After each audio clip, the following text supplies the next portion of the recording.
Welcome, everyone. Today is August 3rd, 2026. The 15th meeting of the 27th Council will come to order. All councilors are present this evening, with Councilor Lewis joining us via Zoom. Next, we are on a moment of silence, followed by the pledge, followed by a moment of silence, followed by the pledge. Sorry, in Spanish and in English.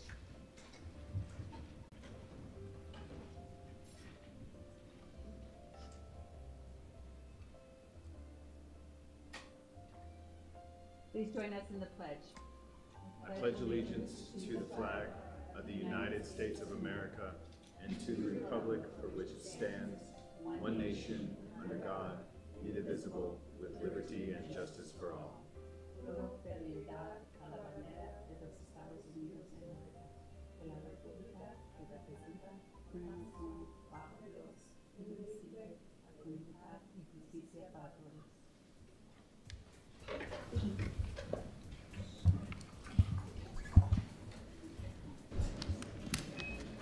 Okay, well, welcome back, everyone. Vice President Champagne. Thank you, Madam President.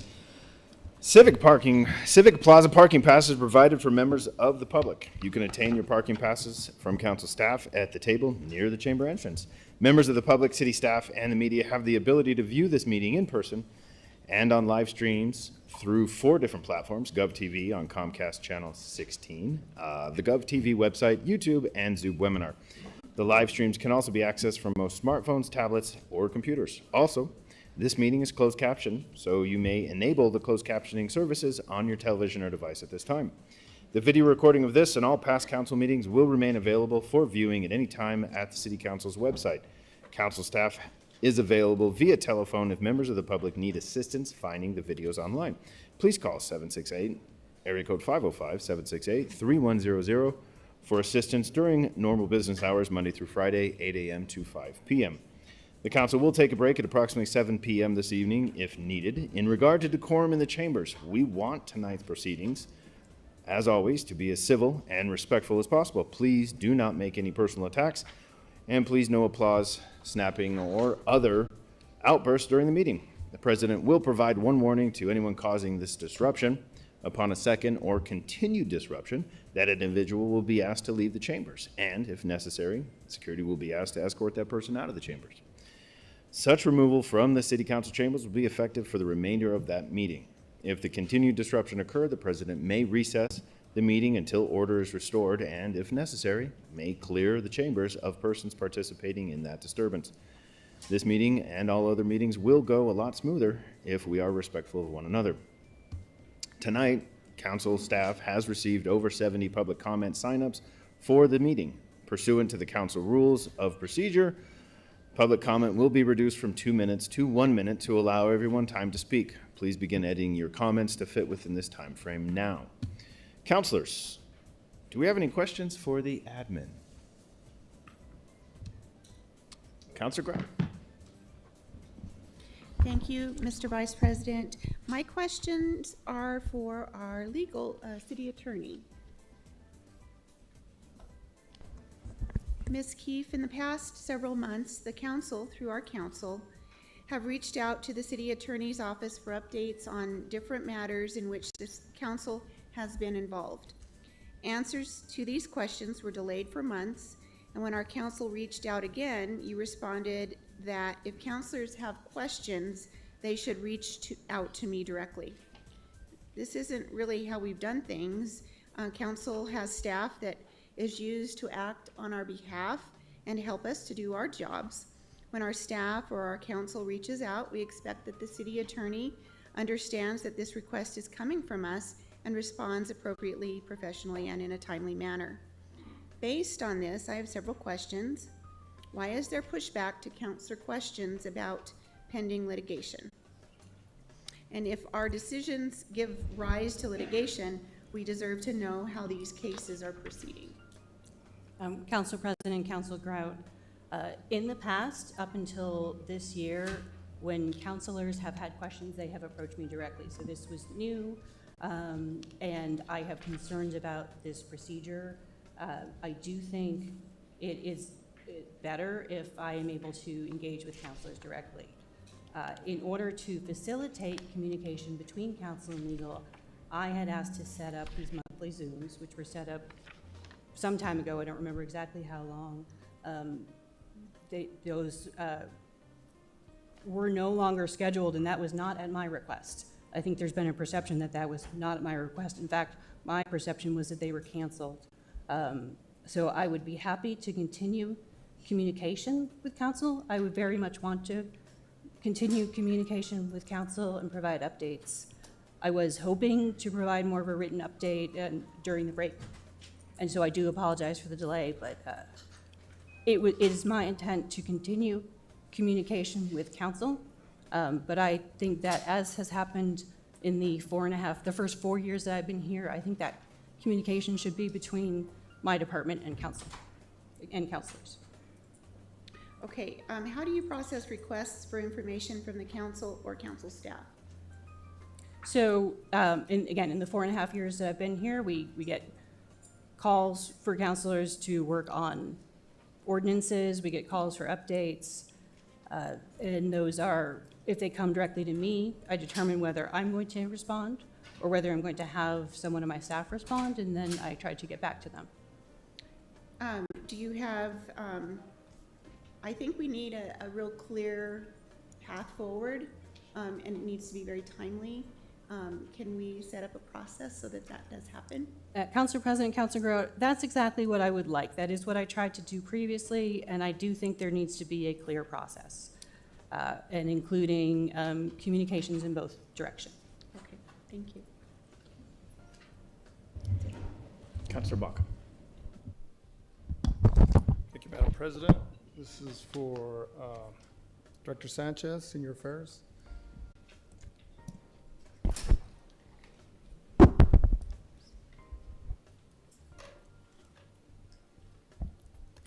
Good evening. Thank you, Director. We, as you know, we've had a lot of folks calling and emailing about food prices going up at the senior centers, and I know during the budget season we talked about a lot of the a la carte menu items were going to be taken off, kind of to mitigate costs, which we understood. But we thought we had covered it. No other prices were going to be increased. And so if you could kind of explain to all of us, because I know it's not just District 2 that's hearing this. Thank you. Madam President and Councilor Baca, thank you for this opportunity. So I just would like to take a moment to give you a little bit of perspective and taking a step back on our breakfast program in general. Certainly, our pricing on our breakfast program has not been adjusted in more than 20 years. So certainly that is a significant amount of time. When we began, we did a fiscal analysis almost 2 years ago, always keeping affordability at the forefront for our seniors. We did deep dive into this program, how it was operating and functioning with many a la carte items. I believe it's over 12 a la carte different items that we used to offer. The new menu prices are now as low as $1 to our most costly specialty meal of huevos rancheros at $5, which is offered twice a week. Even with these modest adjustments, the department is still subsidizing about 1/3 of the cost for every meal prepared. So no one could deny our meals still remain the most affordable anywhere, all geared to safeguard those resources for our seniors.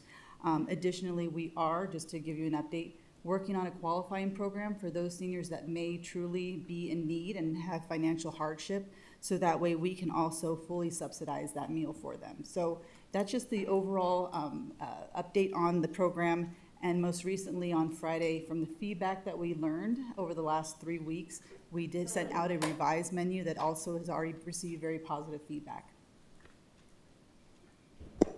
Anybody else have? I'm good. Thank you. Councilor Rogers. Thank you, Mr. Vice President. My questions are for several directors, and I would love for all of you to come at the same time. Director from Solid Waste, Mr. Gallegos, Transit, Ms. Keener, Code Enforcement, either Alan Varela or Jeremy Kaiser, whoever would like to come up. GSD, I believe that's Mr. Duran. Parks and Rec, Mr. Simon. Thank you.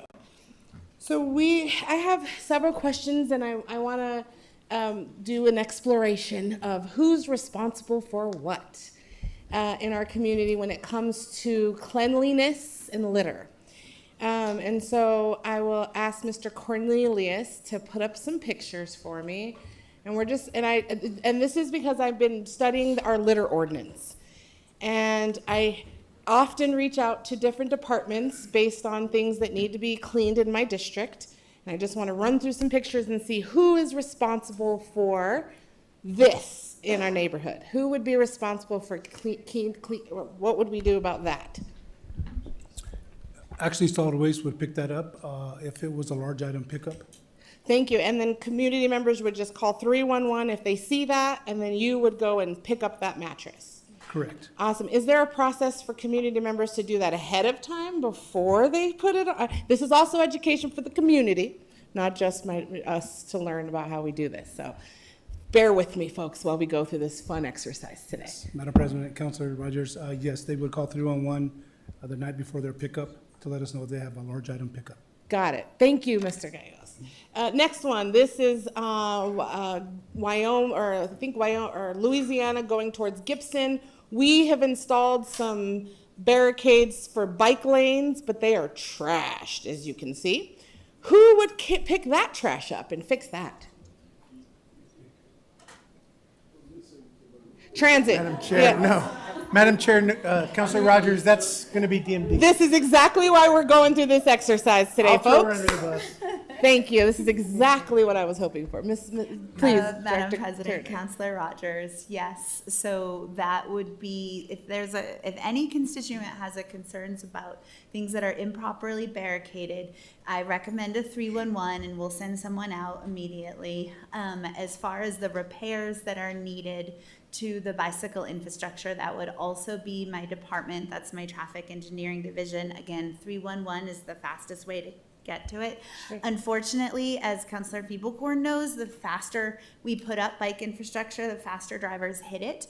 And so you have to bear with us. We're actually looking right now at some more Albuquerque driver safe bicycle infrastructure to find out what works here, because sometimes things that work in other cities don't work here. So we are working on standard specifications. But yes, tell us at 311 and we will send folks out. And again, the barricading in particular, we try to get folks out same day. Thank you so much. So this would also require someone to let us know that it's in this condition. I would say from looking at this condition, it hopefully saved a biker.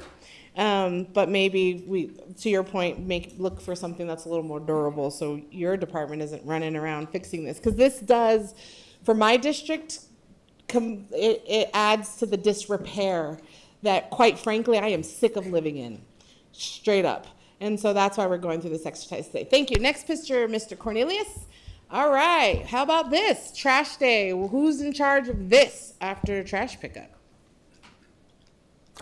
Madam President, Councilor Rogers, if this came from an individual's trash can? Yes. The individual that, After trash day, so I watched the trash, and I was out in my hood, just seeing how it goes. I'm always out in my hood. And saw them dump it, but then there was some stuff left over that just accidentally fell out. Mm-hmm. But in this case, who fixes that? actually, we rely on the residents to pick up some of the trash that has blown out of their trash can if it was during the time it dumped. Got it. So public, this Correct. happens at your trash bin. It is your responsibility to sweep that up and put it back in the trash bin. Correct. Our drivers are only allowed to pick up the trash cans from the truck. Right, they're not getting out of their cars or their trucks and sweeping this up, right? Okay, that helps me a lot. Next picture, Mr. Cornelius. What about this one? This is between a parking lot and a Pizza Hut on Central and Wyoming that is now closed. Who's responsible for that?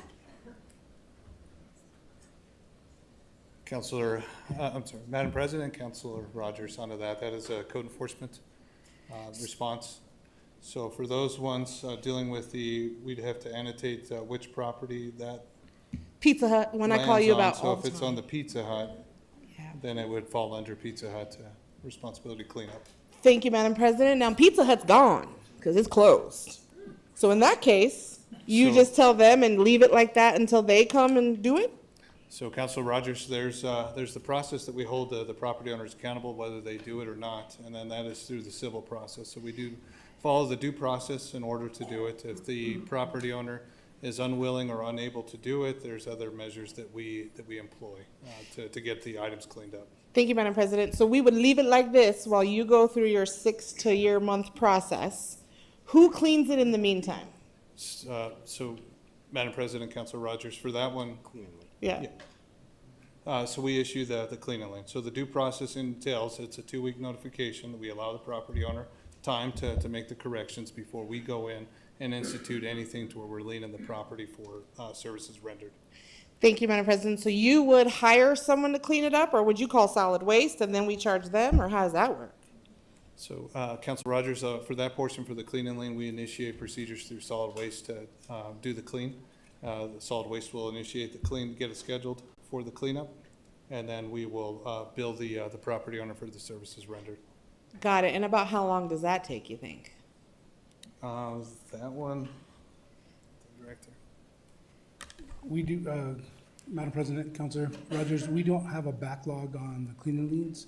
We try to get to them within that week if we could, but most of the time it might take another week before that because we do have some scheduled out. Okay. So this one is on your list, I hope, because I've been calling about this one for quite some time. I would have to go back and look at the records. I really couldn't tell you. Thank you. Next picture, Mr. Cornelius. There's so many in my district. I'm sorry. I'm gonna try. I'm timing myself so I stay under the 10 minutes, hopefully. But there's so much in my district that's in disrepair, and I have so many questions. Next one, Mr. Cornelius. Hopefully, I think. Okay, yes, this one. This is good. So this one says a litter crews at work. I only see these trucks on the highways. Can you tell me if we have any trucks like this for the neighborhoods? Madam President, Council Rogers, yes, that is a highway truck. We do have crews that go through the major thoroughfares of the city only, unless there is a clean and lien that's been employed by the planning department. Thank you. And how often do those just general neighborhood litter crews, because I've never seen one in District 6 in that kind of truck, but how often, is that a predictable, like I know for trash, I put it out on Monday and you come and get it. Is there a predictable schedule for that, for the neighborhood cleanup?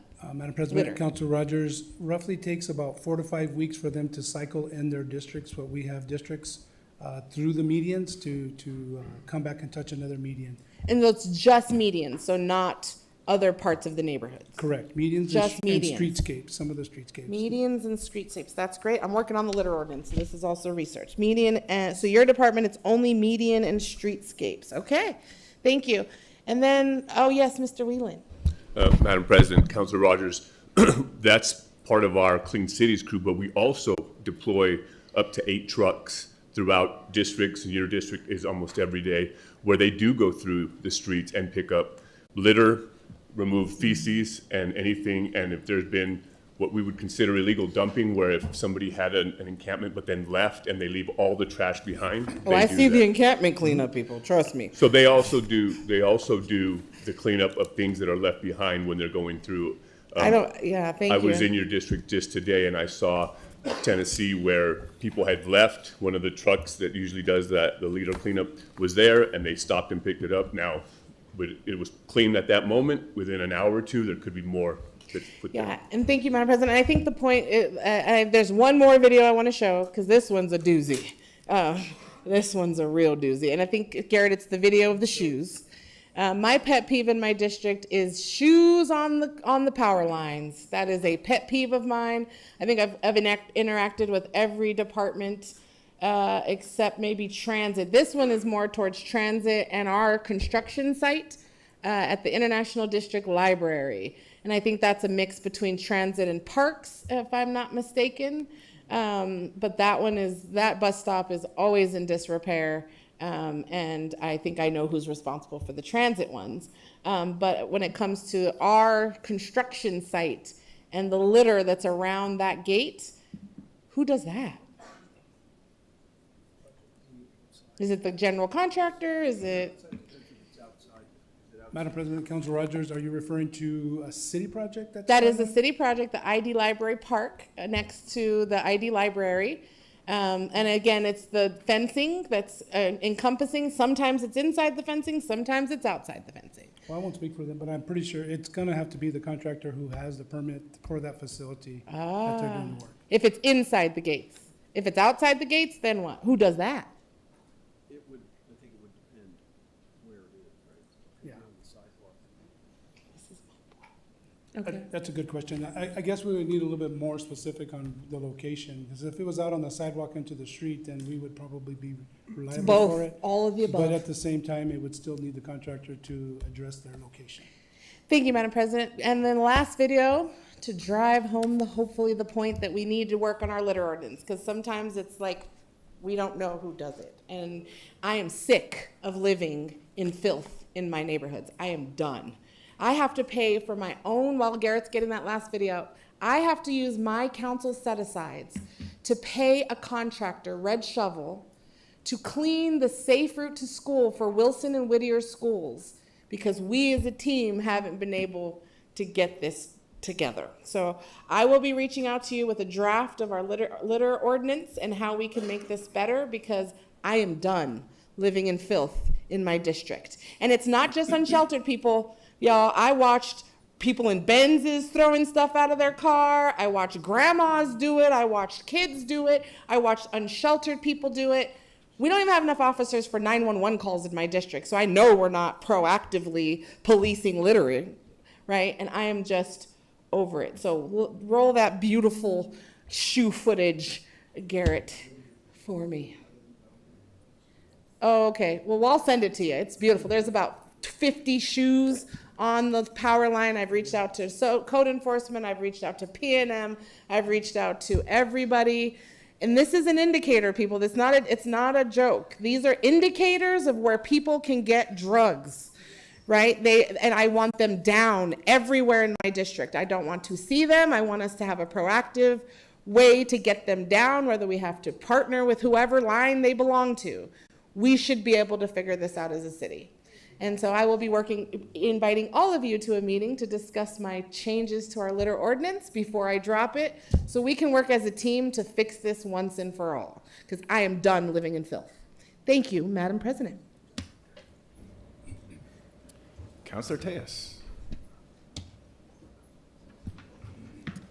Thank you, Mr. Vice President. I have a few questions for the admin for Director Sandoval, and I don't know if Director Martinez is here. Are you filling in tonight?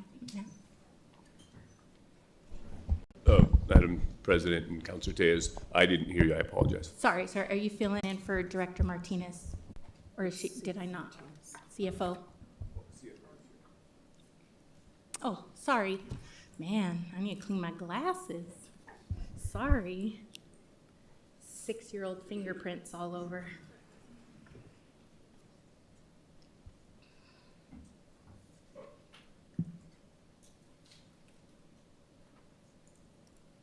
Hi, good evening. I have a couple of questions for you. Thank you so much. I wanted to talk to you a little bit about the OMB's proposed rule overhaul of the uniform guidance at the federal level. For those individuals who might not know what's going on, the federal OMB has proposed some rule changes to the uniform guidance for federal award recipients. And in short, essentially, we're waiting for what the OMB is going to do with regard to our uniform guidance and our federal grants. The guidance that's being proposed would make the guidance binding. It would add political pre-issuance review of grants, eliminate fixed prize awards, expand agencies' ability to terminate awards at any time. And this was all at a very compressed time period. I think all of us were a little scrambling when this came out, because it was basically, when was it published? The end of May, and they gave us maybe a 45-day window to kind of provide our comments. I know we provided council comments on our end. Thank you for sharing your comments as well.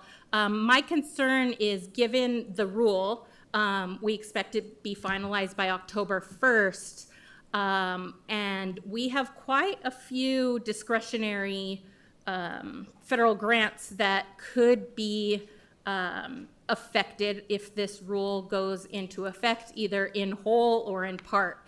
And so I'm especially concerned about the potential discretionary termination without appeal.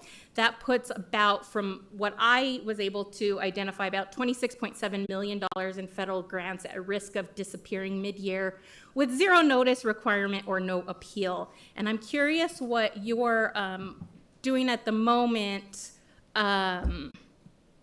Does the city have a stabilization plan or a model scenario where if an active federal grant is terminated or delayed, and what was reserve or contingency funding would cover that gap for these FY27 programs?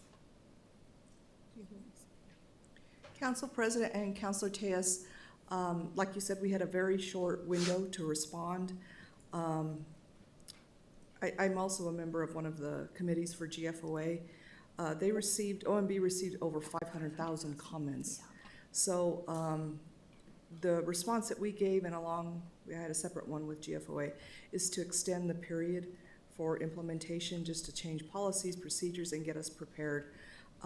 Just saying it's October 1st, 2026, there's just not enough time. Mm-hmm. So that would be the best thing, not just for us, but for any other affected grant recipient. Sure, thank you.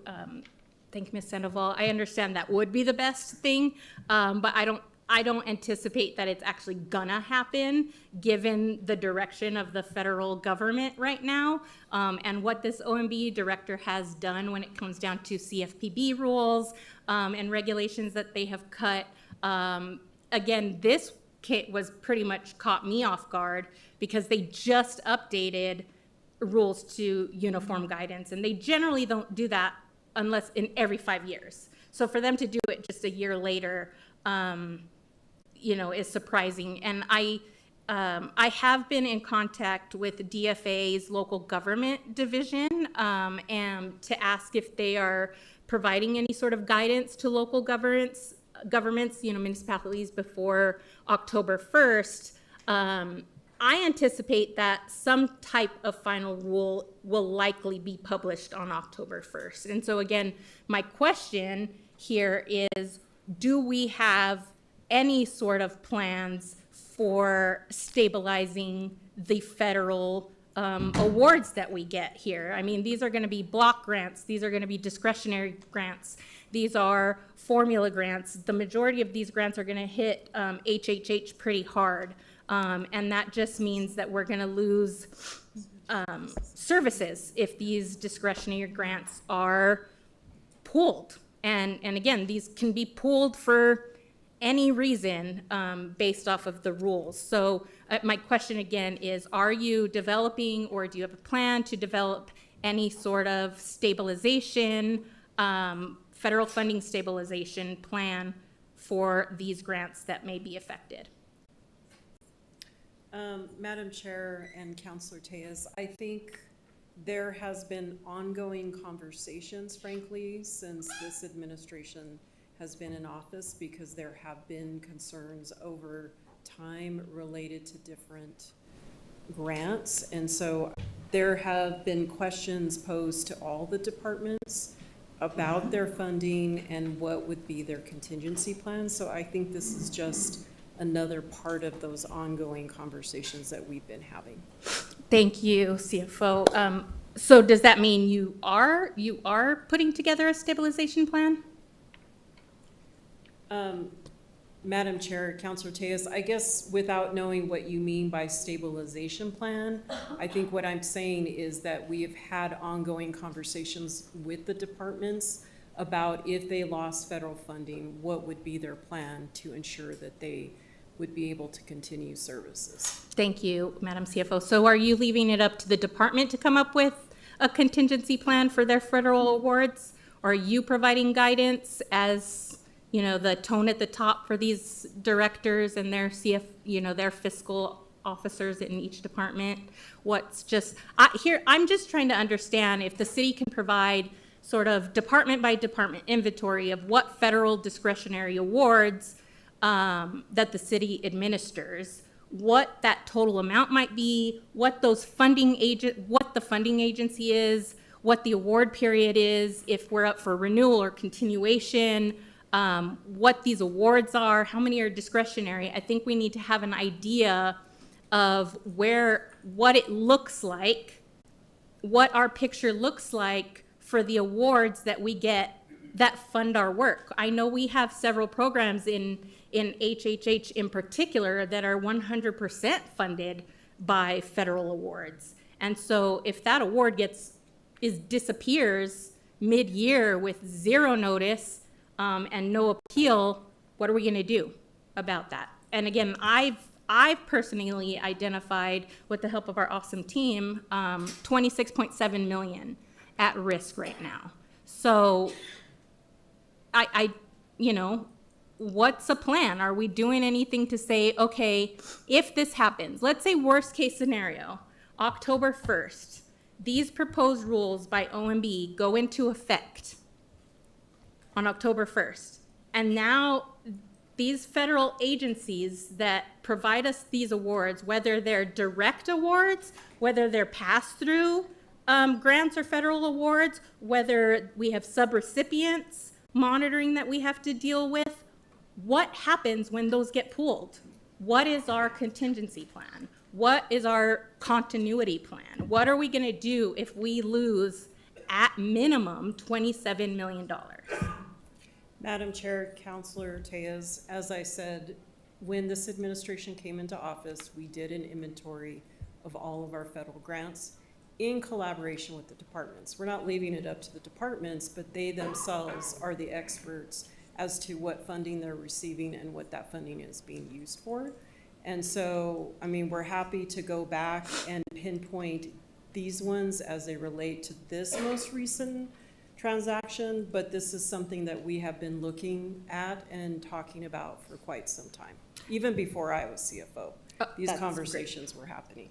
That's great to hear. Thank you so much. I would respectfully request, Madam President, if possible, I would like to, I have some more questions I can send over to you offline that you can kind of review so we know sort of what reserve funds we have. I'm wondering what reserve funds we have, any sort of bridge financing, what type of reallocation authority we might have to sustain these services if a major grant is suspended or pulled without notice. And Madam President, respectfully, I would love to add, request that we include a presentation from your office, from you, about what type of stabilization programs we have, that so we can know, just what's going to happen if there's a sudden loss of this federal discretionary funding, because this is potentially has the impact to affect transit, housing vouchers, behavioral health contracts, aviation grants. And so I think we need to be prepared to backfill these if, again, worst case scenario, that happens on October 1st. And we don't know what the OMB is gonna do. We don't know what, the federal government's gonna do. But because we don't know what they're gonna do, it's even more imperative that we have a stabilization continuity plan. So, yeah, I'm happy to send that information, some questions to you, and I would love to have a presentation from you all. Council President and Councilor Tejas, we submit a comprehensive grant report to council. We also prepare the CFA for the audit every year, and that's audited. So, yes, we'd be happy to. Thank you, appreciate it. Thank you so much. Could you hold off for 1 second, ladies? Councilor Rogers, with just a quick follow-up question. Thank you. Thank you, Mr. Vice President. I do have a follow-up. I just also wanted to see if we could collaborate as a team, as the city of Albuquerque, because I think the administration is setting one set of comments, we're sending another set of comments, and they're, so far that I've seen, haven't been differing, but there's some very specific points and pages that we want to highlight based on expertise from some of our colleagues. And I think it would be really good if we all could get on the same page and that we're saying the same things to our congressional delegation. Because I think I'm sending them information. I know Tez, I know Feeble Corn's sending them information. And I think it would just be good for the city of Albuquerque as a whole, one Albuquerque spirit, that we're communicating these important things. And I think having a list and all the audits are good, but I think what Councilor Tejas is asking for is a contingency plan. Same as I asked for when this administration took office, not mayor, but the federal administration, on what are our grants, like what is the list, and you all were able to pull that together. But should we lose funding, what is our plan as together, as the appropriating body and the executing of that budget? How do we work together as a team to replace that funding should we lose it? And I think for me, that's the most important thing, especially that we have some officers on federal funding for their positions. Like, we need to have a plan. And so I just wanted to echo that. Thank you. Thank you, Councilor Rogers. Madam President, I just have one question, and it's for the CAO, because I know it's past 5:30 right now. Is there any plans we haven't received quarter 2, quarter 3, or quarter 4 of the litigation reports. Is there any plans? I know we've sent several emails. Are there any plan to send those eventually? Madam President and And Councilor I'm sorry, I'm quarter of 25. Madam Okay. President, Councilor Champagne, I would ask City Attorney to respond. Those reports come directly from the City Attorney's Office. We do have the reports up to date, and they're ready to circulate into DocuSign, or, to circulate. So they're ready, they're done. They're ready for second, and I'm sorry, I got corrected, I said 26. I meant 26, not 25, so quarter 2, 3, and 4 of 26. Yes, up to, and I'm about to get the next quarter, I think next week, but so the 3 quarters, and I'm sorry, I'm not sure I can think through the quarters right now, but yeah, I'm up to date through the quarters, and then I will get another one next week, but so whatever that most recent quarter is done and ready to send it to DocuSign. Okay, Madam President, so they'll be released before next council meeting on the 17th? Yes, I think once they go into DocuSign, it's just days. Madam President, Councilor Champagne, we would send them down in the next time that we send down legislation, which would be next Tuesday, I believe. Next Tuesday. Okay, duly noted. Councilor Grout. Thank you. I just wanted to follow up. How come we haven't gotten the ones before? Council President, Councilor Grout, we have tried to work on a new system for getting those out, and it's just there have been some staffing changes in my office, and we've been trying to get a new system, and I think we now have it set. So those have been delayed as a result. Perfect. Madam President. Thank you, Vice President Champagne. We are now on item 15, other business. Executive session pursuant to NMSA 1978, Section 1015-1, discussion of limited personnel matter pertaining to the Inspector General investigation of our city attorney. We need a roll call vote to go into the special session. Councilor Baca? Yes. Councilor Bassan? Yes. Vice President Champagne? Yes. Councilor Feeblecorn? Yes. Councilor Grout? Yes. Councilor Lewis? Yes. Councilor Rogers? Yes. Councilor Tejas? Yes. President Pena? Yes. Passes unanimously. We'll now go into executive session.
Welcome.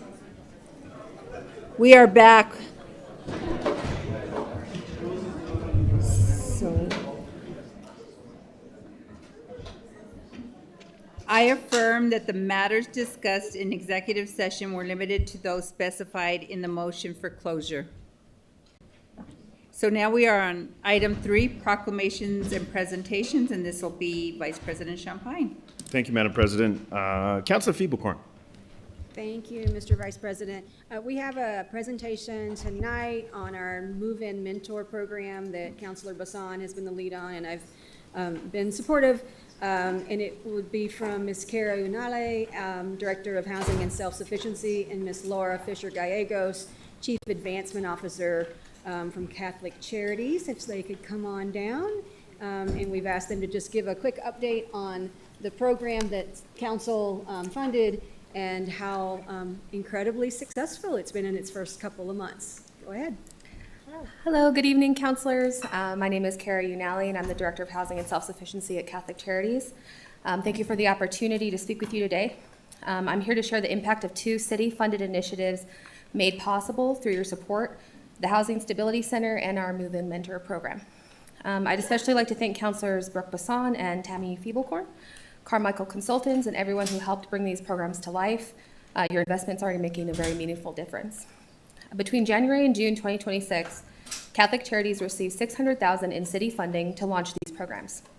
Half of that funding, $300,000, was provided as direct financial assistance to households that were in crisis. During that time, we received 807 applications for assistance and helped 238 households with past due rent, move-in costs, and utility assistance. More than 2/3 of those households were served, including children, and 129 families were facing a financial crisis caused by a medical emergency. These are families who were one expected event away from homelessness. This year, we've expanded beyond financial assistance by adding tenant and landlord education and officially launching our Move-In Mentor Program. Many people don't need long-term case management. They simply need someone to help them overcome barriers like poor credit, criminal background, technology challenges, or navigating the rental process. Our team has worked one-on-one with clients while partnering with landlords and property managers across Albuquerque to help people access housing. Through this work, we also identified dozens of seniors at Gateway West who had been priced out of their housing. For someone living on a fixed income, a significant rent increase can effectively become an eviction notice. In response, we've dedicated $25,000 to help Gateway West seniors transition into stable, permanent housing. One point that is very important to mention today is homelessness does cost our community far more than housing our community does. Research estimates that a person experiencing chronic homelessness costs taxpayers between $50,000 and $75,000 each year through emergency medical care, law enforcement, and other crisis services. Once that person is placed in supportive housing, the annual cost drops to approximately $12,800. That's a savings of at least $37,000 per person every single year.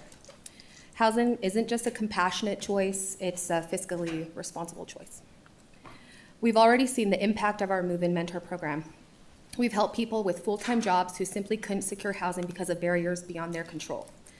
They didn't need years of assistance. They just needed someone to advocate for them, connect them with landlords, and help them navigate this very complicated system. The families we serve are working, they're raising children, they're recovering from medical crises, and doing everything they can to remain self-sufficient. And sometimes the difference between stability and homelessness isn't motivation, it's opportunity. Your investment creates that opportunity. It keeps families together, strengthens our neighborhoods, reduces public cost, and helps ensure more Albuquerque residents have a safe, stable place to call home.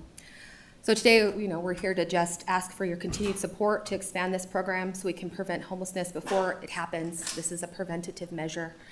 Remove barriers to housing and help families achieve that lasting stability. Thank you for your partnership, your leadership, and your continued commitment to making housing stability a reality for our community. We do have this we wanted to potentially show you folks. I don't know where we'd do that at, but yeah, right there. Okay. And if you have any questions, okay, there we go. We would love to answer them for you.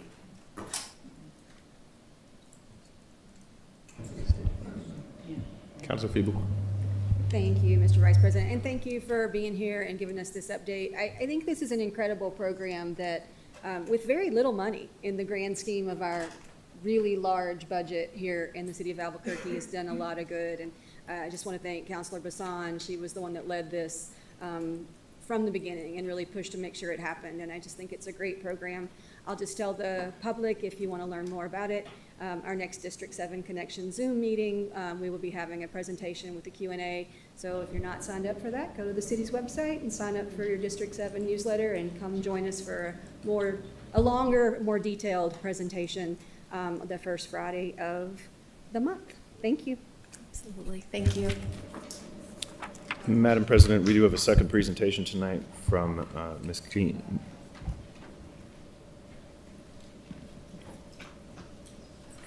Councilor Bassan, I apologize. You are second in that presentation, so. Sure. Okay. My apologies. Vice President. So Madam I would Pre- love to hear from Councilor Bassan, because I think Yes. Catholic Charities, as Councilor Feeblecorn stated, I think they do remarkable work, and they really have never really come to the city of Albuquerque to get funded in a way that we really should. I have personal experience, and I just think you guys have done an amazing job over there. So thank you, and Councilor Bassan, I'd love to hear from you. Madam President, Mr. Vice President, I was going to ask if they can make sure that we get a copy of the flyer so that we can distribute that and put it on our website so that people can go and get that information, please. And it's been a pleasure to be able to come up with this. Thank you. And to work with everyone. Thank you. Councilor Feeblecorn. Thank you, Mr. Vice President. I do have the flyer, and I will send it to all of you right now. Madam President, we do have a second presentation tonight from Ms. Christine Borner, the city economist, and she will provide an update to the cannabis and gross receipts tax. Thank you, Mr. Vice President. I do have a quick presentation for you, councilors. This is the May GRT report. There it is. So for May, growth slowed quite a bit from the past several months, but it was still 3.2%. And that brings the cumulative growth to 5% for the year for FY26. So we've just got one more month left in the fiscal year. Construction seemed to contribute the most to the slower growth this month. It declined 17.5%. Retail was 0.3% decline, so essentially flat to slightly negative. On the upside, professional services grew 10.6%, other services 9.3%, healthcare 21.7%, all did quite well. In manufacturing as well grew 16.7%. I guess I can go ahead and move, I can speak more to that, but I'll go ahead and move to cannabis. There we go. So cannabis dropped a little bit from last month's 33.7% growth, but it was still quite strong at 16%. And the assumption there, or hopefully TRD is still doing the compliance efforts. And so hopefully that'll continue to stay a little bit stronger than it had been. So cumulative growth is 6.5% for the year. And just briefly, it's hard to believe it's the quarterly report time for UNM Bieber, so that'll be this Friday. I did get some of their data ahead of time and looked it over just to see if there were any changes expected for FY27. Employment was supposed to grow the tiniest little bit more than the previous quarter's projection, but almost negligible. And housing permits and those sorts of things kind of remained the same as well. So no significant changes from the last quarter, so I can stand for questions. Councilor Rogers. Thank you, Madam President. Thank you for, I love these presentations every month. Do you get access to the market presentations that we get as a city as a part of our TIDs? I sit on the TID board for South Campus and for East South Campus and Mesa del Sol. Thank you. There's 3 of them, and State Fair. It's not really a TID, but we call it that. Do you get access to those market reports that we get as a part of that? I know Muirhead's there a lot of the time, but just wondering if you get access to those. Yeah, Madam President, Councilor Rogers, I actually attend some of those TID meetings. I usually hang out in the background, but I don't believe I get those reports, and I would love to see them. Thank you. And the reason I ask is because I think there's some amazing information that we share during those meetings that I think would be good for overall public, not to the TID, about all of the different things that make up this report that I think would be good to maybe incorporate into ours. I learn a ton about what's happening in the market, and that really affects city government. So I will be happy to share those with you, and maybe there's some stuff we can incorporate.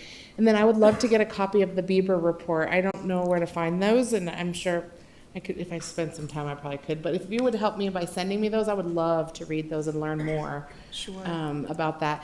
And then last question I have is, as we do a bunch of tax abatements and different things, IRBs and different things like that, does your department track, or anyone on your team track that year over year, so we know we have given all these tax breaks to all these people that'll affect our GRT at some point, so that we maybe say maybe we don't need to do any more of those for a little while, so that we're not inadvertently losing GRT because we don't have a cumulative running total of what that is how that affects GRT for the city. So do you all do anything like that? Yeah, Madam President, Councilor Rogers, there's something called the GASB 77 that I have to complete every year, and that's literally looking at the IRBs, the MRAs, and looking at the tax revenue that is lost essentially. So there's a report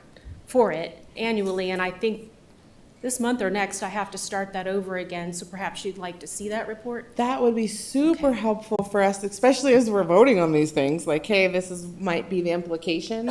I'm just worried that at some point, if we keep doing all that, we're going to affect our GRT and what we have to be able to spend as a city. So just wondering how that affects it. Thank you, Madam President. Madam President. Vice President Champagne, you had a follow-up question? Yes, sorry. You had mentioned that cannabis was at 33% and it dropped a little bit, and you indicated 16, so it dropped half, went from 33 to 16? Okay, just wanted to clarify that number. Okay, thank you, Madam President.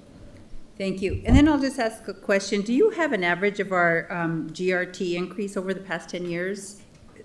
Do you track that in terms of percentages? I mean, has the GRT been an average of 5% increase every year, or do you know that off the top of your head? Yeah, Madam President, that would be easy to come up with. It's just that certain things like COVID, certain things like the introduction of local gross receipts tax on internet sales, those were significant changes that would throw that average off. It would skew it.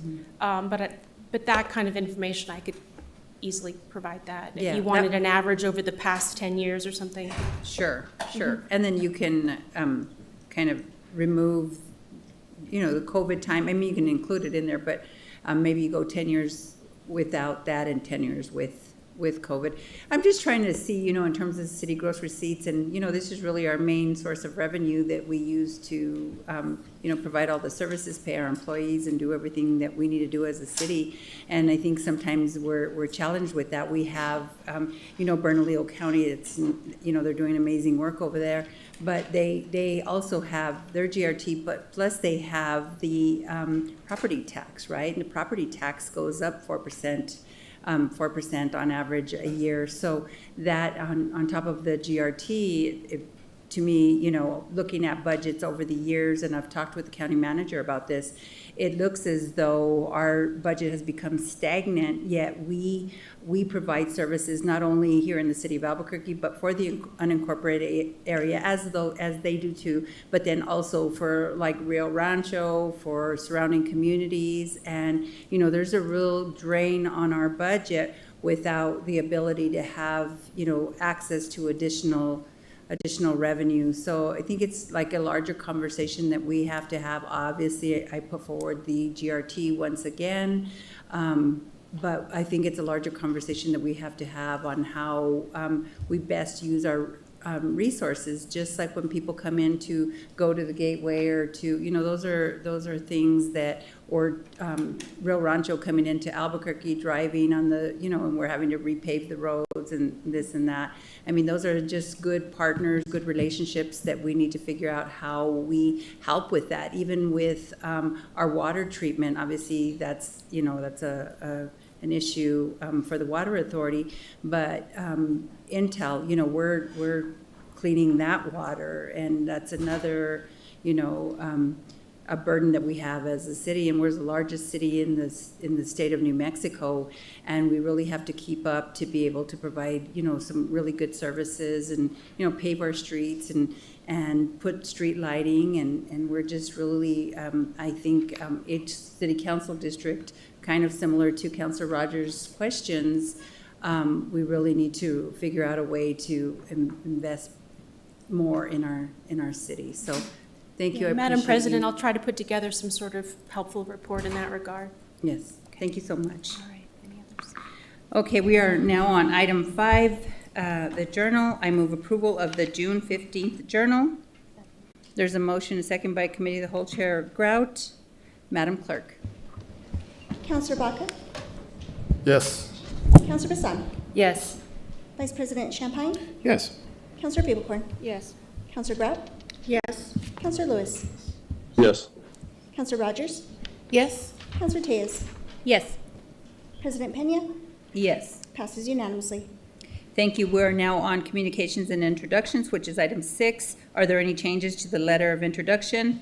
I have one, EC 195. I move the rules be suspended for the purpose of placing EC 195 on tonight's agenda for action. EC 195 is authorizing for a social services agreement with New Mexico Veterans Integration Centers utilizing opioid settlement fund appropriations as outlined in the City Council Resolution R25-128. I make a motion.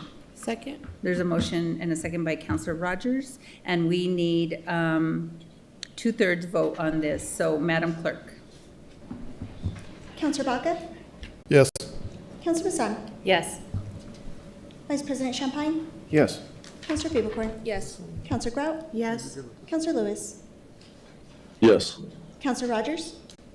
Yes. Counselor Tejas? Yes. President Pena? Yes. Passes unanimously. Thank you. EC 196, I move that the rules be suspended for the purpose of placing EC 196 on tonight's agenda for action. EC 196 is the approval requested to increase funding for FY27 substance abuse treatment voucher contract with Albuquerque Behavior Health. Second. There's a motion second by Committee of the Whole Chair Grout. This also requires a 2/3 vote. Madam Clerk. Counselor Baca? Yes. Counselor Bassan? Yes. Vice President Champagne? Yes. Counselor Peebles? Yes. Counselor Grout? Yes. Counselor Lewis? Yes. Counselor Rogers? Yes. Counselor Tejas? Yes. President Pena? Yes. Passes unanimously. Thank you. EC 197, I move that the rules be suspended for the purpose of placing EC 197 on tonight's agenda for action. EC 197 is the approval requested to increase funding for FY27 substance abuse treatment voucher contract with Engender Incorporated, and this does not require, yes, it does require Yes, it does. 2/3 vote. There's a motion and second by Committee of the Whole Chair Grout. Madam Clerk. Counselor Baca? Yes. Counselor Bassan? Yes. Vice President Champagne? Yes. Counselor Peebles? Yes. Counselor Grout? Yes. Counselor Lewis? Yes. Counselor Rogers? Yes. Counselor Tejas? Yes. President Pena? Yes. Passes unanimously. So we are now, Counselor Baca with R54, and this one only requires 5 votes. Counselor Baca. Thank you, Madam President. R54, I make a motion to amend the letter of introduction for the purpose of placing R54 on the August 17th council agenda instead of placing it on tonight's agenda for action. R54 is a resolution authorizing the execution delivery of a water project fund grant agreement by and between the New Mexico Finance Authority and the City of Albuquerque in the total amount of $6,100,060. Second. There's a motion in 2 seconds, but I'll take this second by Counselor Rogers. Madam Clerk. Counselor Baca? Yes. Counselor Bassan? Yes. Vice President Champagne? Yes. Counselor Peebles? Yes. Counselor Grout? Yes. Counselor Lewis? Yes. Counselor Rogers? Yes. Counselor Tejas? Yes. President Pena? Yes. Passes unanimously. Thank you. Counselor Baca, by request, R56. Thank you, Madam President. R56, I move that the rules be suspended for the purpose of placing R56 on tonight's agenda for action. R56 is amending the adopted capital implementation program of the City of Albuquerque by supplementing current grant appropriations and approving new projects. I move to pass. Second? There's a motion and second by Counselor Grout. This one will require 2/3 vote. Madam Clerk? Counselor Baca? Yes. Counselor Bassan? Yes. Vice President Champagne? Yes. Counselor Peebles? Yes. Counselor Grout? Yes. Counselor Lewis? Yes. Counselor Rogers? Yes. Counselor Tejas? Yes. President Pena? Yes. Passes unanimously.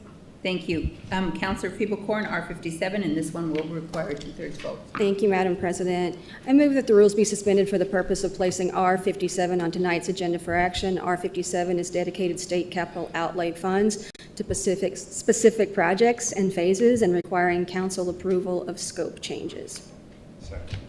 There's a motion and second by Vice President Champagne. Madam Clerk? Counselor Baca? Yes. Counselor Bassan? Yes. Vice President Champagne? Yes. Counselor Peebles? Yes. Counselor Grout? Yes. Counselor Lewis? Yes. Counselor Rogers? Yes. Counselor Tejas? Yes. President Pena? Yes. Passes unanimously. Thank Madam you. President. Thank you. I move approval of the Madam letter of President. introduction. Point of order. Yes. Okay, thank you. I request that the president determine whether the introduction of R58 is out of order based on its violation of Section 38 of Robert's Rule of Order, which prohibits improper repetitive motions.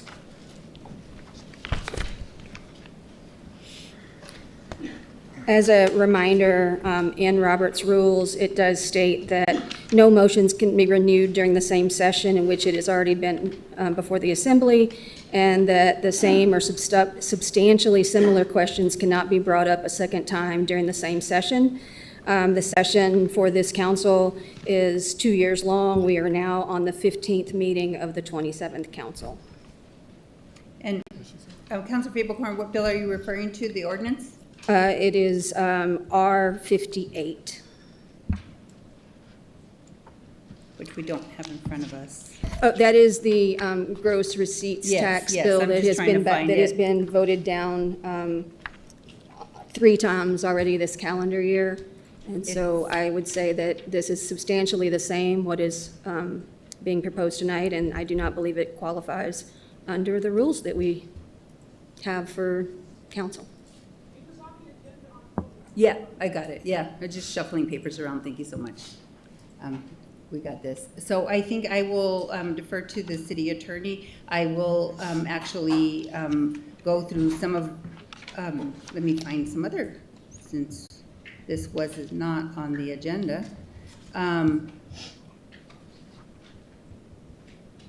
So I think this is the second time with the GRT. It's not the third time, correct? Well, Madam President, I can answer that question for you. We passed, we voted down 02616, which was back earlier this year. And then we also voted down R2643, which was recent. And then there was a motion to reconsider that failure, and that also was voted down by this council. So I believe a 0.4875% gross receipts tax has now been voted down 3 times by this council in this calendar year. Yes, so so working with our attorneys, it really has to have some change to it in order for it to be a different bill. And this one is pretty substantially different. So 2657 is structurally different approach designed with a stronger taxpayer protections, employee guarantees, which the last one did not have, long-term fiscal responsibility. Unlike past proposals, this ordinance establishes clear boundaries on how funds are allocated, spent, and sustained.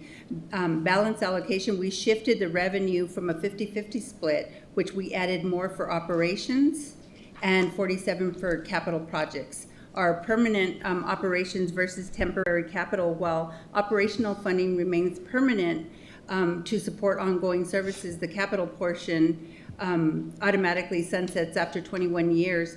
So we didn't have that before, so with the capital, you know, we're all, if it were to pass and go to the taxpayers, which I think is paramount here, this is really, I feel, that the fact that the bill hasn't passed so many times is really unfair to the taxpayers, because we're not asking this council to decide whether that money should be appropriated. We're asking the taxpayers, and I have confidence in taxpayers to make the right decision, and if they decide not to pass it, then that's what their decision is. We get people coming here all the time saying, hey, let us make decisions. This is a decision for the taxpayer, not for us. I'm just proposing that we put it on the ballot. So, and then protecting the wages for employees. We have it specific in there for employees to outline in here that they would be part of this bill. It's not here or there or maybe not. And I think this really guarantees protections for our employees. And then the other strong languages in here is that it's to supplement, not to supplant. So that some of the services, as you know, may not necessarily this administration, but it could be this administration or other administrations, that they can use it to supplant some current operations that the city of Albuquerque has. This actually protects from doing that. So it ensures that this new money goes to new services and new operations for the city of Albuquerque. So, and then Ms. Keefe, I don't know if you can answer the question further. Thank you, Madam President. I don't construe the council to operate in sessions. The Robert's Rules of Order has a specific definition of what a session is. It's a short series of meetings designed to address a limited set of topics. When you, in contrast, the New Mexico legislature operates in sessions and bills die at the end of the session. We don't have a session like that where bills die. We have a calendar from January to December, but if a bill is pending, it carries over to the next January, and that's true whether it's this council or the next council. So I don't, and there's no reference to session in council's rules. When the calendar is passed, that is not referred to as a session or as part of a session. And so I don't think the rule cited is applicable. Thank you. Madam President, may I respond to that? Councilor Faber-Corn. That is very interesting because we have been working under this rule for the entire time I've been on council, and I have specifically not reintroduced bills for the mandatory 2-year wait period. And so if we are going to hear this bill tonight, I look forward to reintroducing ranked choice voting immediately and also my full Renters Bill of Rights immediately. And I will continue to keep those on the dais as long as I possibly can, because now I am being told that there are no rules that say that we do not repeat bills immediately upon their failure. So, thank you. Thank you, Councilor Faber-Corn. And I think it does state that the bill has to be differ. So if you introduce it, I think it has to differ somewhat. So. Madam President, the bill that's in front of us tonight is substantially the same as the bill that we voted down twice already. I did a line-by-line, word-by-word analysis, changing 50-50 to 47-53 and adding one 3-paragraph new paragraph or 3-sentence paragraph in there. Strategic editing really does not create a new question. So this will be the 4th time that the citizens of Albuquerque have had this voted down by this council tonight. So I was asking for a ruling by the president to determine if this was in violation of Robert's Rule of Orders. Before I go to you, Vice President Champagne, I would say that it is not. So. Thank you, Madam President. I'd like to move that the council appeal the president's decision. Second. There's a motion and a second. Madam Clerk. Councilor Baca? Yes. Councilor Vincent? No. Vice President Champagne? Yes. Councilor Faber-Corn? Yes. Councilor Grout? Yes. Councilor Lewis? Yes. Councilor Rogers? Yes. Councilor Tejas?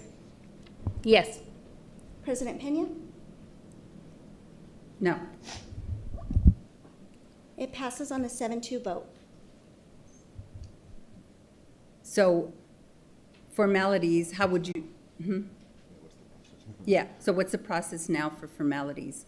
And before we go to that, I just want to say that, you know, we have, this is really, you know, I expected this to be kind of dead in the water. I've already talked to some of the union folks and let them know that it's probably dead in the water, right? But I wanted to make sure to try to bring this back as a last-ditch effort. As you know, I'm going to rehash some of what Councilor Bassan said at one point, is that, you know, we have a budget. I kind of described just now about the budget that we have with our GRT. The truth of the matter is our GRT does not grow by that much, and we are held hostage by, and I, lack of a better word saying hostage, but we base our entire budget, most of our entire budget, on the GRT.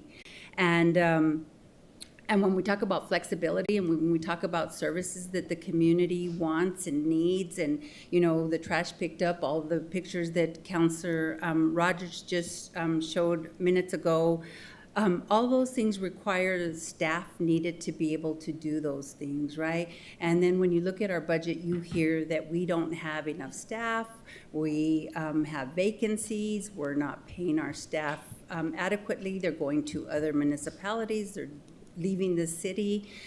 Before, many years ago, working for the city of Albuquerque was paramount. I mean, that's how you, when you're in poverty or when you're a working class, that's how you got out, by getting a job that provided benefits and security.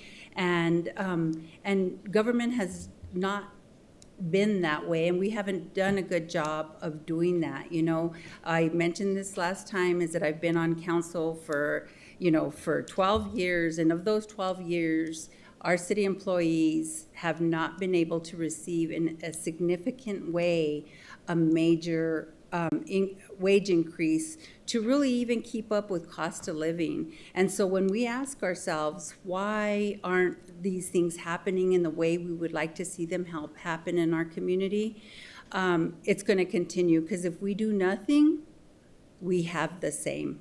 If we do something, and not us as a council doing it, you know, this vote right now really took the ability away from you, the voters, to make the decision whether we should do this or not. Thank you. So formalities. Madam President, in consulting with our clerk of the council, the letter of introduction will be amended to remove that bill from the letter, and then it will be reflected in the journal that a vote was taken to take that off. Okay, thank you so much. So then we can proceed. Okay, Madam Clerk. Okay, and this is approval of the letter of introduction. Did I get a second? Yes. Councilor Baca? Did you get the person? It was, yeah. Councilor Baca? Yes. Councilor Bassan? Sorry, can you repeat what we're voting on? I was Letter asking of questions. introduction. Thank you, yes. Vice President Champagne? Yes. Councilor Beeblehorn? Yes. Councilor Grout? Yes. Councilor Lewis? Yes. Councilor Rogers? Yes. Councilor Tejas? Yes. President Pena? No, Passes unanimously. thank you. No. Yeah, no, 8-1.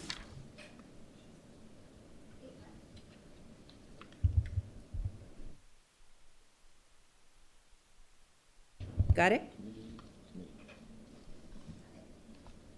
So we are now on item 7, reports of committee. There are none. Deferrals and withdrawals. Councilors, are there any deferrals or withdrawals at this time? Councilor? Committee of the whole, Chair Grout. Thank you, Madam President. I'd like to pull EC 26-160.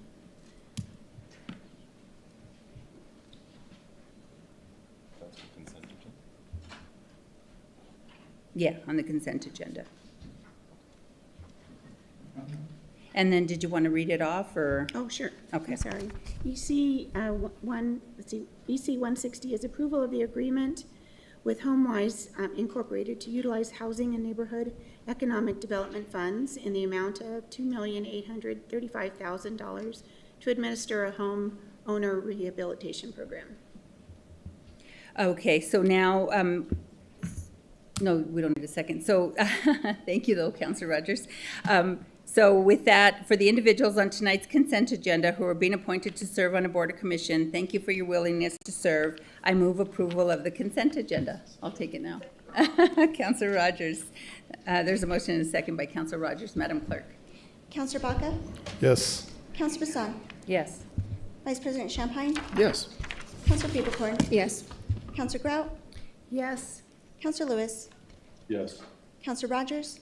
Yes. Councilor Tejas? Yes. President Pena? Yes. Passes unanimously. Thank you. Councilor Grau. Thank you, Madam President. I'm very interested in this program. I think it's wonderful, but I have a few questions. First of all, it took, this RFP went out 3 years ago. 3 years ago. And it's just now coming to council. Can someone explain a little bit? Madam President, Councilor Grout, Director Ramirez is here and can speak with our new Deputy Director for Housing, Jordan Barella, to speak to this specific contract and RFP. Thank you, Madam President. Councilor Grout. The timing related to the HomeWise contract, it did take quite some time. As I understand it from staff, the RFP was initially submitted in September of 2023. Some of the issues really pertain to the RFP review committee as far as the timing was concerned. This program is funded through our HNUNDF fund, which requires 2 HNUNDF members to be on the ad hoc committee. And as I understand it, it was very difficult getting 2 members to go through the entire review process. As a matter of fact, a few of those members had to change a couple of times, which really stalled the award. Okay, thank you. I'm looking at a map of the pockets of poverty. Can that be expanded at all? Because it's all very concentrated. And I know that there are other areas in our city that could benefit from this. How can we make that change? Yes, Madam President, Councilor Grout. To go back to the sort of history of the HNUNDF program, that program was initially funded through an urban development action grant that was provided by HUD. At the time, that grant, and I believe it was awarded in the 80s, was provided for economic development activities. The loan proceeds were then provided for the HNUNDF program. As I understand it, one of the requirements of the federal grant was that the loan proceeds be used in the pocket of poverty, which is why the ordinance was set up this way. In terms of whether that map can be readdressed at this point in time, that is a question that was brought to my attention today, but that is something that we are going to have to research to determine if those requirements are now removed to make that change. Okay, thank you.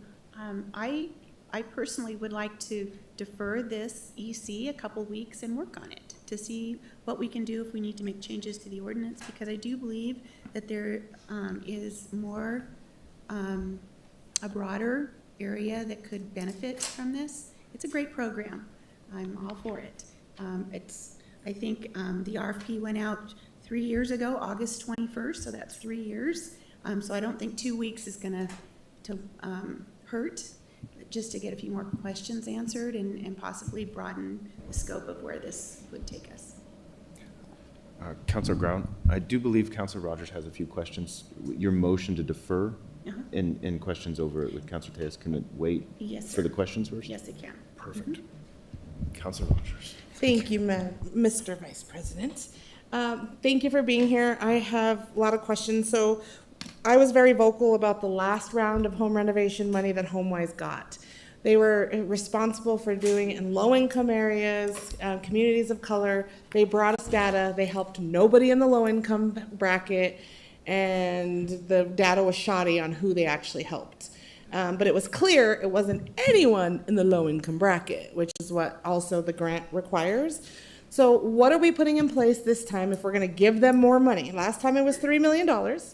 I was a city employee working in equity and inclusion at the time that was given out. It took them 3 years to get that money out, and only because I became a city councilor and I asked for what happened to this money. We found out that time they still hadn't spent it all. And we're going to reward them with $2.8 million more when they kept this in their accounts, right? Generating interest, while thousands of people in Albuquerque, especially seniors who could not afford home renovations, were not helped. So what is the department going to do to make sure, if we agree to give them $2.8 million more, which I don't think we should, what is the contingency plan to make sure they do what we expect with the money and quickly, and it doesn't take 3 years to get this money out? Yes, Madam President, Councilor Rogers, within HHH and community development, we do have a compliance team. And when it comes to these types of programs and the inevitable grantees and awardees of those programs, HHH reserves the right to audit all those files to determine that anybody who received that funding income qualified and lived in the designated areas associated with the program. Madam President, I hate to cut you off, but those contingency plans didn't work with the last $3 million you gave them. I know that you're new to the city, so this is not, you shouldn't be speaking to this. Let's switch places with Director Ramirez, if you would, please. Director Ramirez, please, you and I have gone round and round about HomeWise in this particular program. Your contingency plan did not work last time. So what are we going to do differently this time to make sure? And where is it in the contract? Because, yeah. Correct. Madam President, Councilor Rogers, the initial award of this funding and our partnership with HomeWise has to have been done with the compliance issues that required us for that funding and the applications. Now, did we work hand in hand with HomeWise, and I do believe they're here tonight as well, was to be able to make sure that compliance was there, the structure was there, and that there was the ability to get that money out to the individuals that qualified for that particular program. Now, as this funding comes to you all for approval and we move forward in that, those contingencies are still going to be in place with HomeWise to make sure that compliance happens and that the individuals who are served meet not only the areas of the pocket of poverty, but also the applications in that overview. So, sounds like, Madam President, sounds like the same answer. What is different this time? Well, Madam President, Councilor Rogers, I don't understand in regards to what you would like to see different other than, I'm hearing you're saying that the compliance wasn't there, but I don't believe that was the situation. Your department audited them, correct? Yes. The compliance for the previous funding allocation in that Correct. grant? Yes, the monitoring did happen, yes. Thank you. And I heard from your previous director, there was some issues with that, correct? With how quickly they got the money out and who were they expected to help? We saw the data, we can run the tape The stand-up program, yes. Ma'am. Thank you. So Councilor. it was an issue. But- And now I'm asking, as the steward of this money, your responsibility as the director and the department is to make sure who we give it to does the right thing with the dollars. So if you can't speak to that, then who from HomeWise can? Who's here from HomeWise? If our department, thank you, Madam President, if our department can't even tell me how we're going to make sure, then I'd like to hear from the provider directly. Because just for the public, I've been doing this with HomeWise for almost 6 years now. First as a city employee, now as a counselor. And so let's get to the bottom of it. Sir, tell me your name. Hey there, Carl Davis. Hi, Mr. Davis. How long have you been with HomeWise? 7 years. 7 years, awesome. Can you please tell me how we're gonna make sure that this money gets to the people that it's intended to get to? Because it did not happen the last round. I think we have to take a minute, because in the last round, I believe it did get to the people it was intended to. The average income of our recipients was $26K a year, and everyone was below 80% AMI. Madam President, that is not the data that we showed, that we actually displayed publicly from your company. That is the data we provided ahead of this meeting. Ahead of this meeting, right, but what was presented to this council publicly, it did not show that. And I'm happy to send that to you so you can familiarize yourself with what we saw before. And I know we have to move on, we have a lot of things, so I don't want to belabor the point because we're going to defer this anyways so that we can get together and get on the same page. Because we have people who are suffering We have an insurance crisis in this country where insurance companies are leaving homeowners with the bag, holding the bag, who have holes in their roofs, who have not working plumbing, which HomeWise, thank you for helping one of our constituents. I was able to call you and hold your feet to the fire to help someone in my district who was a senior who needed your help. You guys went above and beyond to help, right? But that was because the counselor called, not, right? So I just want us to work together as a team to make sure that the people who need this help get the help that they deserve. Yeah. And that is extremely important. Back to Director Ramirez. How many respondents did we have for this RFP? Just one. One. Madam President, Council Rogers, one. And thank you, Madam President. That's exactly the excuse you gave me last time, right? Which means your department did not do any recruitment. So can you tell me about your recruitment process for this? Madam President, Council Rogers, well, understanding that the agencies that we've spoken to encourage to apply, of course, the bandwidth capacity within the city, and they did not respond and or apply. So we had those conversations with them, encouraging them to submit their applications, and in the end, we had the one respondent who fully did it. Correct. And guess what? I tried to recruit. They didn't want to do business with your department. That is the feedback I got from the 5 companies I begged to respond to this RFP. They did not want to do business with the city of Albuquerque. We got to do better. We have to do better. And I'm going to continue to say this to HHH, health, housing, and homelessness. That is your charge, not ACS's. And you have millions of dollars at your fingertips. We saw the amazing outcomes from $380,000 from Councilor Bassan's. Did you see that data? Mm-hmm. $380 million. I can't even get that data from your department to show impact and outcomes. My district, I am done. I think that's the theme for today. I am done living like this. I am done. So we've got to get better. Thank you, Madam President. Sorry, one more thing. Sorry, thank you, Madam President. To answer Councilor Grout's question about pockets of poverty, that is tied to our opportunity zones that we just went through as a city that, thank goodness, thank you to Secretary Rob Black for giving me and the city of Albuquerque an extension, because we almost missed that deadline, Councilor Grout, to actually identify new opportunity zones. That is how this map is taken care of through our census and opportunity zones. And thank goodness, I know all about the census and how this works and was able to flag it and go to myself and get an extension from the state of Albuquerque, or state of New Mexico, because Albuquerque missed the deadline. And thank goodness we got that extension, and we worked as a team with economic development to make sure we put in opportunity zones so that these pockets of poverty can be extended to those other areas that need them. That's the process, and we almost missed the boat. Thank you, Madam President. Councilor Tejas. Thank you, Madam President. Hello, Director. Hello, Deputy. Welcome to this circus of chaos. I don't know. I wanted to actually visit the pockets of poverty matter here, okay? Because from our ordinance, it doesn't come from opportunity zones, actually. It was written into our city's ordinance, and I don't know if you know this, so if you do, please indulge me for a minute, because maybe other people don't. But it was written into our city's code of ordinances back in 1987 because we wanted to make sure that we were in compliance with the UDAG, right? And so that's what you're following, correct? Okay, so the UDAG no longer exists. It was terminated at the federal level, okay? So, and these funds, as far as I could find, haven't been included in the CFA for years. So it's not listed as an active federal award. And so are you treating these loan repayments in that project fund as a permanent condition that was tied to those specific parameters of pockets of poverty? Madam President, Councilor Tejas, no, not in relation to tying it to the original grant agreements, but in relation to tying it to the language in the ordinance that was tied to the original grant agreement. Right.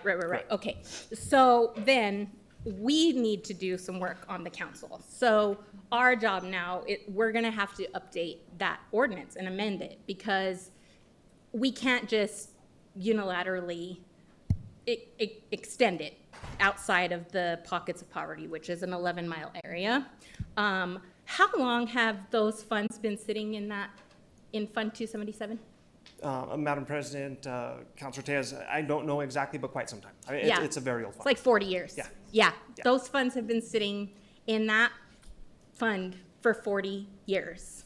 And it's all been based off of these pockets of poverty under a definition that hasn't existed since 1988. And so we need to, but we can't actually do that until we have answers to a couple of things. And it requires us to know if there is a permanent condition in that original UDAG requirement that tied it to the loan repayments. So while we can amend that ordinance, we can't until we know that.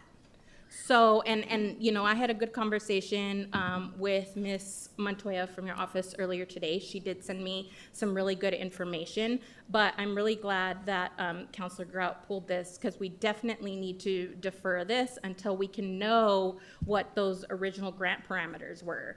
Because we just, you know, we can either, there's two things that can happen here. We're just stuck, you know, within this 11-mile restriction that was created in 1987, or we can expand it to other pockets of poverty that exist in our city that really, really need this money.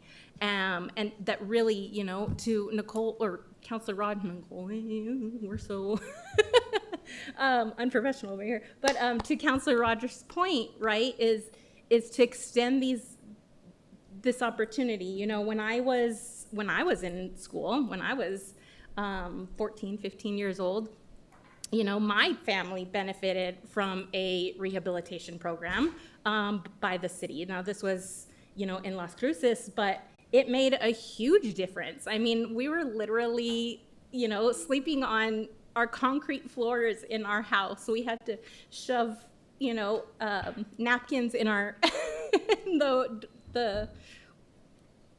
the corners of our houses, right? Door jams, because it would get cold. I mean, it was just, so these type of programs are just so incredibly important, and they make such a huge difference that we should not be restricting them to certain zones when that poverty exists throughout the city. And so I do need to, before we can do anything though, we have to find out if there is any sort of permanent condition that is tied to those loan repayments. You know, it may be worth requesting our IPAs to expand our scope and just test that and see if they can find that information for us. Ms. Sandoval, that might be an option, because this is going to go pretty far back into CFA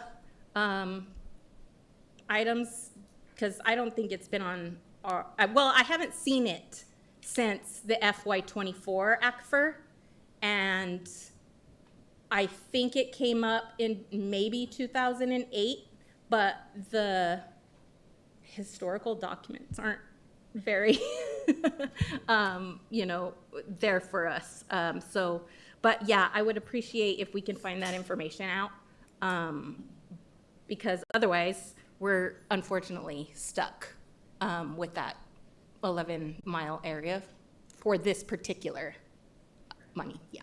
Okay. Thank you. Thank you, Mr. Martin. Just a couple of questions related to this. This is the HomeWise that does the rehabilitation for the houses, right? Am I correct? Madam President, that's correct. I just want to double check. That's what I assumed it was. I just want to say, you know, sometimes, you know, hearing some of the concerns, I think there should probably, you know, look at you know, we should always be revisiting, you know, just like we should revisit fees, we should revisit whether we should have, you know, tax increase, you know, for revenue, we should revisit whether, you know, how we fund some of our social service grants. I think all those things are important. I'll just say that I think my opinion differs a little, you know, so I just don't want the public to think that everybody on the council, and I'm just speaking for myself, but it came across as though, you know, everybody on the council feels this way. I just want you all to know that just a few short years ago, and I'm not sure who was on council then, maybe Councilor Vincent and maybe Councilor Lewis, but we were using most of this money, and correct me if I'm wrong, we were using most of this money for affordable housing. And we were stockpiling affordable housing dollars, and we were not being able to get many of those affordable housing dollars out the door. And I did an amendment one year, and I think Councilor Feeblecorn was here, and I did an amendment one year to actually take out that $3 million for housing rehabilitation. I think Councilor Baca later renamed it gave it a name. And so just a few short years ago, whether HomeWise is the only recipient who responded or not, we were not doing home rehabilitation in our city. So we have so many seniors and houses are dilapidated, yet we take votes here to those houses that eventually, because the viejito, you know, they don't have the resources to be able to rehabilitate their houses, and then we vote here on this dais to condemn that house, knock that house down.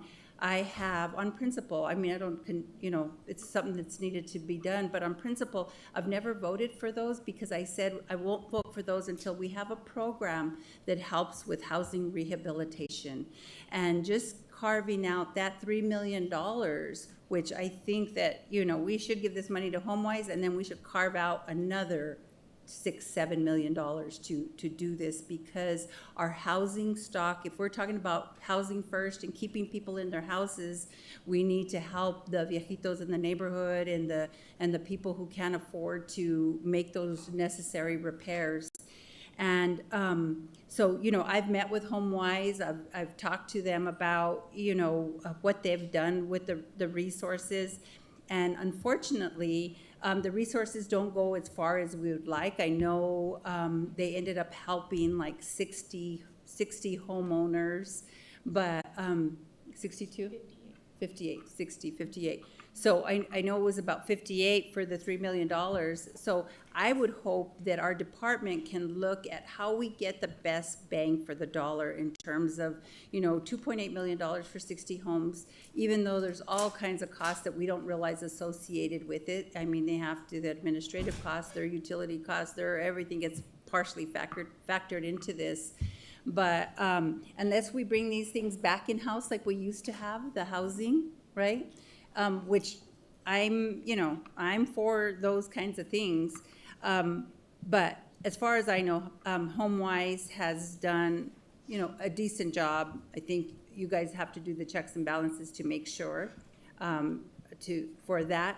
But I really think that this is just a drop in the bucket. If in reality, $2.8 million can only help 60 homes, we got to do better. Actually, it's 60. Right. 68 homes. We're all wrong. It's 68 homes.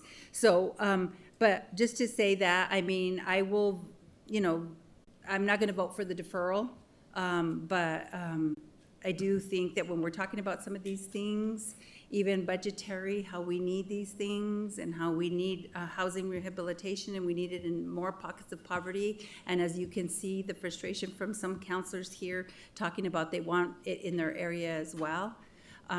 This is a new program that just started a few years ago, and the demand out there is so high that we're a little bit behind the 8 ball. So I hope that we talk about budget, that we do that. And when we're talking about affordable housing dollars, I know it helps the bigger cause, but putting everything just into affordable housing doesn't address our vecinos and our neighbors in our community. So with that, I will go to Councilor Grout for her main motion.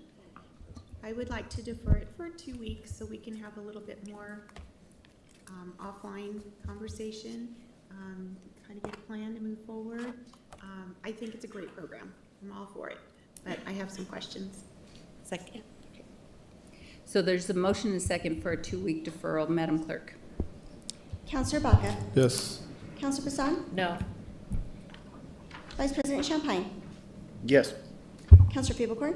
Yes. Counselor Grout? Yes. Counselor Lewis? Yes. Counselor Rogers? Yes? Counselor Tejas? Yes. President Pena? No. Passes on a 7-2 vote. Thank you. So we are now on announcements, which is item 9. Counselor Lewis? Yeah, 1 second. There'll be a Finance Government Operations Committee meeting on Monday, August 10th at 5 p.m. in the City Council Committee Room, 9th floor, Suite 9003 of the City of Albuquerque Government Center. Counselor Bassan? Madam President, there will be an Intergovernmental Legislative Relations Committee meeting on Wednesday, August 5th at 3 p.m. via Zoom video conference, and there will be a Land Use Planning Zoning Committee meeting on Wednesday, August 12th at 5 p.m. in the Vincent E. Griego Chambers basement level of the Albuquerque Government Center, and this will be a hybrid meeting. Thank you, Counselor Bassan, for those 2 announcements. So it is now 7:05-ish. Well, let me see, because that clock Madam is President, different. Just one more announcement. Oh, yes, I apologize. Okay. Yes, Counselor Rogers. Thank you, Madam President. I just wanted to announce we have National Night Out tomorrow across the city. If you just Google CABQ National Night Out, you can find one at a park or somewhere near you. I think we have over 40 events across the entire city. Me and Buck always compete for who has more. I think he beat me by 1. District 6 has 7 different events that you can join us at.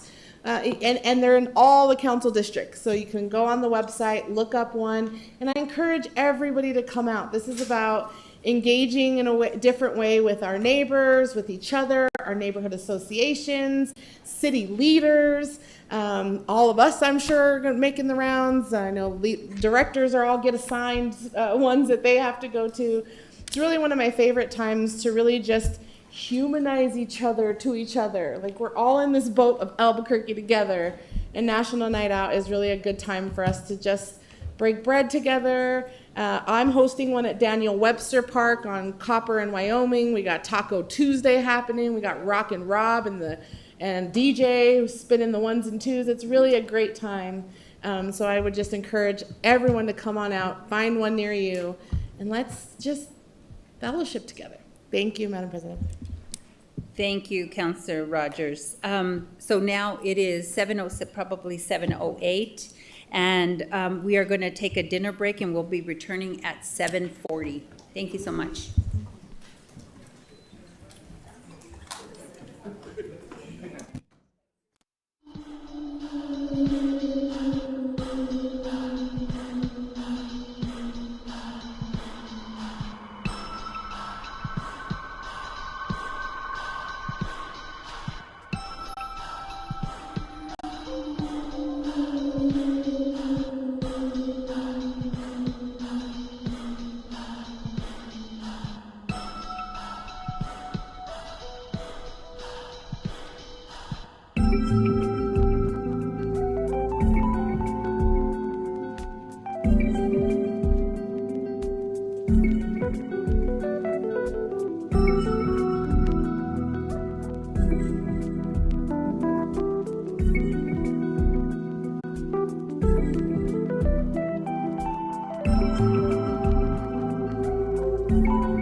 Okay, everyone, we are back in session. We are now on item 10, financial instruments.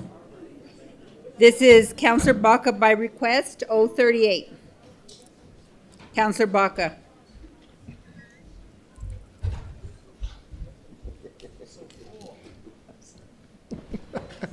Thank you, Madam President.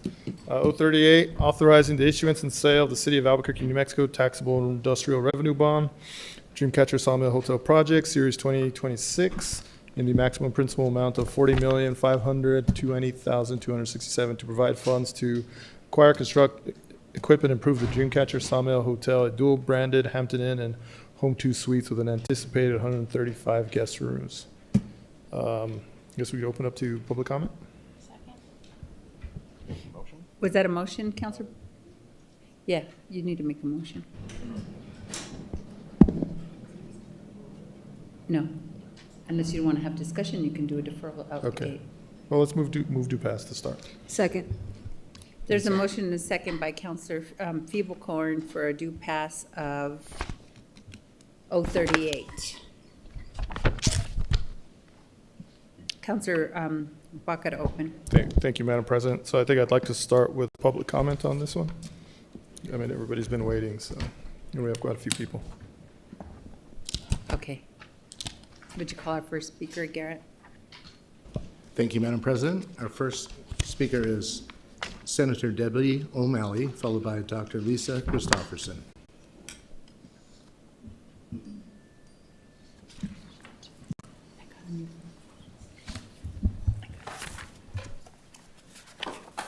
Madam Chair, I do have a handout just so you can get a sense of the, it's a very primitive drawing, but it's at least it gives you a sense of, especially when we're talking about this project, of what we're what we're talking about.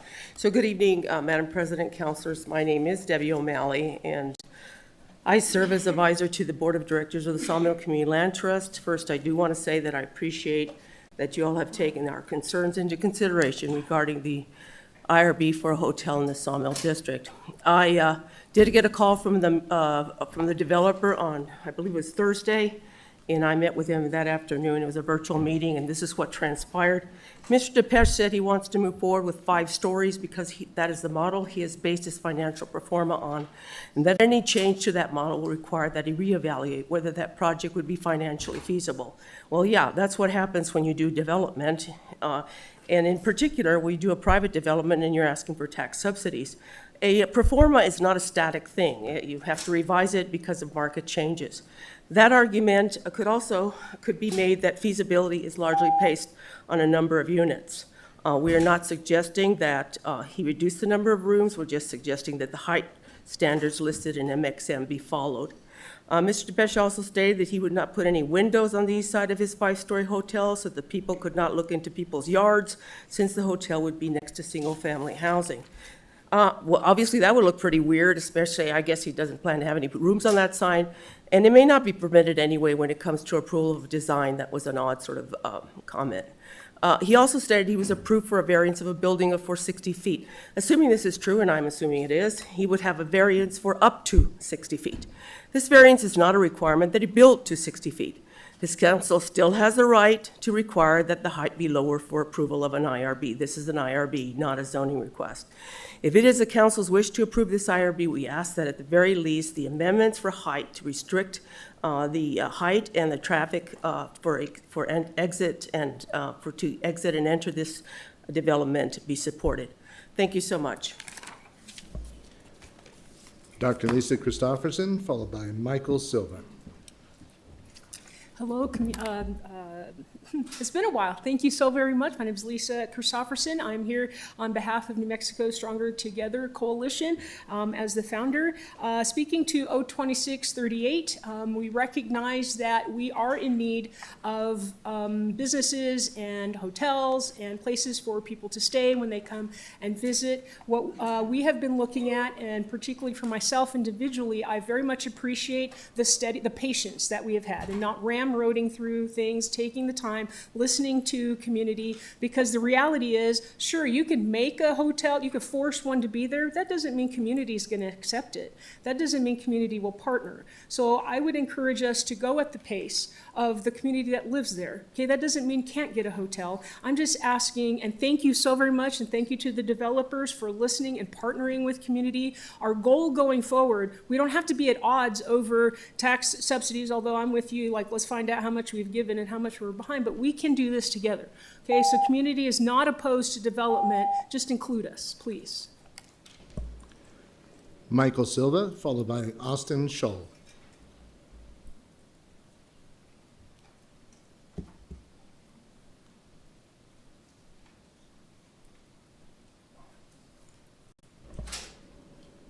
Austin Scholl, followed by Pete Casetas.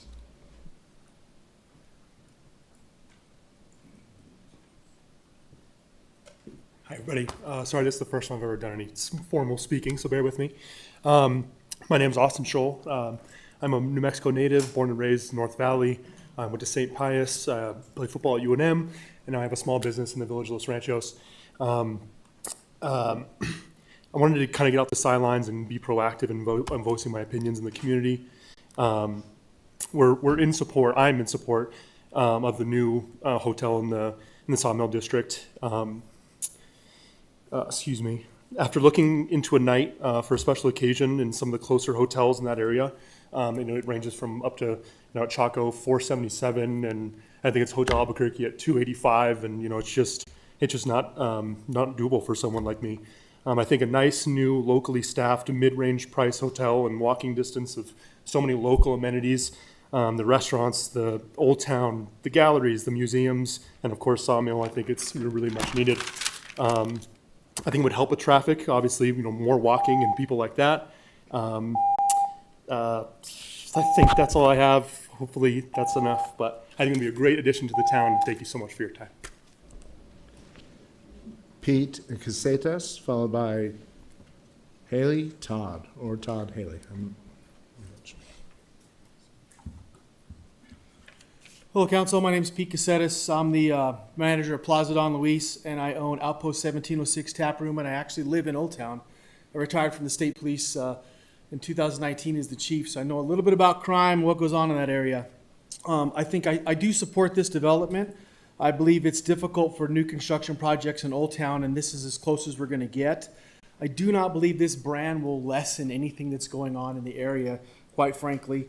The developers decided not to include a bar or restaurant, which is great, because where are those folks going to go that are staying there? They're going to come to Old Town. They're going to go to Sawmill. They're going to visit the local establishments. I think it offers an affordable place for the average touring or average tourist to stay when they come to downtown and Old Town, which is great for that community. Creates some great jobs too.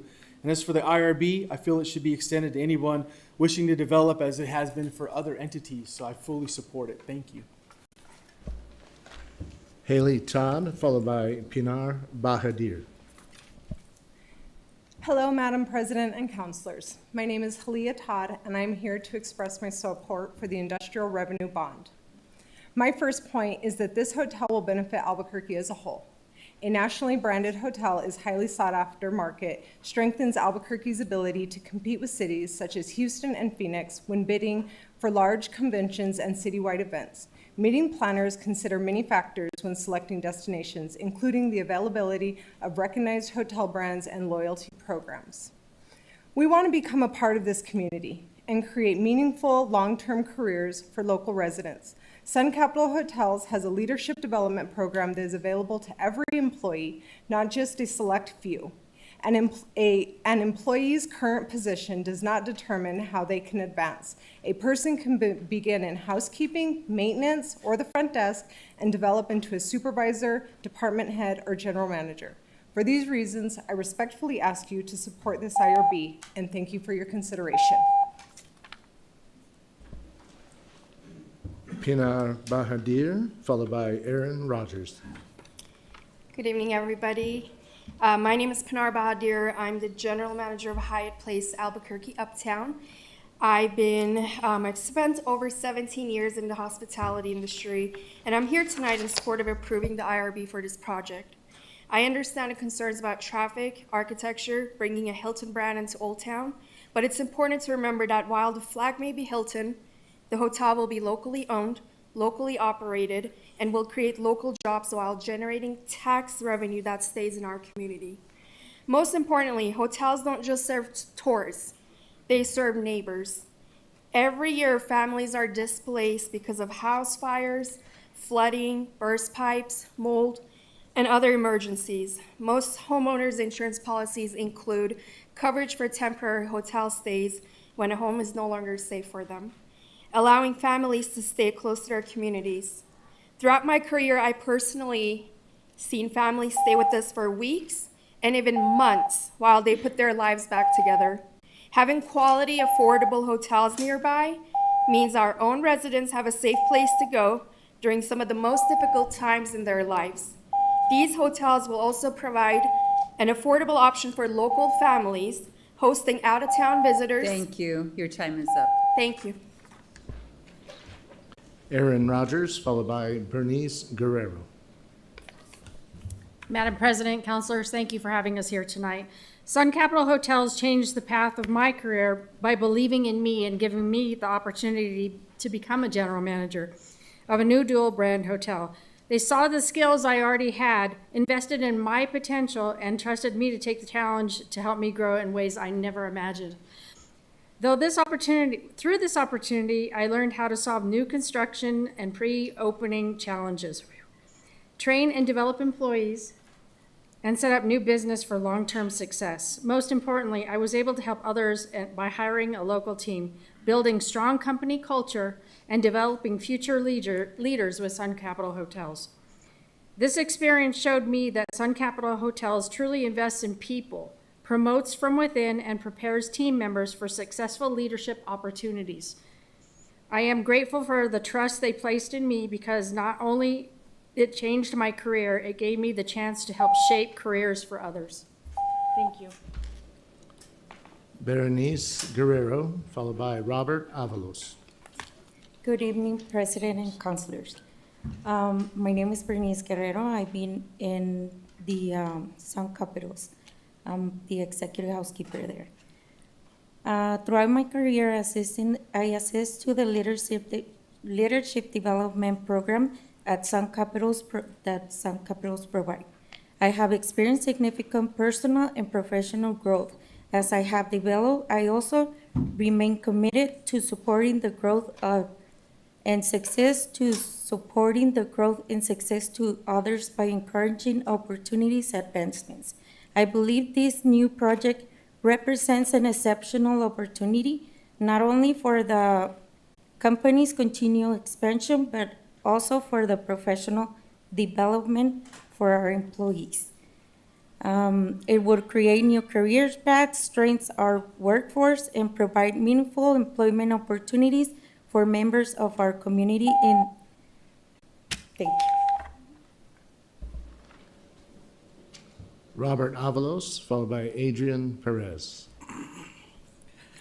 Hello, Madam President and fellow council members. My name is Robert Avalos. I am the general manager of the Fairfield Inn and Suites Albuquerque North. I actually grew up near Central Avenue, near Old Town. I love and proud to call Albuquerque home. I have worked in hospitality for 18 years, starting in housekeeping and working my way up through the ranks. Before joining Sun Capital Hotels, I held several leadership positions, and Sun Capital gave me the opportunity to continue growing in my current role as a general manager. Sun Capital believes in investing in people and promoting from within through leadership training and the opportunity to attend Marriott conferences. I was given the tools to grow professionally and personally. Today, I have the privilege of paying that forward. I mentor and develop employees, and I am proud to say that 2 of my associates completed the leadership programs and managed departments of their own, started from breakfast and now are front office manager and executive housekeepers. As a general manager, I have built strong relationship with local businesses, especially restaurants, and I hope that you guys support this IRB.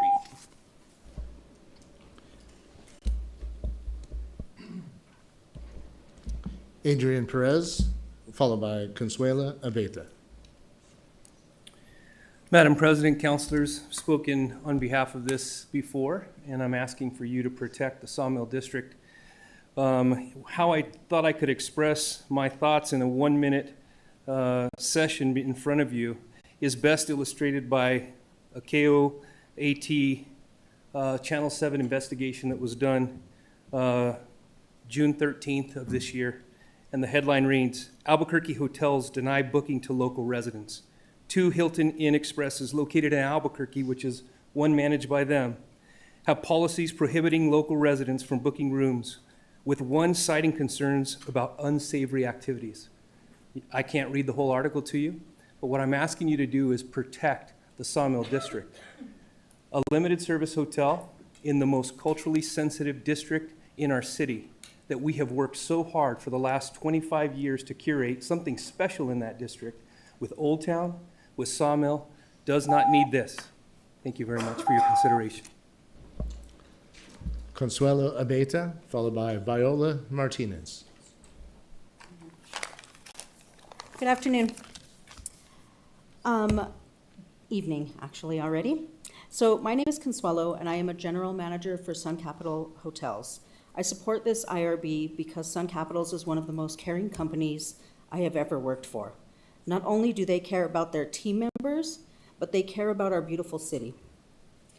We volunteer in our community, purchase school supplies for our team members' children. We purchase turkeys and hams for our team members over the holidays. And those are just a few things that we do. I worked at a hotel previously owned by Sun Capital that was sold to a different owner. When the sale occurred, Depeche gave me the option to stay with the purchasing company or move to another hotel within the Sun Capital family. At the time, I chose to stay at the hotel. I quickly realized that my home was with Sun Capital. I reached out to Depeche and he welcomed me back as a general manager of a Hilton hotel. So Hilton is not only a huge brand, but Sun Capital is a local company who takes pride and is proud to be a part of the city of Albuquerque. Thank you.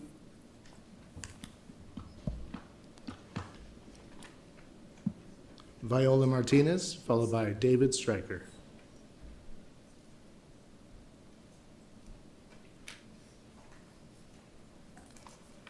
Good evening, Madam Chair and City Councilors. My name is Viola Martinez, and I am President of the Sawmill Land Trust.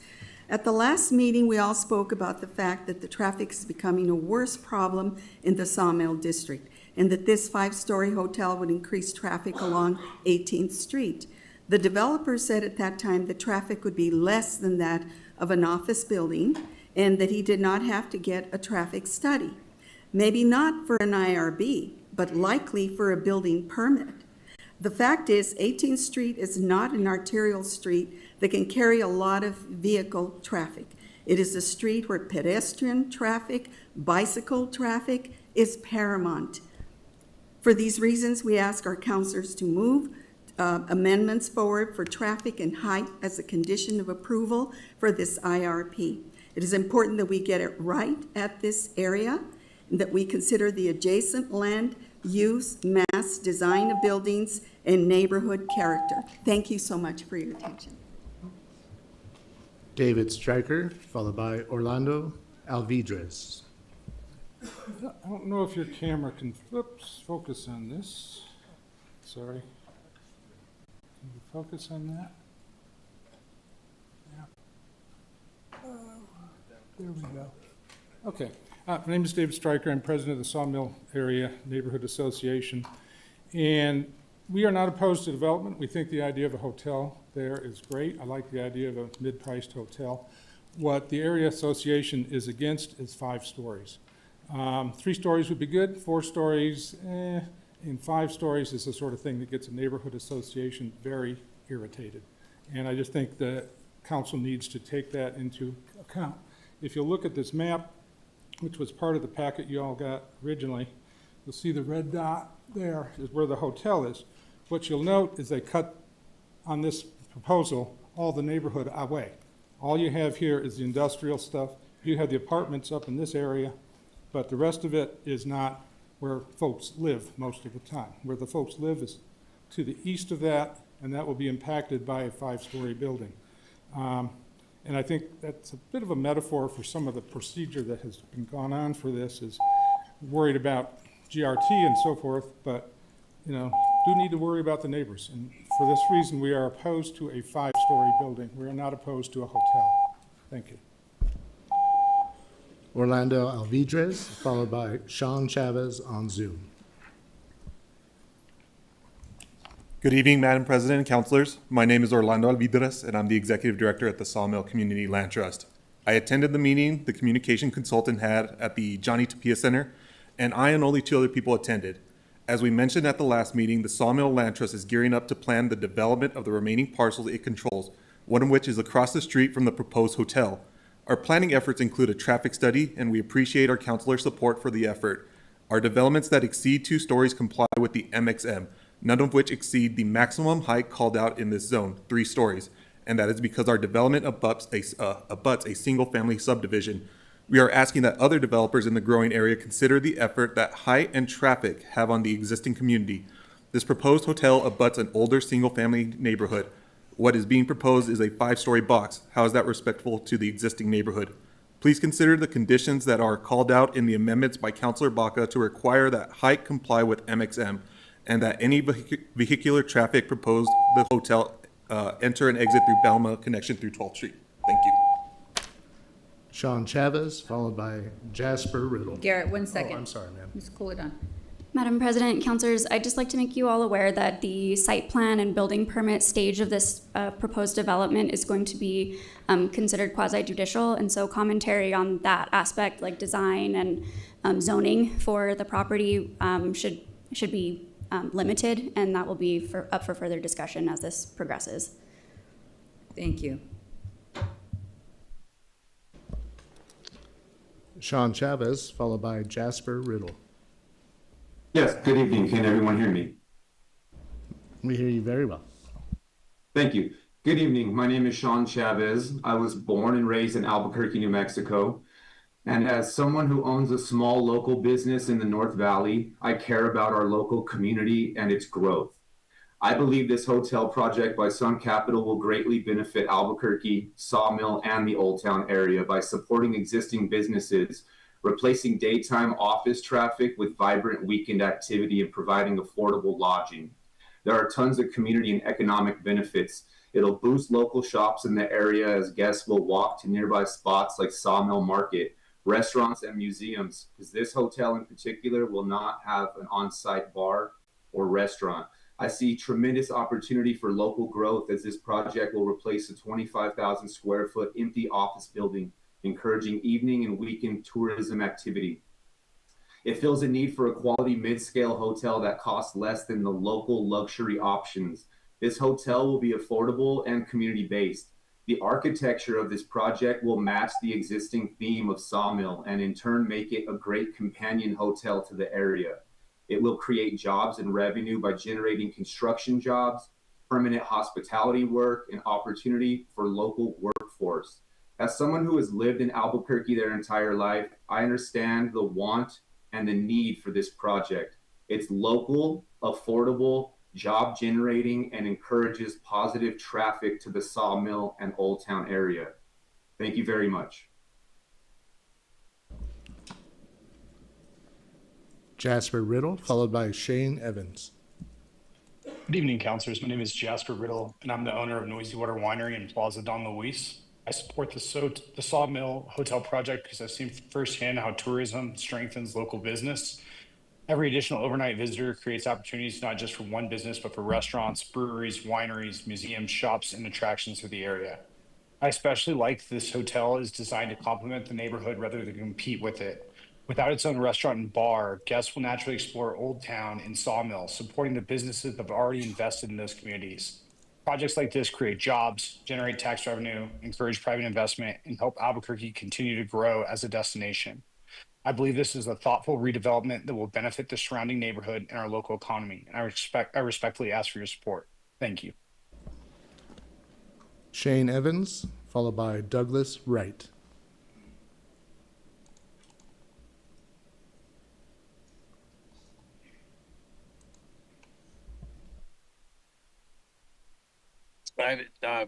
My name's Shane Evans. I'm the owner of Red Mesa Electric out of Gallup, New Mexico. And over the past 8 to 10 years, our company has had contract work in Albuquerque, which has required us to house our employees. We usually will have a hotel 7 to 10 rooms per week. Over the last several years. I believe that this hotel will be a tremendous benefit to have a dual brand hotel that's built in an area like the Old Town and the Sawmill District, not only for employees like mine to stay, but also for the business travelers, your leisure travelers. They'll be able to enjoy the historic downtown, the newer restaurants, the breweries, entertainment. All of this would be within walking distance of where this hotel is going to be, and it would be great for the owners of the businesses in that area also. I also have had the opportunity to work with Sun Capital Hotels, and like the employees have said, he also treats the people that he works with the same way. So please support this IRB. Thank you.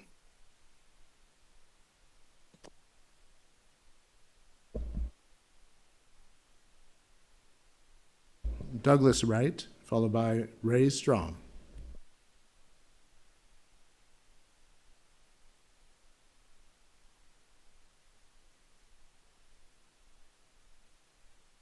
Good evening, everyone. My name is Douglas Wright. I'm a contractor. I live in Phoenix, Arizona. I do work almost all of my work in New Mexico. I normally stay at Sun Capital Hotels. Over the years, they're a great operator, always clean and friendly. I'm also a Diamond member at Hilton, and I usually stay at Hilton Products. This product in the Sawmill area would be great for me and my business. I do most of my meetings as I do not have a full-time office there, at local establishments, restaurants, Starbucks, any kind of coffee shop. And this would be a great avenue to just stay, walk, and I'm usually there for about 5 days per week, 2 or 3 times a month. Thank you for your time. Ray Strom, followed by Diana Peru. Good afternoon or good evening. Thank you for this opportunity. My name is Ray Strom. I've been a citizen of Albuquerque for 30 years. I want to give you a little bit of background to give you some context on my comments. I've served as a risk manager and an insurance broker for over 48 years. I have walked thousands of properties and looked at many projects with an eye towards risk management, safety, commitment, the capability of the developer. I have also been working with Sun Capital and the leadership team for the last 15 years, and I've been privileged to watch this leadership team work so hard. I have worked and walked all of the properties owned by Sun Capital in the state of New Mexico and tell you without exception, they meet and exceed the standards for life safety, public safety, and fire prevention. They work hard. I've watched them and witnessed them invest millions of dollars into their property to ensure that the property continues not only to be safe, but to be aesthetically correct for the areas. Proof of that concept is what they've done in the I-25 corridor and as well as Uptown. So I am in support of this project. I am confident that Sun Capital will deliver on their promise to give you a quality product that's safe for the public and benefits to our economy. Thank you for your time today.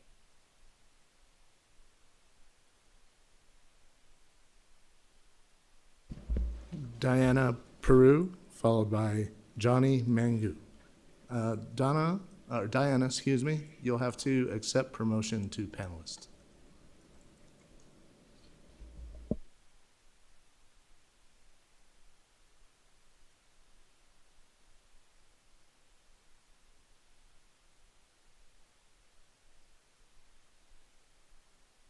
Can you hear me?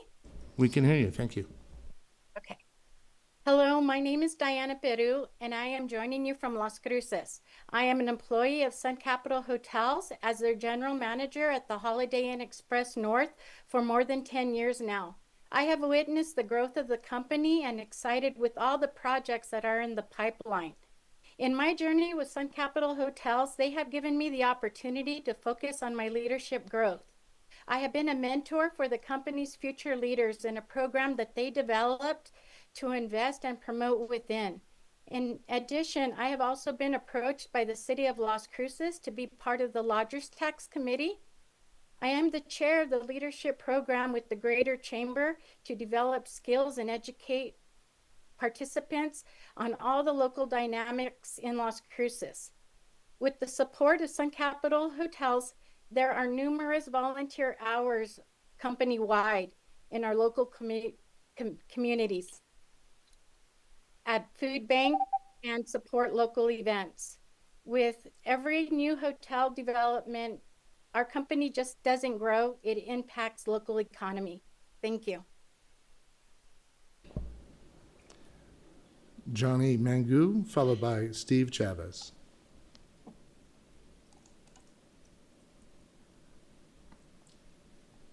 My name is, Madam President and councilors, my name is Johnny Mangu.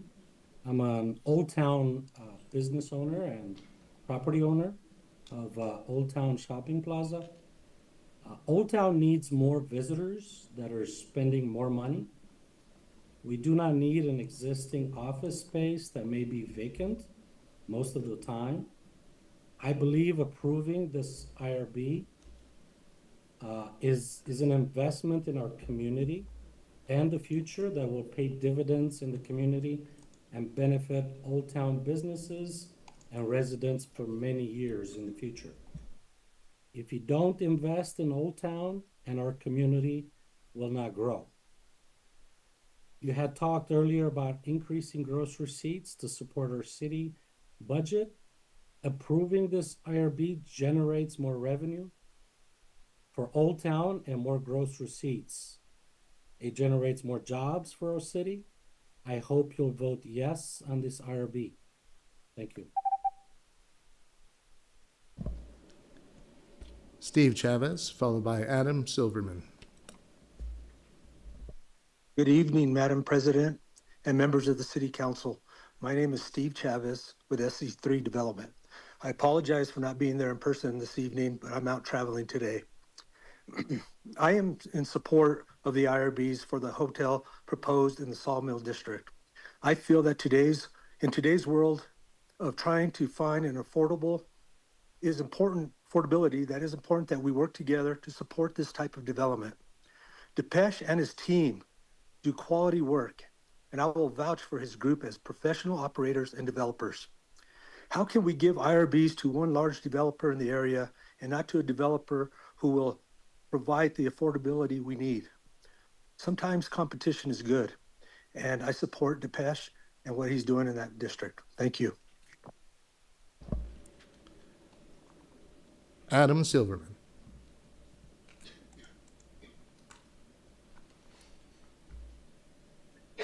Yes, hi, Madam President and council members, Adam Silverman. My company is Geltmore LLC. I'm also a downtowner. Echoing a lot of the comments we heard tonight, I'm sorry I had to leave early. I have a commitment in the morning early, but diversity of affordable lodging, connections to our rail trail, increases in gross receipts tax, all of those things happen when we have new development, and especially with lodging development, because those are people from out of town that come and want to spend their money in our community. And I think we all have a reason to vote for this financial instrument because of those things. And so I'd like to urge you that this is something that will be good for our community. This will actually be something good for the rail trail, which we've already allotted money for. And I would really like to see Sun Mountain finish this hotel and get rid of an office building that is really out of date and shouldn't have any place in the sawmill. So thank you, and I appreciate all of your service to the community. Thank you, Madam Chair. That takes care of Zoom. Is there Pauline Chavez here that would like to speak? Pauline Chavez.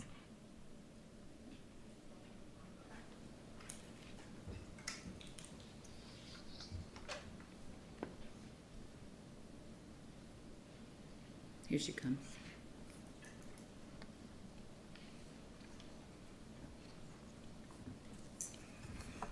Good evening, Madam President and councilors. My name is Pauline Baca. I spoke at the last council meeting. I'm a member of the Community Land Trust. I was born and raised in the neighborhood. At the last meeting, after the hearing our testimony, you asked the developers to reach out to the community. I have not heard from the community, neither have my neighbors. It's my understanding that they contacted our executive director, Orlando, and that meeting was with him and one other person. I don't know who their communication person is, but they did not do an outreach to our neighborhood. It's my understanding that Councilor Baca has a couple of amendments that require conditions for approval of the IRB. They are very important concerns. They deal with traffic and height. While we still feel that this project does not deserve taxpayers' subsidies, we know there are some councilors who believe it does, and I hope that. Thank you. Madam President, that concludes our list of signups for this matter. Thank you. Thank you so much. Councilor Baca, 038. Thank you, Madam President. So there's obviously clear support for this project within the community. Simultaneously, there's not support for this project. I think, if this was Journal area, we did approve one we didn't even talk about that, right?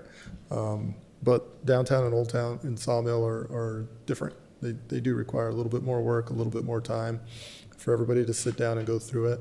I think we heard that the design team met with the land trust, but not the developer. And I think the land trust really wanted to meet with the developer directly. I think that's important. Also, there was mention of a couple of amendments that I was going to introduce. And I'm not going to introduce those because our council advised me against that. And so that changes things a little bit, I think. I think that's important. I did meet with both groups to kind of see where they were and what had happened. And there's still a lot of confusion there.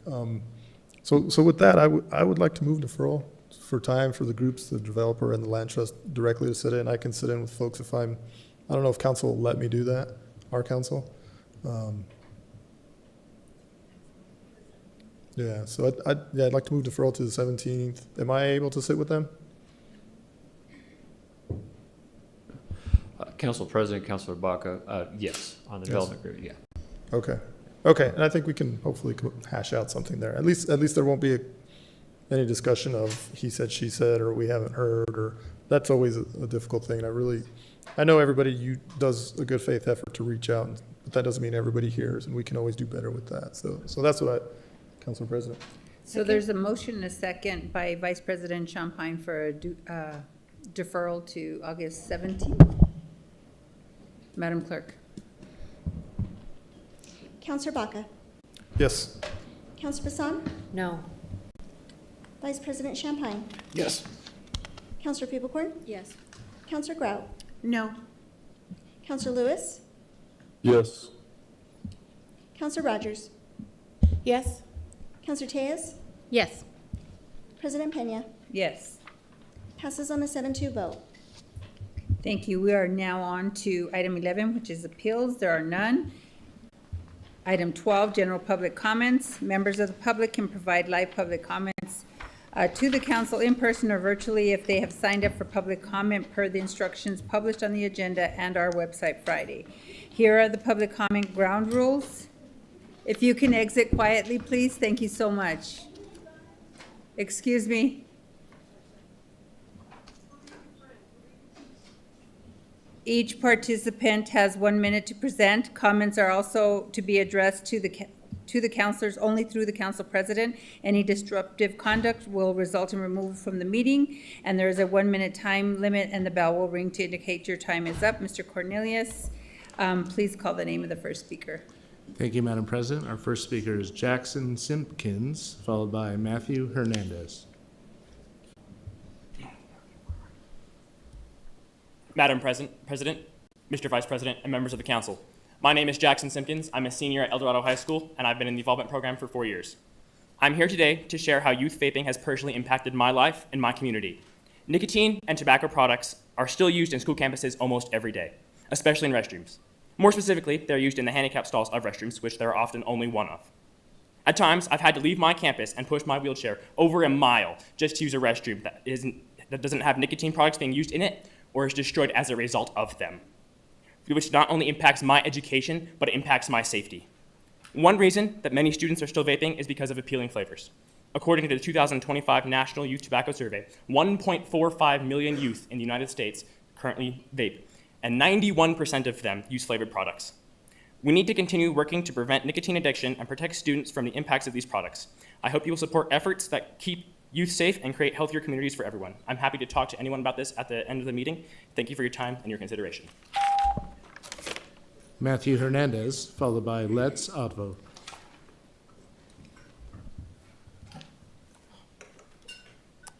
Good evening, Madam President, Mr. Vice President, and members of the council. My name is Matthew Hernandez. I am a sophomore at El Dorado High School, and I've been with the Evolvement program for 2 years. Like my fellow Evolvers shared, I have seen how vaping affects students and communities. One way we can help prevent youth nicotine addiction is by restricting flavored vapes, making them less appealing and reducing the chances that youth will start using them. While current preemption laws mean these policies must be passed at the state or federal level, support from local leaders like you can help build momentum for meaningful change. We hope you will consider supporting efforts to protect New Mexico's youth from nicotine addiction. Thank you for your time and consideration. Let's Otvo, followed by Brick Jonesy. Overhead, please.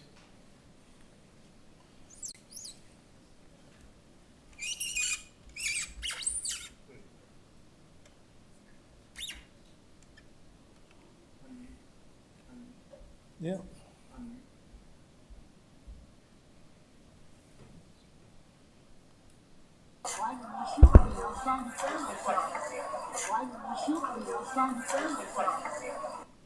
Mr. Griego contacted police and advised he was pepper sprayed by the female and had his phone stolen.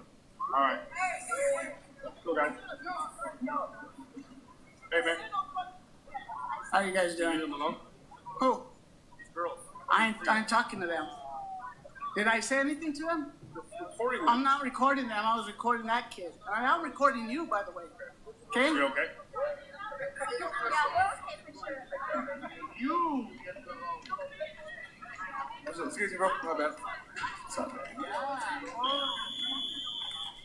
So, also, some guy hit his phone out of his hand, and I went to go pick it up. Motherfucker tackled me and pulled my hair, so there's also that, but he didn't do nothing, like Summer says. Bitch, still fucking pretty.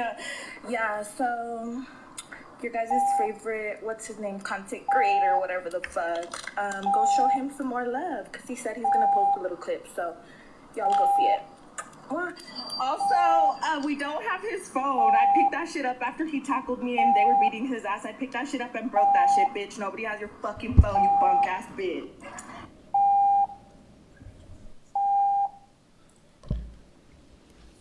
Brick Jonesy, followed by Francesco Artist. Over here.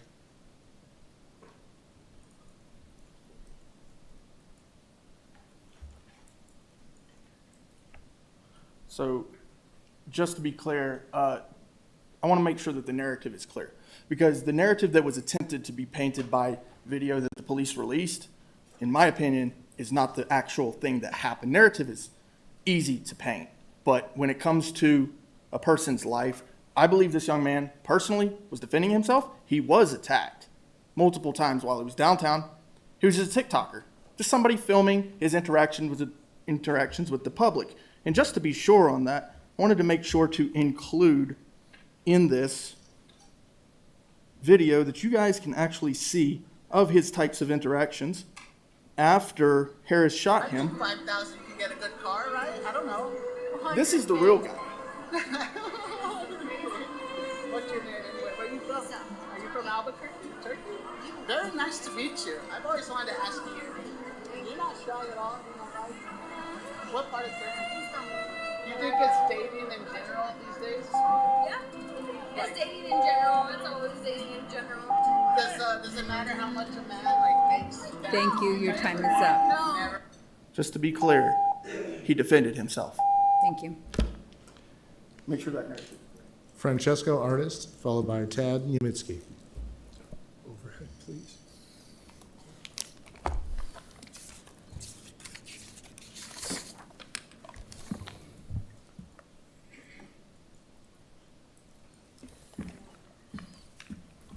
I propose an additional option for some of our unhoused neighbors who have lost their way. Picture our public libraries and transit system currently being used as homeless shelters, but without all the bells and whistles. Quickly convert an empty storefront in each quadrant into a bare-bones heating and cooling center, and bonus, 4 new public restrooms for people who need them the most. And maybe if ACS likes the idea, make each one into a substation. The city has arrested more homeless in this past year than the last 8 years combined, which is the most inhumane and expensive option, making unhoused approximately half of our current prison population. COMPASS is short for compassion. Thank you. Tad Numinski, followed by Joseph Ford. Would you give me overhead?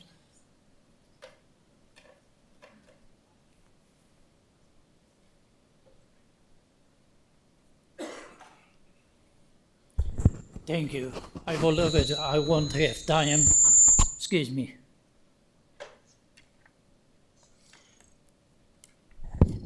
I believe I won't have time to get to this issue tonight.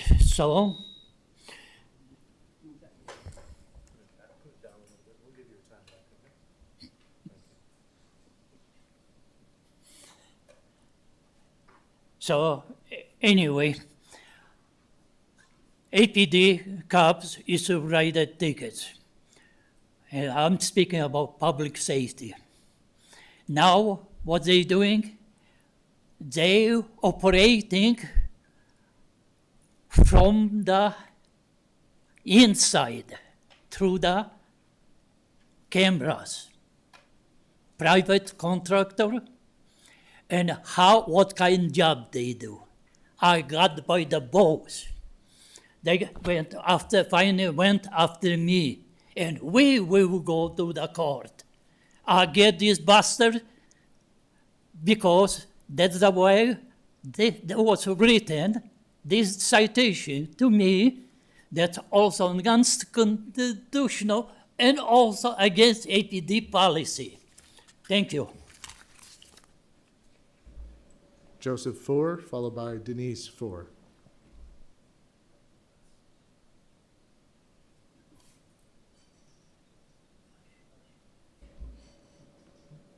Denise Ford, followed by Justin Rogers.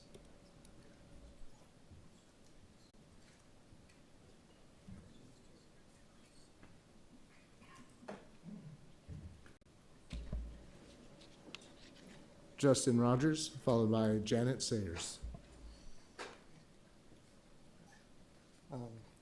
I'll be using the overhead, and also I have handouts for each counselor if someone wants to take this for them, including one for Counselor Lewis, but he'll just have to watch on the video. Okay. Yeah, I'll look up here. Okay. All right, good evening. Thank you, Madam President and members of the council here. I am here, as promised, with report cards. This is a group project. We tracked over 150 votes from January through June and picked 32 key voting items. We asked people to read them and say which are the most important and if they wanted a yes or no. Then weighing them by importance, we looked at all the council votes to give you a score. I want to say no AI was used in this process. This is just the voice of the people, what we wanted to see you all do. So there are 6 main categories of priorities on the front side of this, from immigrant rights, which was rated an 8.2 out of 10, down to taxes only a 2.2 out of 10, and just a list of some votes. So if you're curious where these came from, these are some of the 32 votes we considered, not all. On the other side, oops, that's the same page, is letter grades. I was pretty generous with these, but this is for you to know that people are watching, and I just wanted to say, yeah, please take this into consideration. And 2 counselors are getting extra credit for putting in a participatory budgeting process, so the rest of you can also get some credit for that. That's not reflected here, but I wanted to say PD in districts 6 and 1 coming soon. Janet Sayers, followed by Dr. Lisa Christopherson.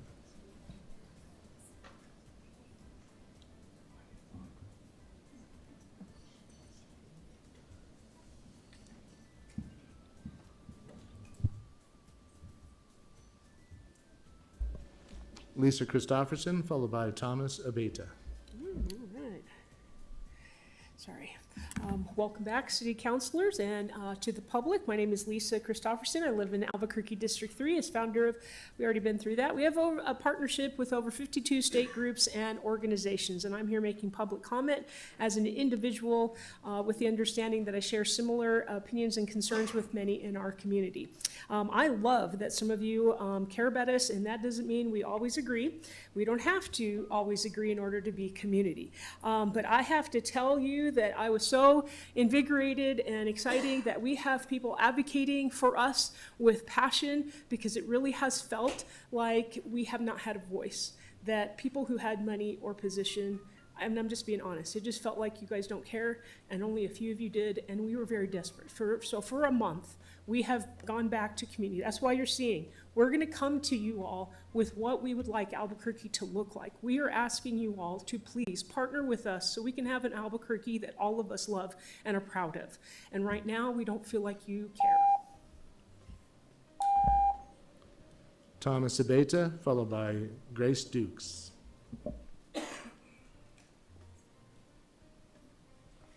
So last time I came and spoke at City Council, police force was used to remove me from the podium because I broke a rule that I believe to be constitutionally, wrong, which is that I cannot ask direct questions of city councilors.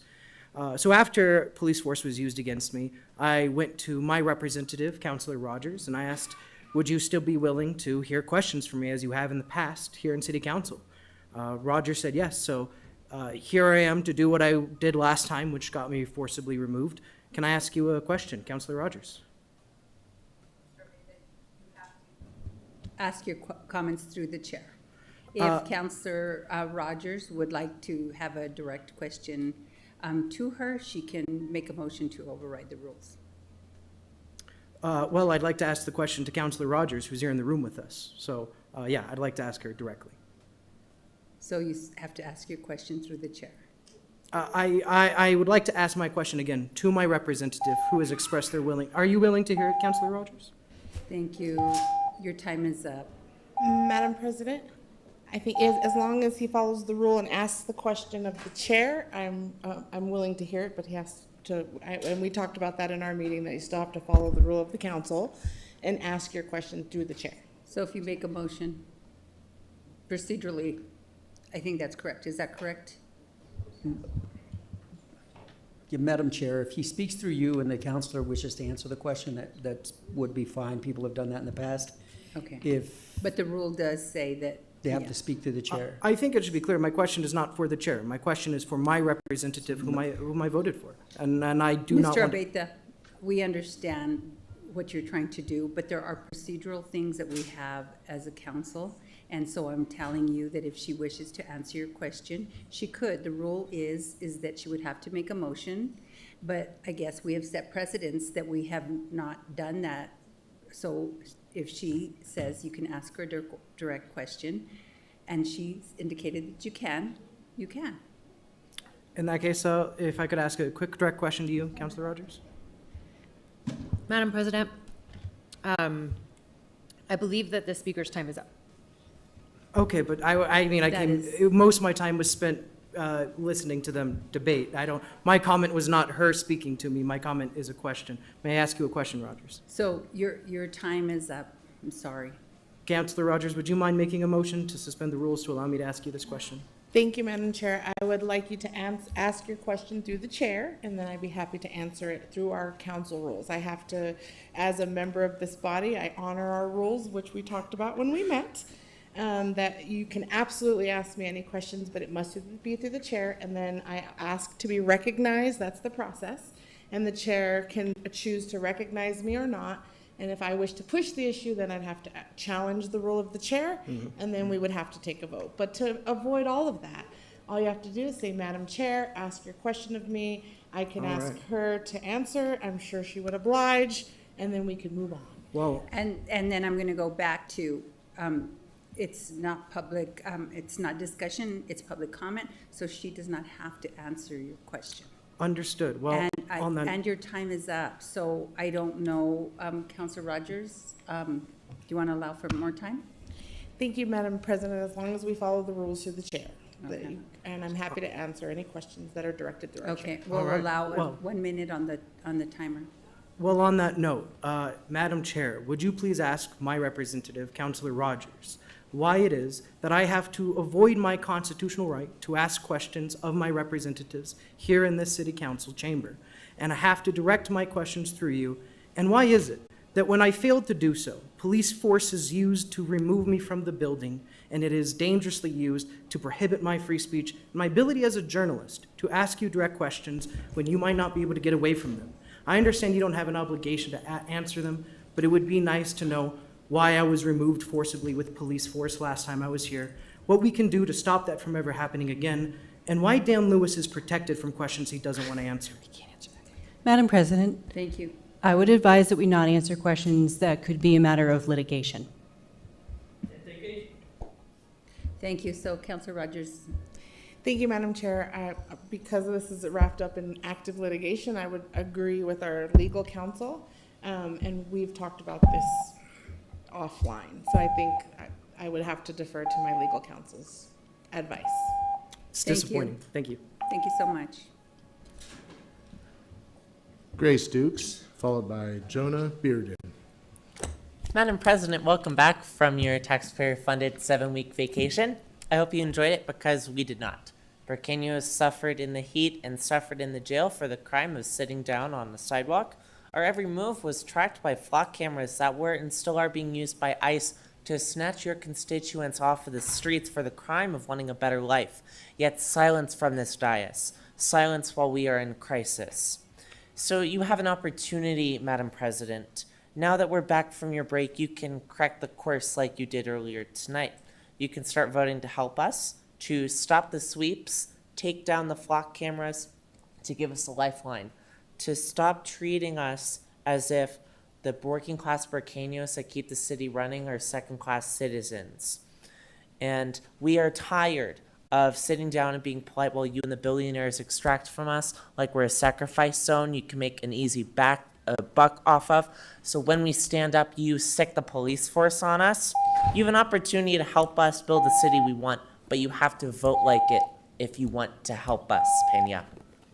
Thank You have to vote like it. Jonah Bearden, followed by Erica Hartwick Brown.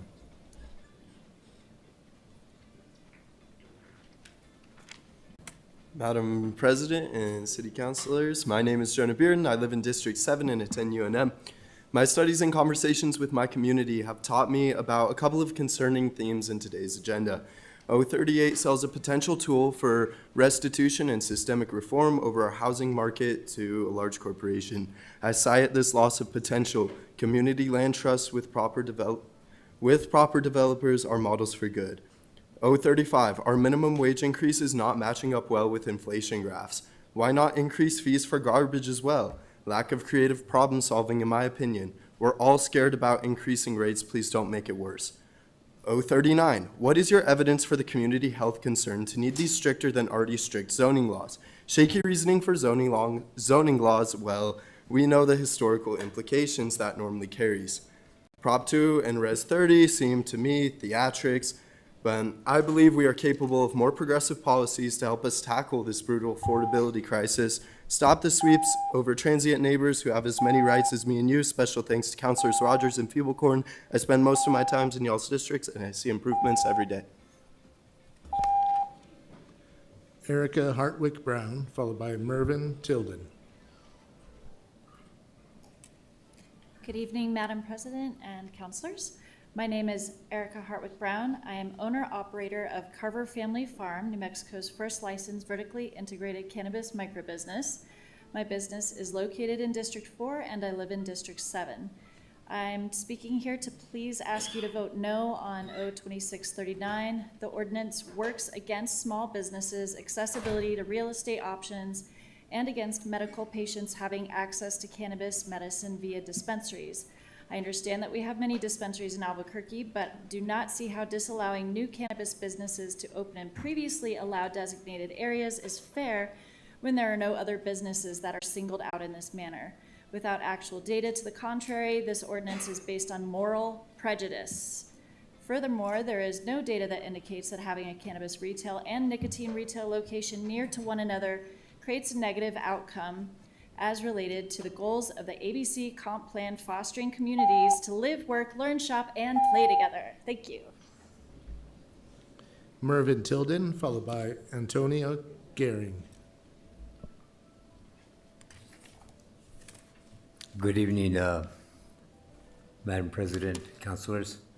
My name is Mervyn Tilden. I want to talk about something that I really feel is missing from the course of any discussions that I've ever heard since I've been here in Albuquerque for the past almost 6 years, and that is the creation of a memorandum of understanding with the Navajo Nation regarding the injuries, deaths, and the killings of Native Americans, particularly with my tribe, the Navajo Nation.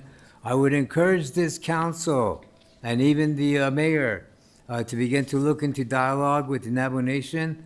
There are concerns that I have. 12 years ago, two Navajos were killed here. There was an MOU that was established with the Navajo Nation on May 30th of last year, 2025. I was ran down, pinned under, and injured quite severely, requiring surgery on my knee and on my metatarsals. The employee with the solid waste management was using a City of Albuquerque vehicle. This has to end.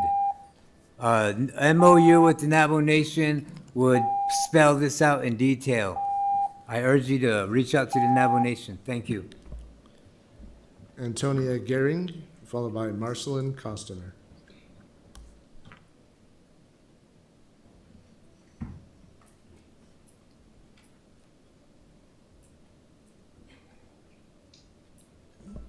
Marcelin Costner, followed by Bryant Johnson.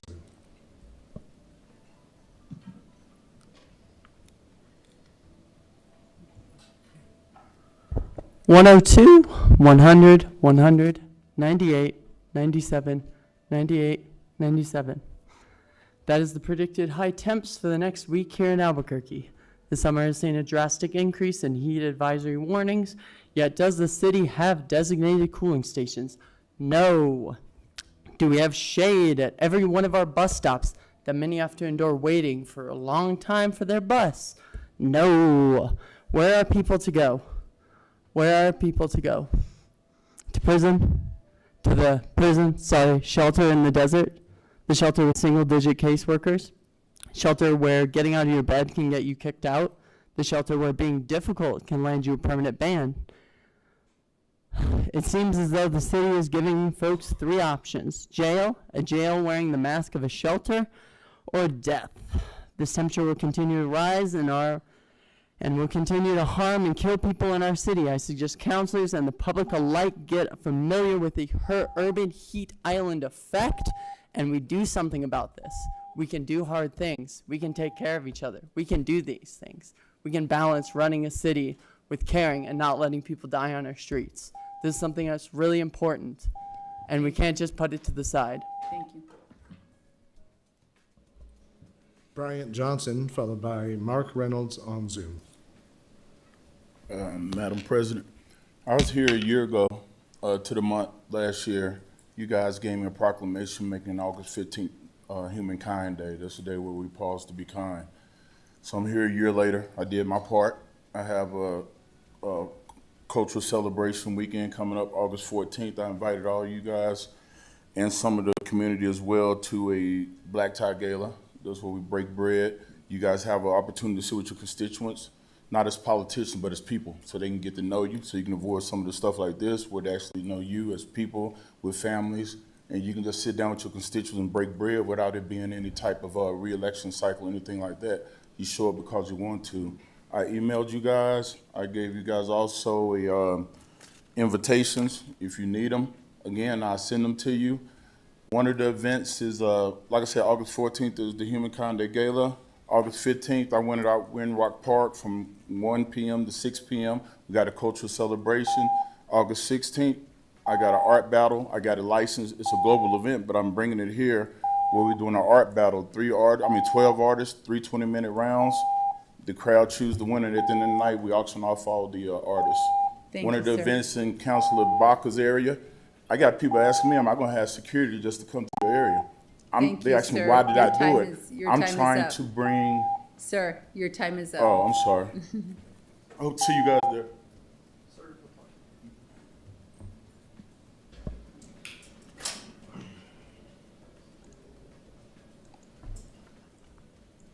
Mark Reynolds, followed by Benjamin Bean.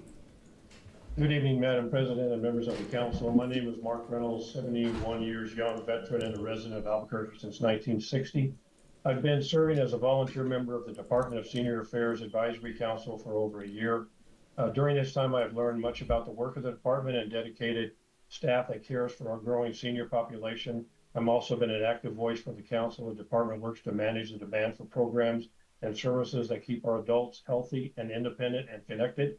This includes providing feedback during the evaluation of many services the department delivers, including the recent breakfast alignment at the senior and multi-generational centers. I can tell you the department was very transparent, and its evaluation included various public meetings and listening sessions. Based on the feedback from the public and as a council member, I provided direct input to the support and needed alignment of the breakfast to keep this unique city program sustainable, which included the recently revised menu that was posted on Friday. Further, I would want to make sure you know the department does an incredible amount of work as a lifeline for the homebound seniors and those who limit access to family support, transportation, and other services. I'll skip to the bottom. The department realignment of the breakfast program has been operational the same way for over 20 years and was done for the betterment of the maintaining resources to keep the program going, and a real need and growth should be focused on the other supportive services many do not see. Thank you for your time and hearing my perspective on the continued support of the Senior Advisory Committee. Benjamin Bean, followed by Joe Cardillo.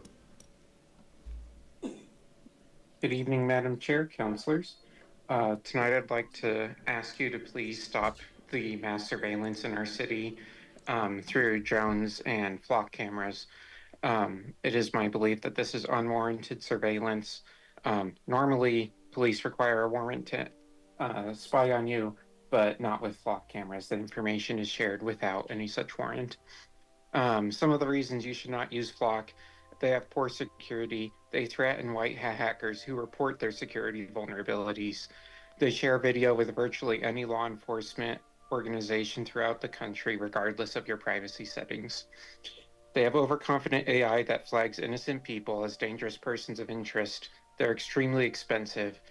It's another company that likes to move fast and break things, and I don't know if we want to trust that with our data. They say that they're all about safety, but who are they keeping us safe from? And really, it's a question about a trade-off between freedom and safety. Please take down the flocking cameras. Joe Cardillo. Good evening, Madam President. Good evening, councilors. I had a chance over the summer break to rewatch all of the council meetings from this year, which admittedly at moments had me questioning my life choices, but I wanted to offer just a quick set of observations and some recommendations on a few things. The first item is in regards to agendas, specifically just not packing them. That's something I think this council leadership should really consider. When we have 1 a.m. meetings, I certainly noticed a few people nodding off. It does make it hard to do the people's business, and it does get a bit confusing at 12 or 1 in the morning. I think just keeping the agendas really more modestly sized going forward is a good idea. I also noticed unequal public comment at times, where some folks would go over by 15 seconds, but some people would go over by a minute or 2 minutes. I think being more consistent doesn't it's something that could definitely be solvable. And then in terms of access, I think Althea Atherton, who's a good transit advocate, mentioned it at the last meeting, but things like food, childcare access, and again, not going overtime and ending up at 1 a.m. is a good practice to make the council more accessible to regular folks. And I think that's something this council could easily do and take some steps towards. So make those recommendations, and thank you for your time. Thank you, Madam President. That concludes general public comments. Thank you so much, Mr. Cornelius. Councilor Tejas is due to personal privilege. Thank you, Madam President. I just wanted to make a quick clarification to some folks regarding the flock safety. I have been looking into this issue, and I want to let you all know that we have not, at this point, found any sort of direct contracts or purchase orders with flock safety. It's my understanding that APD currently utilizes Vigilant Solutions for the automatic license plate readers, and we are definitely doing our vigilance and due diligence to understand how data is stored, what data restrictions are in place, and what that sort of looks like. So just so the public is aware of what that kind of looks like, we don't, at this point that I know of, from what we have been able to look into, have any contracts with flock safety. So thank you, Madam President. Vice President Champagne.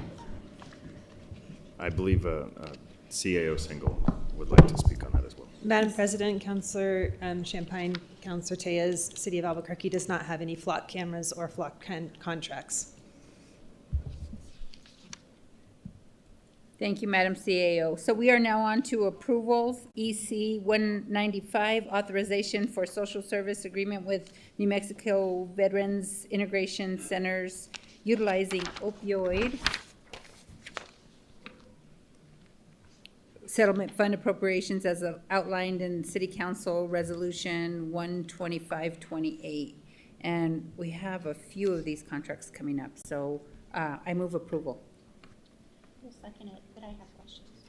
So there's a second by Committee of the Whole Chair Grout, and she has a couple of questions, but if we can have the staff come up and, yeah, thank you so much.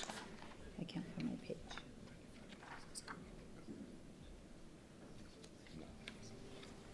Madam President, thank you. Thank you, Madam President.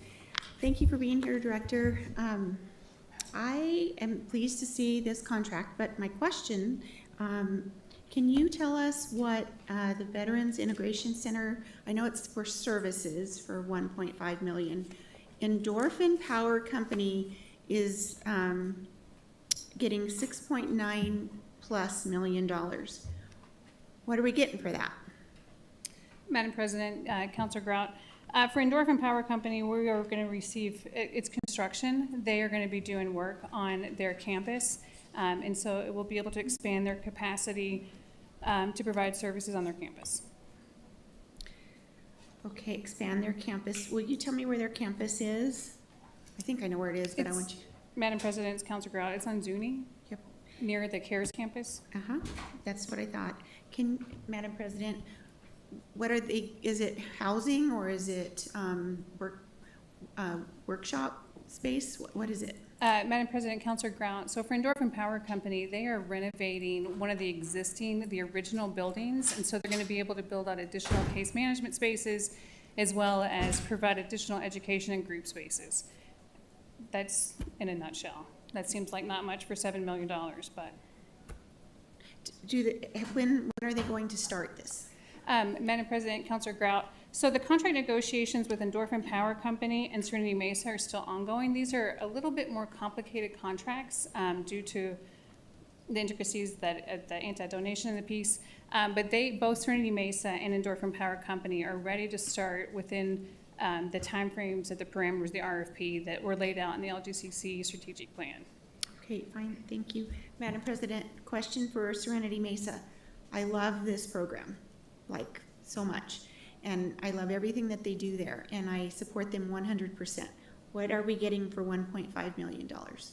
Madam President, Councilor Grout, they are expanding not their actual site, but they're renovating and upgrading the housing piece that's off-site, not on Condershire. Okay, so it's like the transitional housing? Yes. Okay. Madam President, Councilor Grout, yes. Very good. And are they ready to go? Madam President, Councilor Grout, the same answer as the Endorphin Power Company. Yes, they'll be ready as soon as we get the contract executed. Okay, thank you. Thank you, Nancy.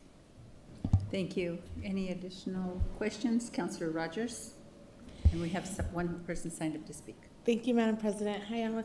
Just question, this was part of the RFP for the opioid settlement dollars, correct? Madam President, Councilor Grout, or I'm sorry, Councilor Rogers, this was part of the grant process as part of the opioid dollars, yes.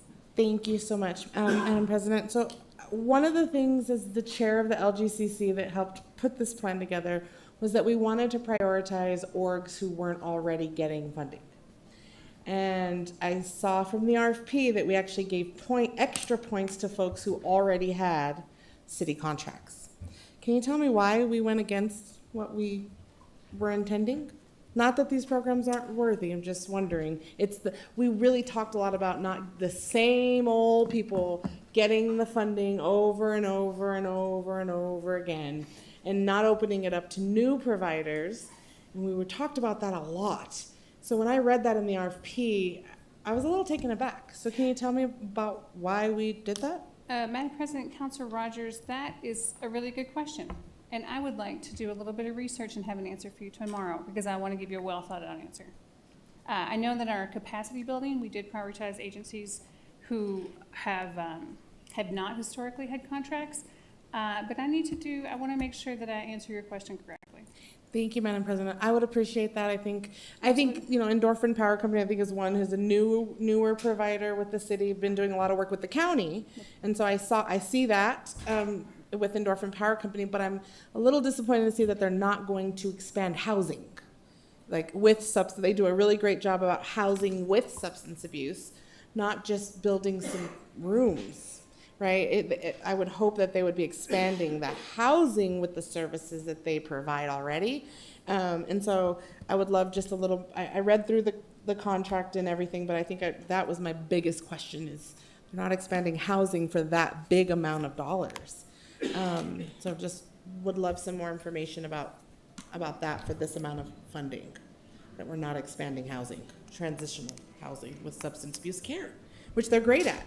I would like to see them do more with this money.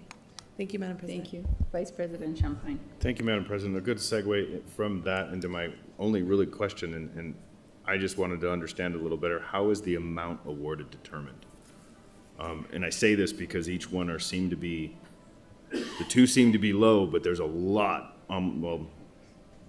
double than what the other two are combined.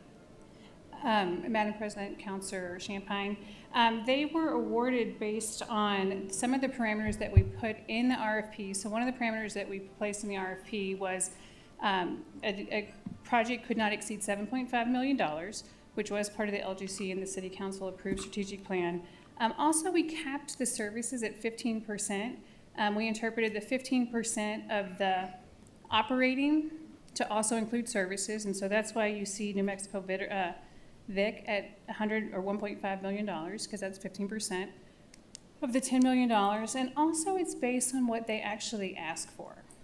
So we prioritized in accordance to the score, and then based on what the agencies had asked for in their proposals. Thank you, Madam President. Thank you. Thank you. Any other questions? No? We'll go to our public commenter. Thank you, Madam President. Lisa Christopherson to speak.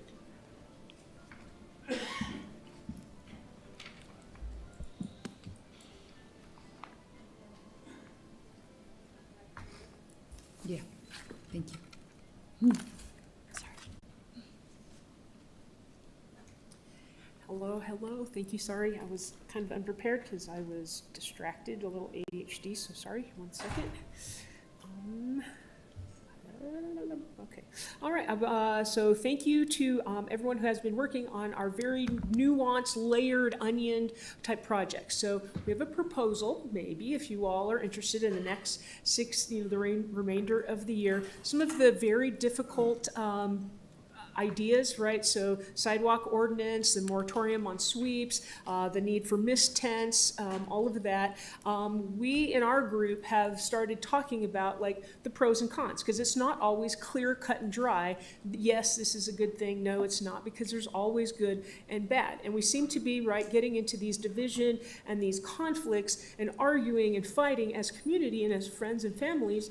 And maybe what if we took I really appreciate the deferment. Like, what if we had more time, right? Because from the time it's on the committee stuff and then time it gets onto this agenda, I mean, how have we as community had opportunity to talk about some of these things so that we're here fighting over it, or we're sitting next to people that really we might be in agreement if we had more information? So how could we develop something in between? It's on committee before it gets to here, and some of us, maybe we could help communicate. Thank you. Final speaker. Yes, Madam President. Okay, thank you. Seeing no other discussion, I would urge your support for R 25-128. Madam Clerk. I believe we were on EC 195. Oh, I'm sorry. Yes, you are right. Councillor Baca? Yes. Councillor Passan? Yes. Vice President Champagne? Yes. Councillor Feeblecorn? Yes. Councillor Grout? Yes. Councillor Lewis? Yes. Councillor Rogers? Yes. Councillor Tejas? Yes. President Pena? Yes. Passes unanimously. Thank you. And just so that the public knows, it refers to the cannabis, the marijuana ordinance here. So anyway, yeah, that's why I read that. So EC 196, approval requested to increase funding for FY 27 substance abuse treatment voucher contract with Albuquerque Behavioral Health. I move approval. There's a motion second by Committee of the Whole Chair Grout. We started with comments first. We can go ahead and start there again.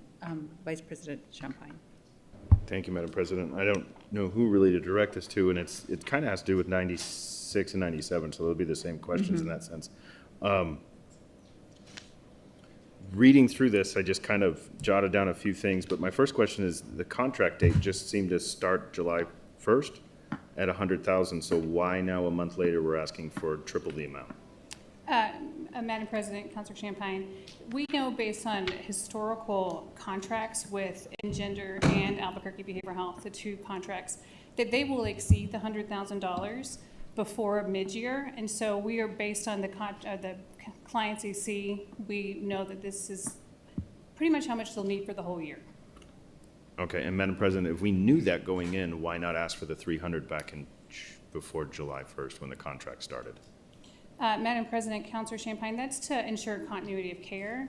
Whenever we were executing contracts, it was to give them $100,000 to start and then have enough time for them to continue operating or providing services from June 30th, because they have existing clients. After the budget is approved for FY 27. So we're in a bit of a tight window. Okay.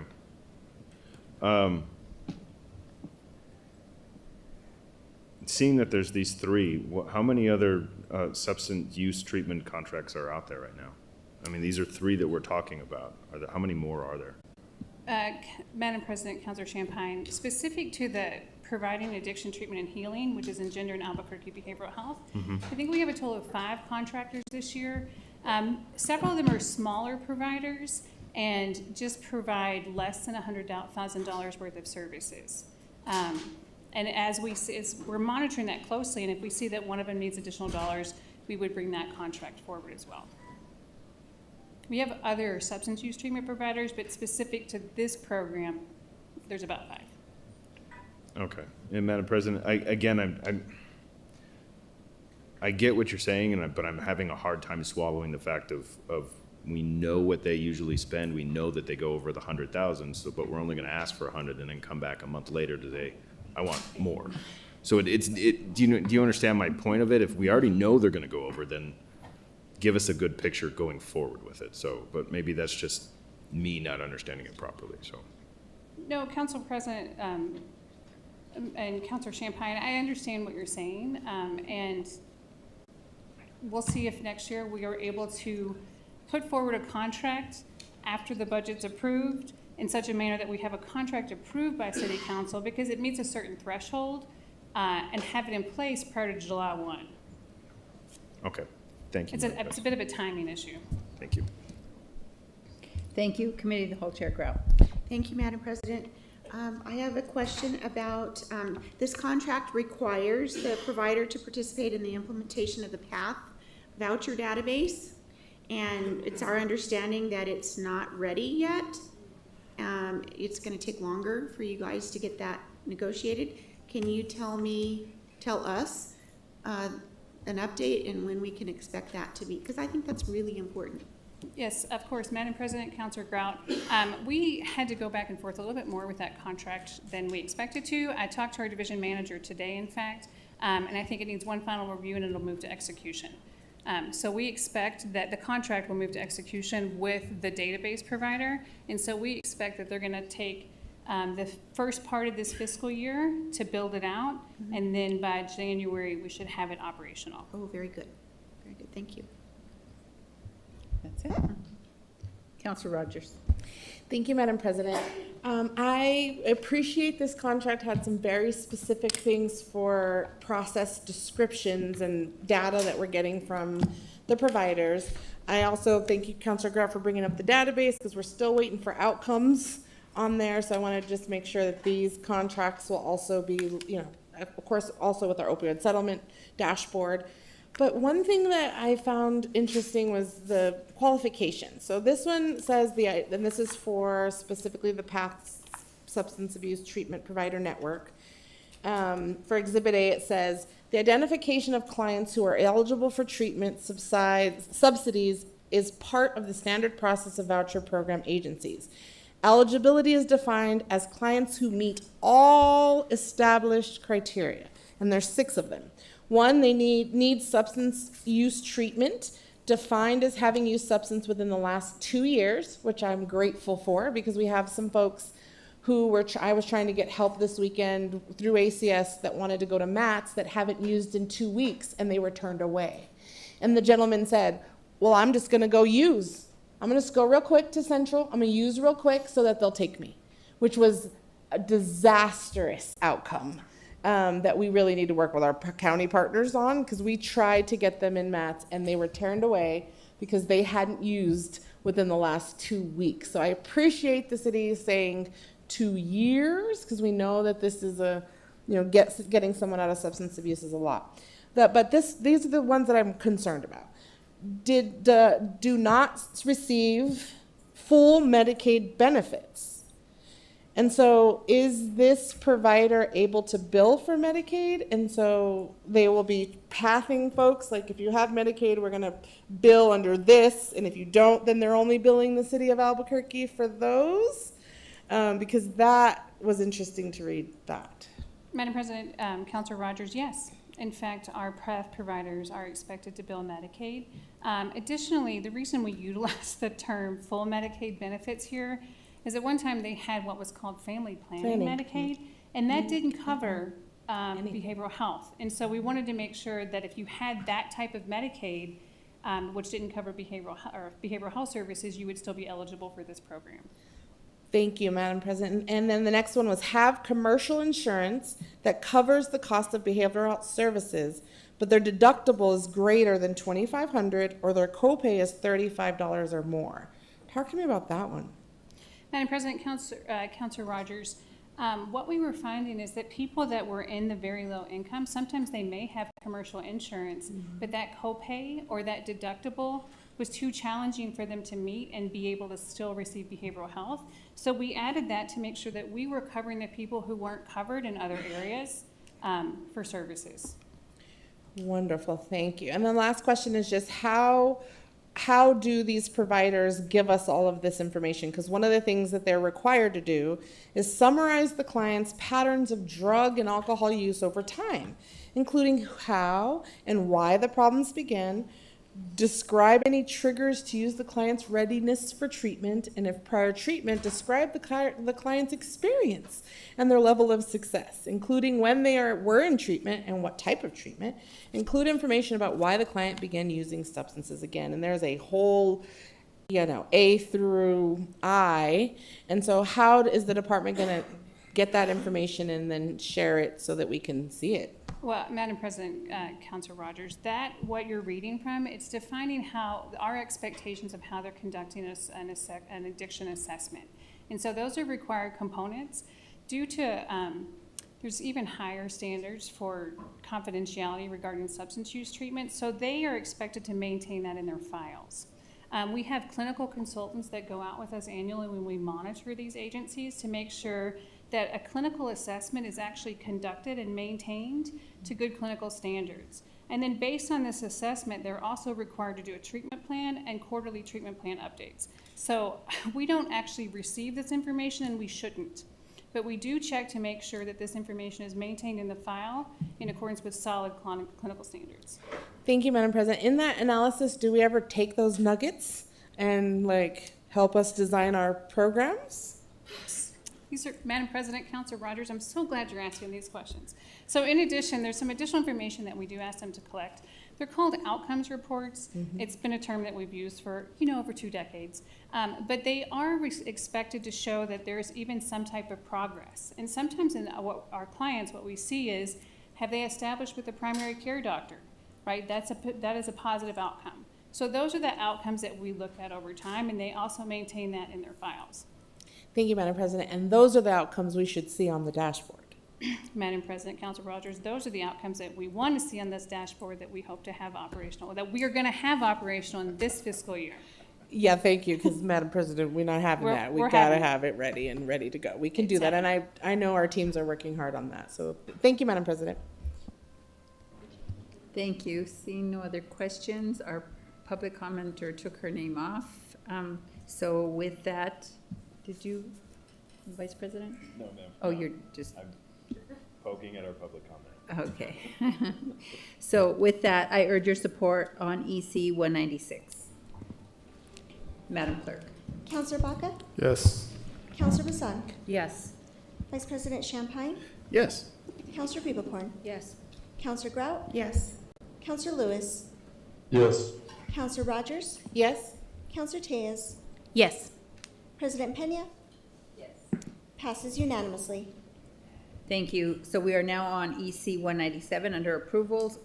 I move approval of the requested to increase funding for the FY27 substance abuse treatment voucher contract with Engender Incorporated. I move approval.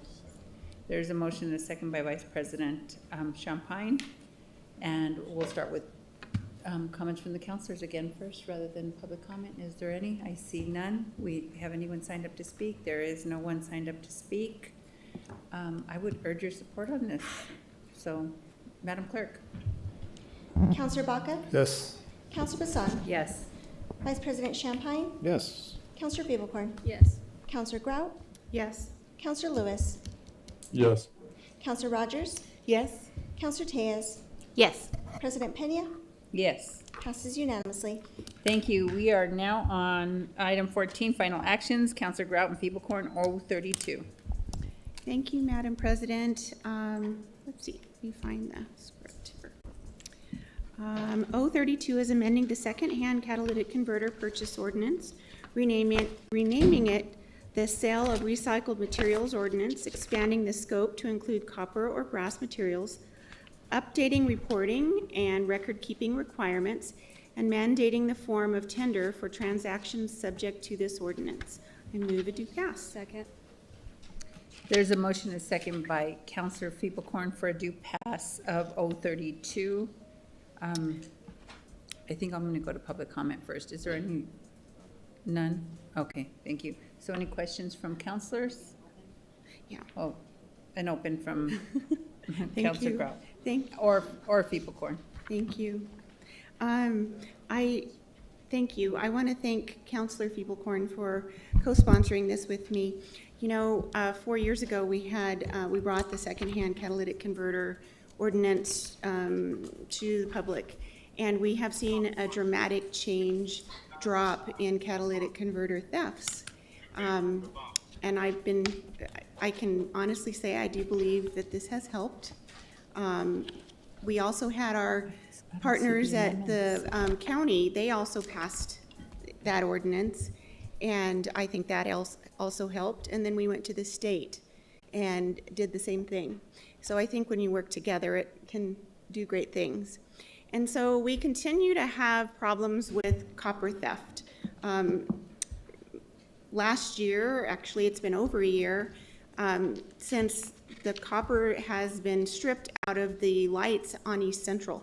And they dramatically changed. I mean, it has been so dark up there, and the P&M had to totally go through different measures to bring it back, and we're slowly getting it back.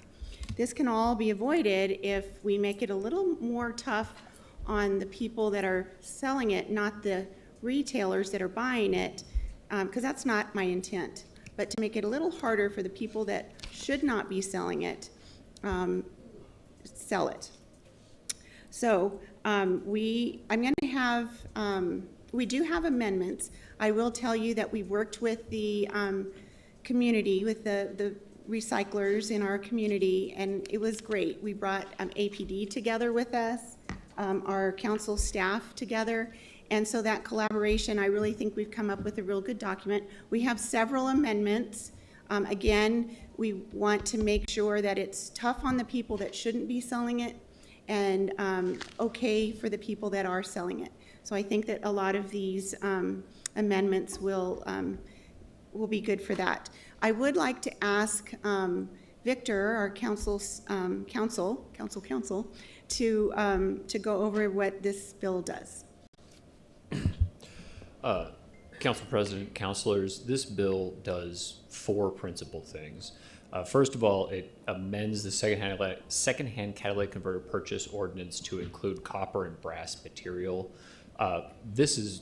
We can do this because there were changes to state law that allowed for record keeping and reporting requirements to include copper and brass material.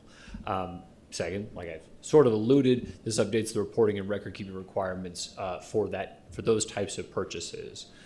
This allows for the record keeping and reporting of catalytic converters, secondhand catalytic converters, and record keeping of copper and brass material.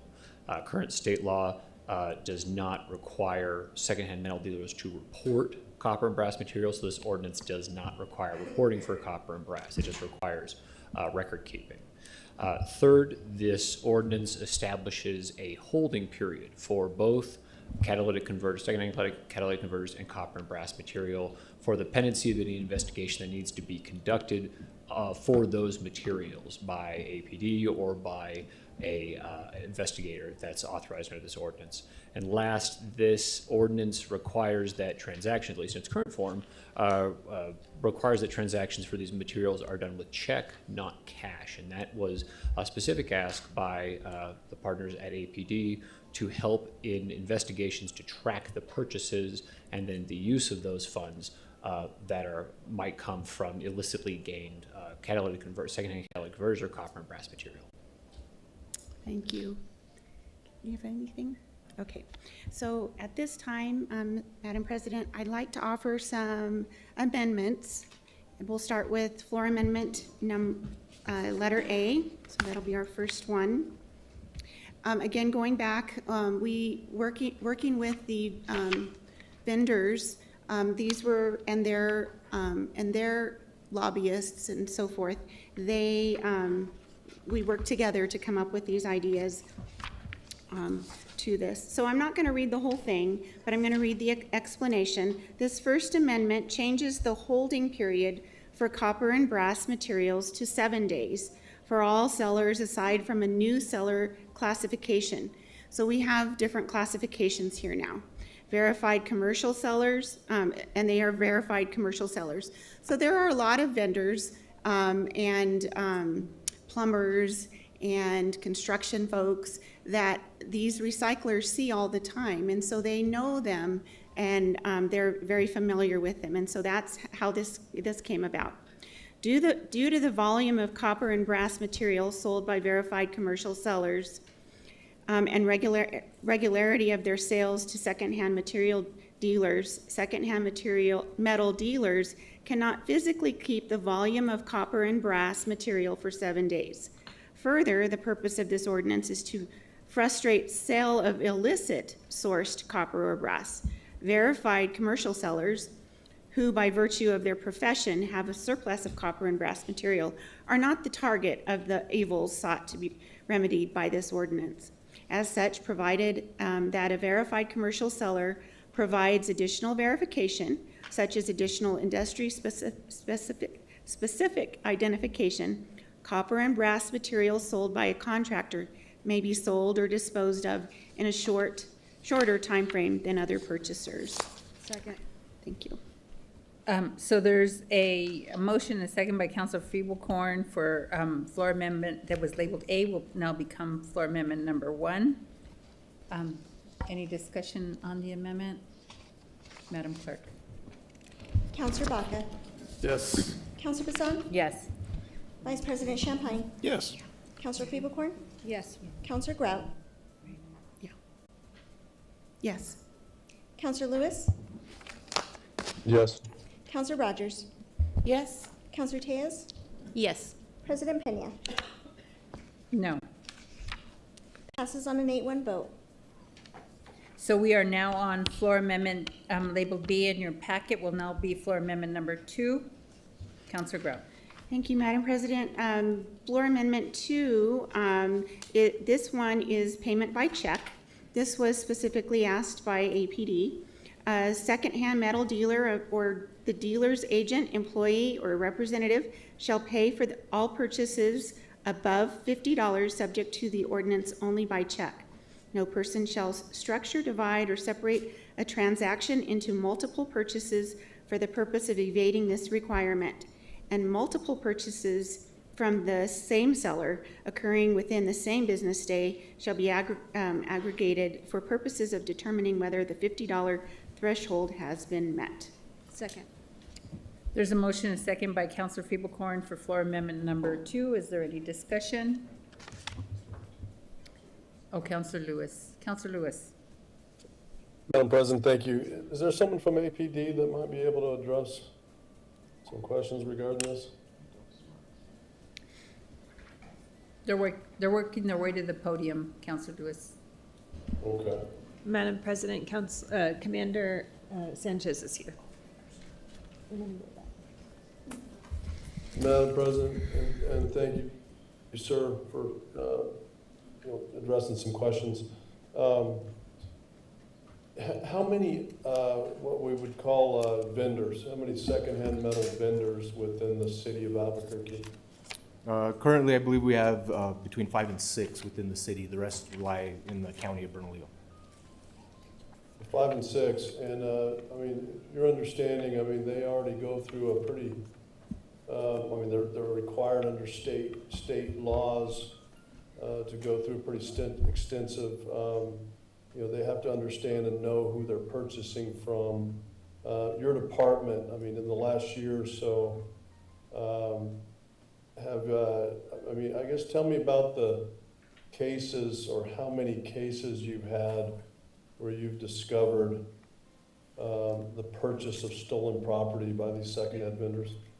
Madam President and Councilor Lewis, as far as specific into cases within the last year and going back into 2025, a large number that we've received is a lot of the cell phone towers that have been hit, which have taken a lot of the copper. We've also had some memorials that have been taken. So yes, the state does have some stringent enforcement policies in place. However, the way this amendment makes it is to give law enforcement some better tracking purposes as far as looking back to see who sold it, to make sure that they're not using fictitious driver's license to present that they're selling this metal to the secondhand sellers, and also gives us kind of gives a deterrent especially whenever you look at the check. Whenever you're paying instead of cash, you're not getting instant gratification for these individuals who are stealing from the citizens, and then taking the copper and also providing larger monetary value to the damage that's done to get some of this copper. So as far as when we look at the cases, we looked at what would be best suited to work with not only the citizens but also the businesses, so that way we can combat the crime and make sure that we're providing a deterrent but also being fair to the businesses and also the citizens. And sir, I know there's already a pretty extensive amount of deterrence, so what evidence do you have that it's being sold to these vendors? Well, whenever there's a theft, whenever it's a large theft, what we have is our leads online, and we do copper theft or metal theft alerts. So when those come in, we get those. But as currently building those cases out as investigators, some of the things that these amendments will cover will give us more teeth and more investigative leads to go after these individuals, to find out who the ringleaders are, to go and make sure the bad actors are held accountable for their actions. So there's 5 vendors in this city, and you have 0 evidence that stolen property is being sold to these vendors. I mean, what's your evidence? Tell me the evidence that you have that this property is being sold to these 5 vendors in the city of Albuquerque. Madam President and Councilor Lewis, the evidence is whenever the victims of these crimes call in, and whenever we take the reports for the metal theft, we need ordinances like this to help us to prove that those individuals did take it to these metal sellers, these recycling places, so that way we can pinpoint this individual to being in that area, whether it be by video cameras, surveillance cameras, or forensic evidence that's located on scene, to help build those cases. So as it stands now, metal theft is a big issue within the city, especially when it comes to copper theft. Sir, I have no doubt that metal theft is a big issue in our city. But I also have no doubt that probably a large portion of that metal is being sold outside of our city, in other states. I know that a lot of it goes to Mexico. And so, and again, I believe the intentions are right, but for years and years, I know your department, this is one of the strategies, to try to fight crime in our city.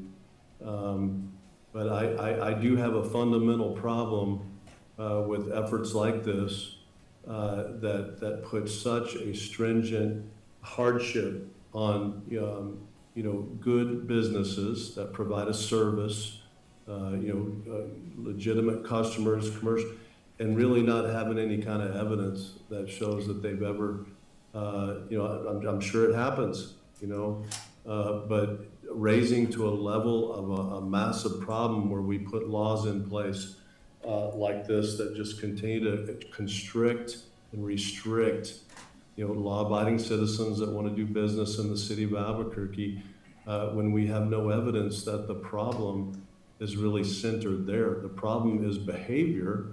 The problem is the thefts that are going on around the city. I think in comparison, the problem to pinpoint, put our efforts in, are not on these 5 businesses. So, and again, I mean, reading these bills, it's my understanding that these are very duplicative. These are restrictions and laws that are these secondhand vendors are abiding by within our state. And so again, I think just putting more and more laws on the books where we don't have any evidence really that shows that this is the heart of the problem. I mean, I asked you this several weeks ago in committee, and these are some of the things that I wanted to see. So again, I believe your intentions are right. I believe the sponsors' intentions are right. But I don't believe the focus should be on these, again, really good businesses that provide a great service for our city.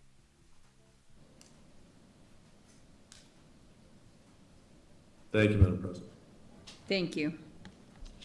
So thank you so much for answering those questions. So I don't see anyone else with any comments. You said you're good with no closing. Urge support? Yep, I urge your support. Madam Clerk. Counselor Baca? Yes. Counselor Bassan? Yes. Vice President Champagne? Yes. Counselor Feeblecorn? Yes. Counselor Grout? Yes. Counselor Lewis? No. Counselor Rogers? Yes. Counselor Tejas? Yes. President Pena? No. Passes on a 7-2 vote.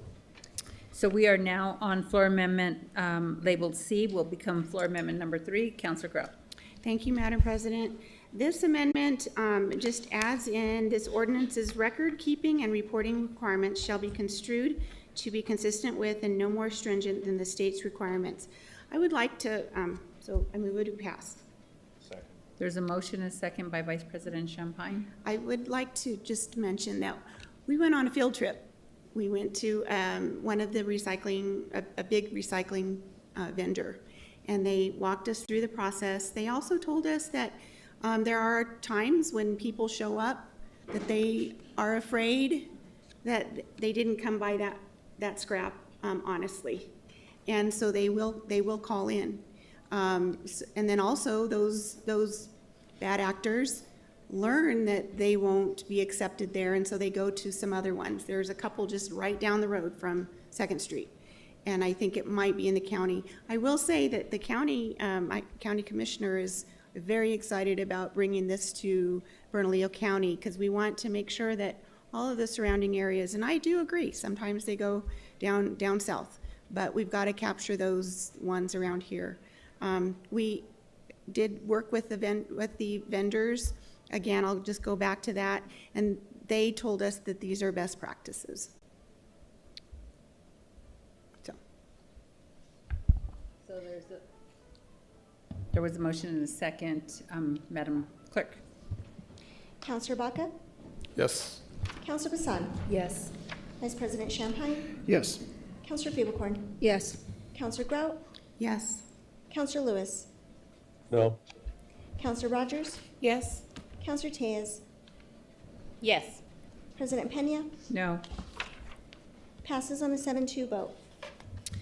We are now on floor amendment labeled D, and your packet will now become floor amendment number 4. Counselor Grout. Thank you, Madam President. Floor Amendment 4, I'm not, again, not going to read through the whole thing, but it gives an alternative option for second-hand metal dealers to preserve a record of a catalytic converter or copper or brass material transaction via continuous video recording. Again, not wanting to make it so burdensome on the vendors. So the vendor that we visited with, they actually have equipment, and they're able to record when the vehicle drives up. It's going to record that license plate. It's going to capture that person's face, all of the things, and then there's a process by way how they go. And but there are some small businesses that won't have the means to buy the fancy equipment yet, so they'll have to do it the old-fashioned way. So that's what this does. Second. There's a motion and a second by Counselor Feeblecorn for floor amendment number 4. Any questions from counselors? Counselor Rogers. Thank you, Madam President, and I just want to ask the sponsor, of course, given all the conversation we had about flock cameras during public comment, it says may create, so it doesn't require them to do it. It just, if they do, they have to keep this for 2 months as outlined here? I believe so. Victor? Councilor President, Councilor Rogers, that's correct. The reason being is that the current state law is a permissive scheme. So it states that a seller may take a digital photograph of a buyer, a secondhand metal dealer may take a photograph of a seller.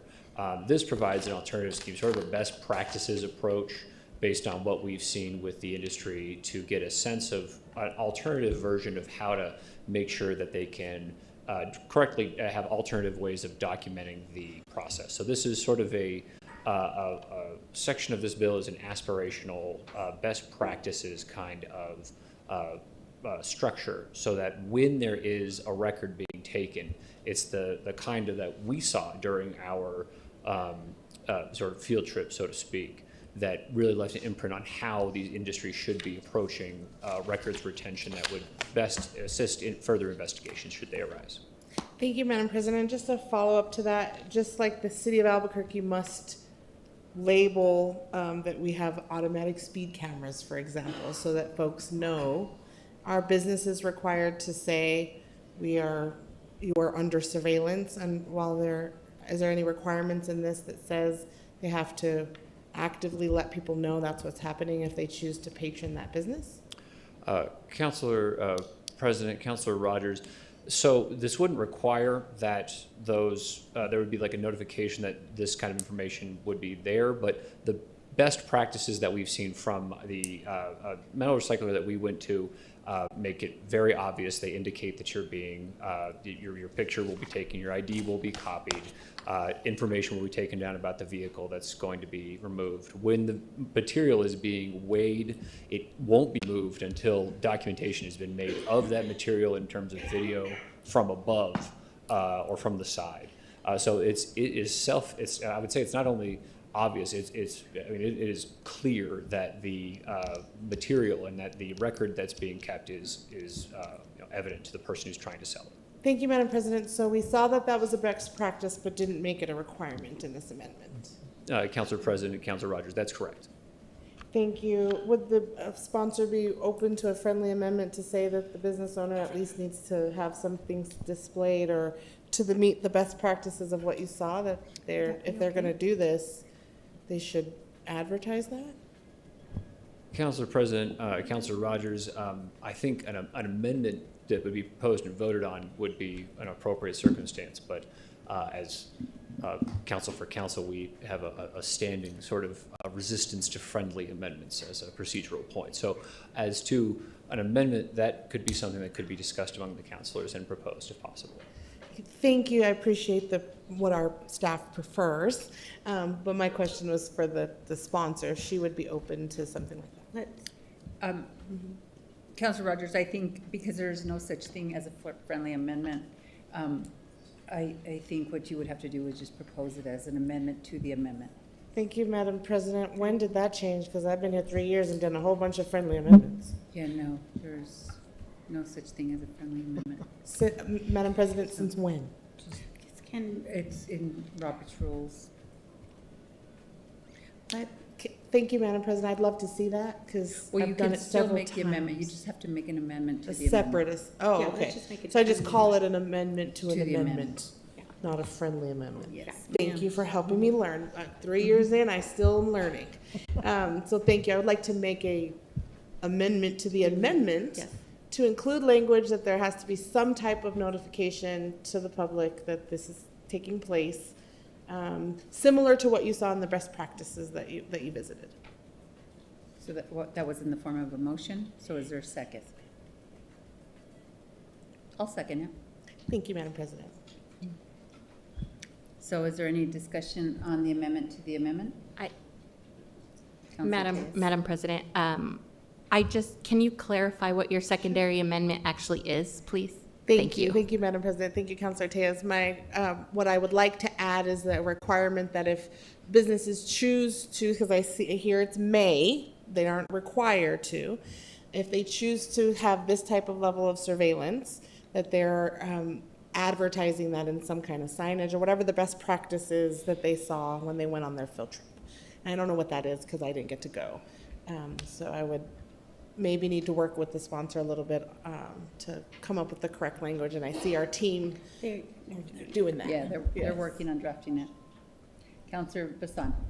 Madam President, I have a question. If I'm understanding it correctly, this amendment is adding in a section, so the business, the buyer would have to either take photographs of everything listed in this bill, or they may choose to do a video of all of these things. Is that correct? Councilor President, Councilor Bassan, that is correct. Thank you. Okay. Counselor Peoplecorn. Thank you, Madam President. I guess I just have a bigger question. I'm not sure that you are entitled to privacy anywhere in public anymore. I go to a lot of stores, and all the stores have surveillance, and I don't see any signage in my neighborhood store when I go in there that says you're under surveillance, but I am. And so I want to make sure that we're not just singling out these particular businesses with that kind of a requirement. And I don't know if anybody can answer that, but it's my understanding that in public, you do not have to say that. I agree with Counselor that you should, but I don't think that is the generally agreed upon way this works. And so I just want to make sure we're not making these 5 businesses do something that everybody else isn't doing. Thank you, Madam President. I think that's a good point, and that's why I love the debate back and forth as things come up. I think most of the places I patron will have a sign, "You are under surveillance." It may not be mandatory, but I do see that even at our airport when you have to put your face in there to fly now, it says you have the option not to be photographed in that, even at our airport. So I am willing to withdraw my, because I don't want us to do that. I don't want us to single out, like to Councilor Lewis's point, 5 businesses if we don't make that a rule across the board. I think that is the right thing to do. So I'll withdraw my not friendly amendment to the amendment. Thank you. The unfriendly amendment. So I just want to say that I supported the amendment. I think that, you know, if somebody's going to go in there, they should know. I think it kind of falls into the line of like entrapment if you go into a place to sell copper and you're being recorded and you don't realize that. So, but that's that. Madam Chair, since that amendment was seconded, it belongs to the body, so you'll have to take a vote. Oh, to take a vote? I thought she can withdraw. No? Vote? Okay. Madam Clerk. Counselor Baca? No. Counselor Bassan? Yes. Vice President Champagne? No. Counselor Peoplecorn? Yes. Counselor Grout? No. This is Counselor this Lewis? is for our second. This, oh, withdrawal, yes, yes. Okay. So you're changing your vote to a yes? Yes, please. Thank you. Withdrawal, sorry. Counselor Lewis? Yes. Counselor Rogers? Yes. Counselor Tejas? Yes. President Pena? No. Passes on a 6-3 vote. So we are now back on the amendment as it was not amended. So I don't think there was any additional discussion. Counselor Grout? I urge your support. Okay, Madam Clerk, floor amendment number 4. Counselor Baca? Yes. Counselor Bassan? Yes. Vice President Champagne? Yes. Counselor Peoplecorn? Yes. Counselor Grout? Yes. Counselor Lewis? No. Counselor Rogers? Yes.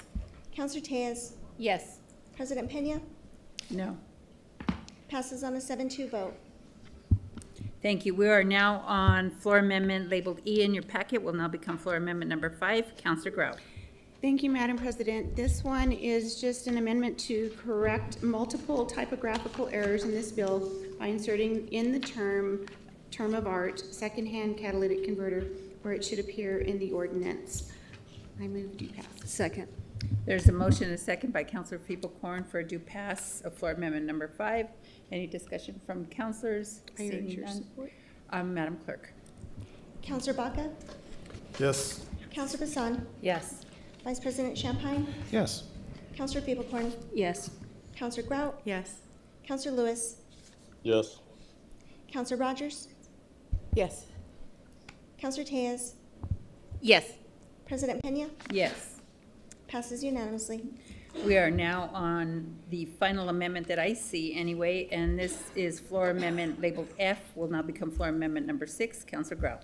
Thank you, Madam President. This is one Counselor Bassan was able to notify us of.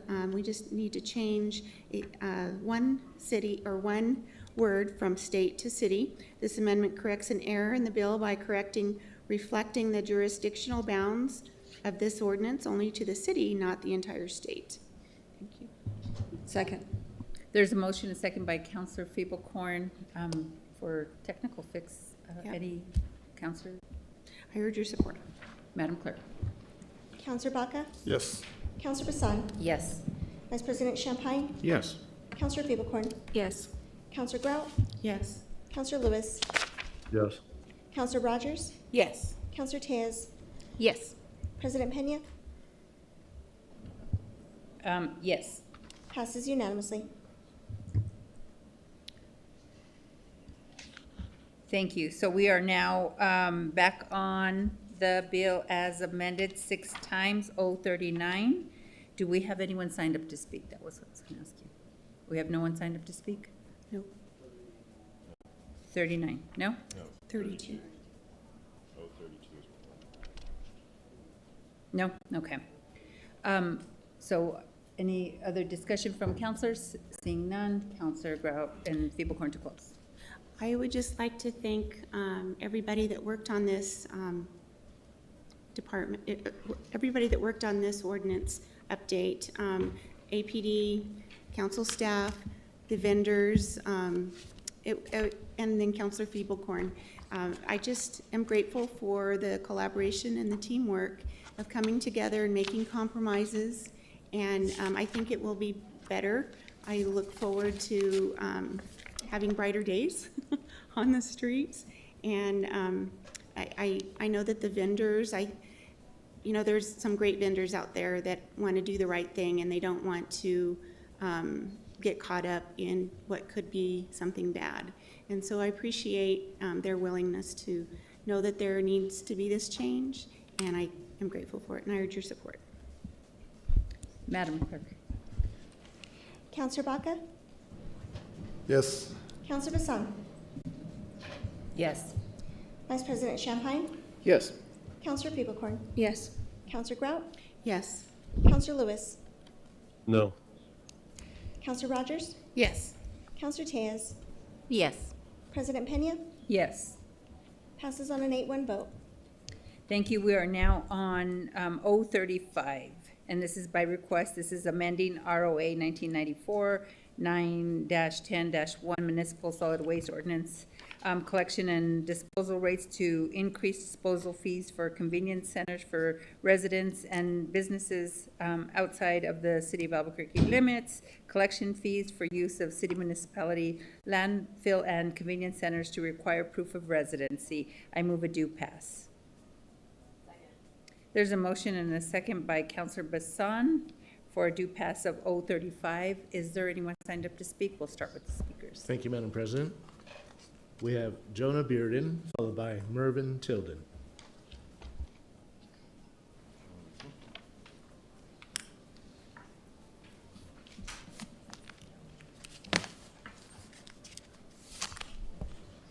Mervyn Tilden.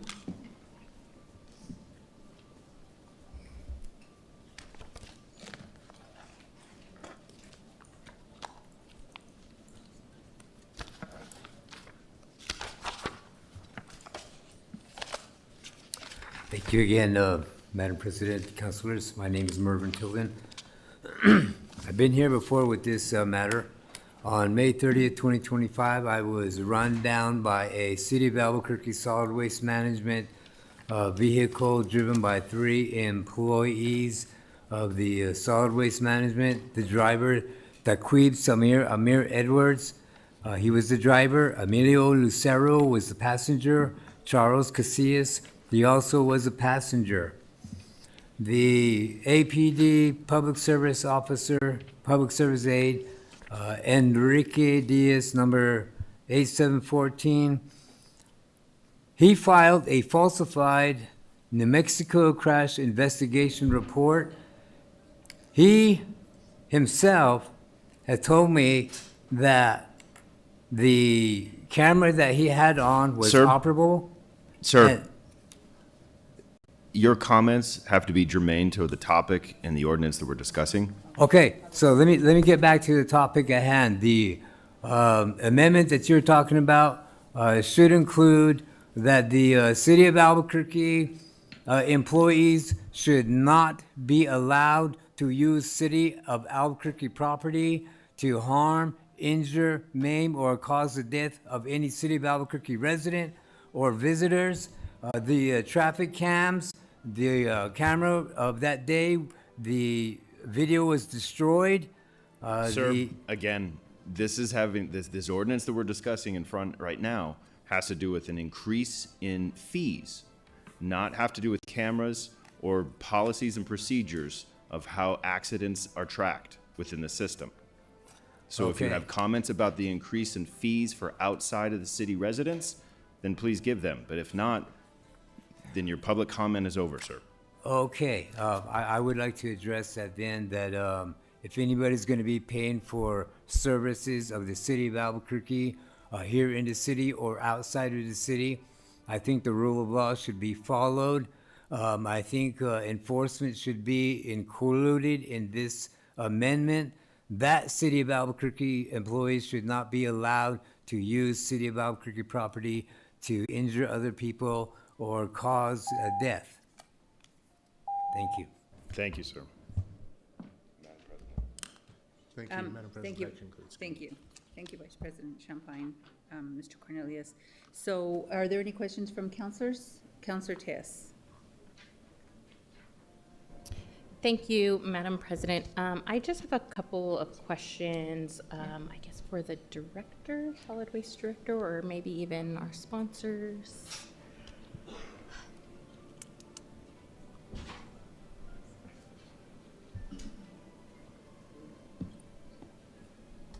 Hello, Director. How are you? Good.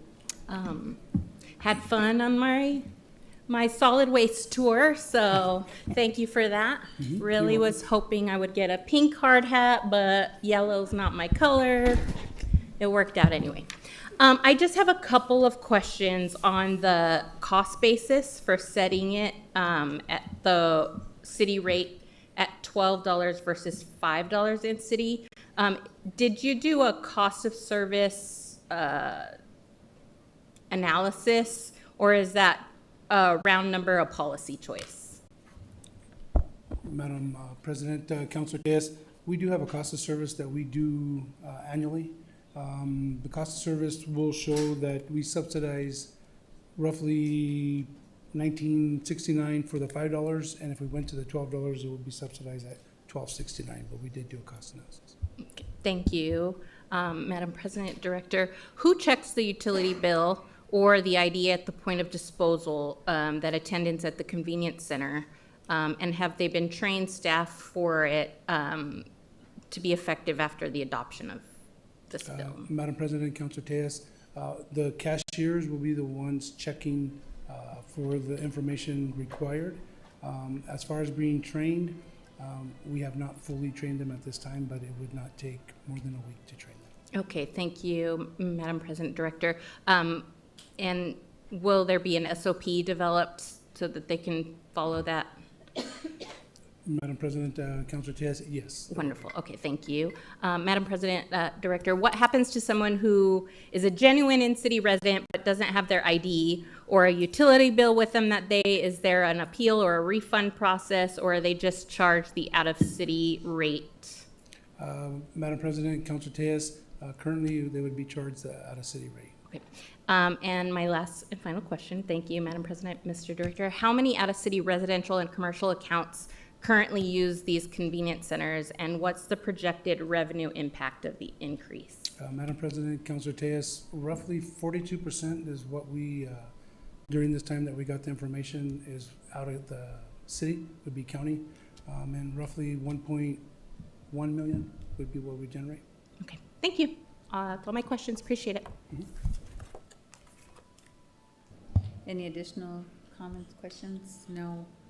Well, there you go. I will close by just saying I urge your support. Madam Clerk. Councilor Baca? Yes. Councilor Bassan? Yes. Vice President Champagne? Yes. Councilor Fieberkorn? Yes. Councilor Grout? Yes. Councilor Lewis? No. Councilor Rogers? Yes. Councilor Tejas? Yes. President Pena? Yes. Passes on an 8-1 vote. Thank you so much. So now we are on 039 by request. Committee of the Whole Chair Grau. Thank you, Madam President. 039 is amending the Integrated Development Ordinance to revise regulations for cannabis and nicotine retail uses in Table 4-2-1, allowable uses in Section 14-16-4-3. I move a do pass. There's a motion and there's a motion and second by Councillor Bassan for a due pass of 039. I think we'll go to public comment right out the gate. Thank you, Madam President. Our first speaker is Grace Dukes, followed by Jonah Bearden.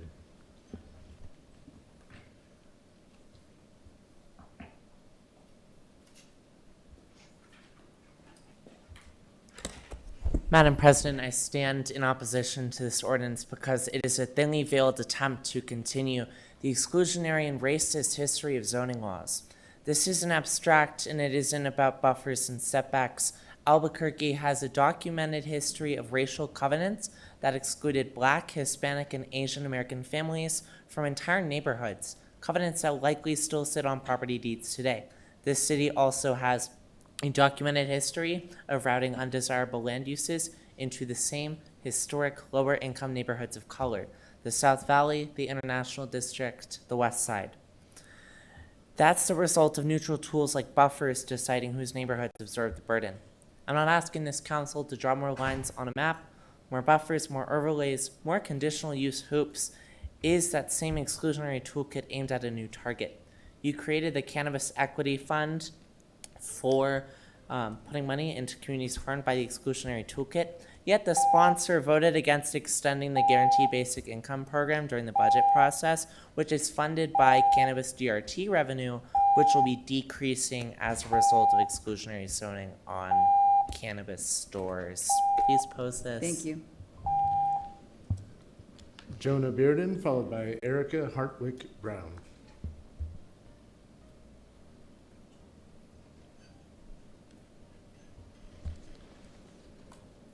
Erica Hartwick Brown, followed by Jeff Goncharoff.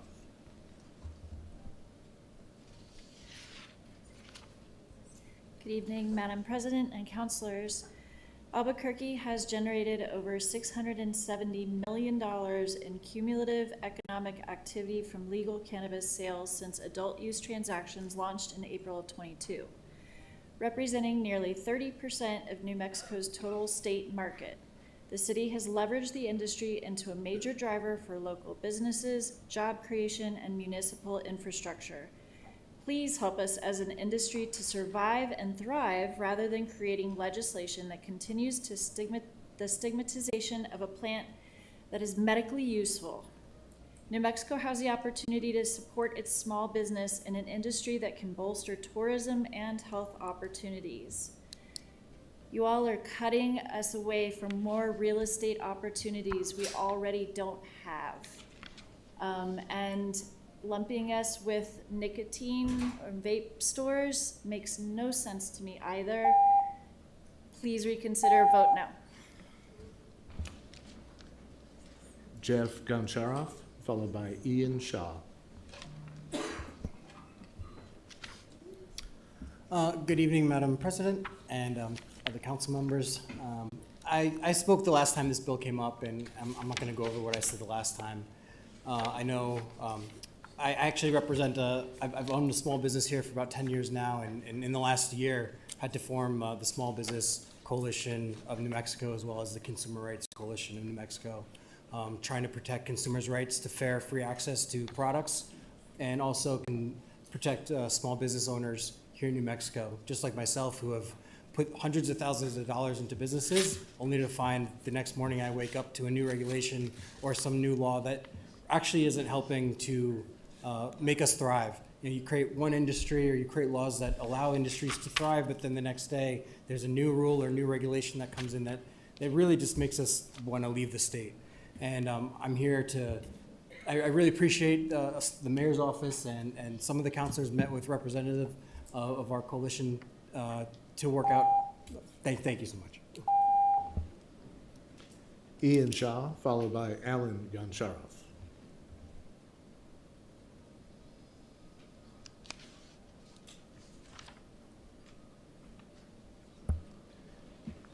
Alan Goncharov, followed by Tad Niemitzki.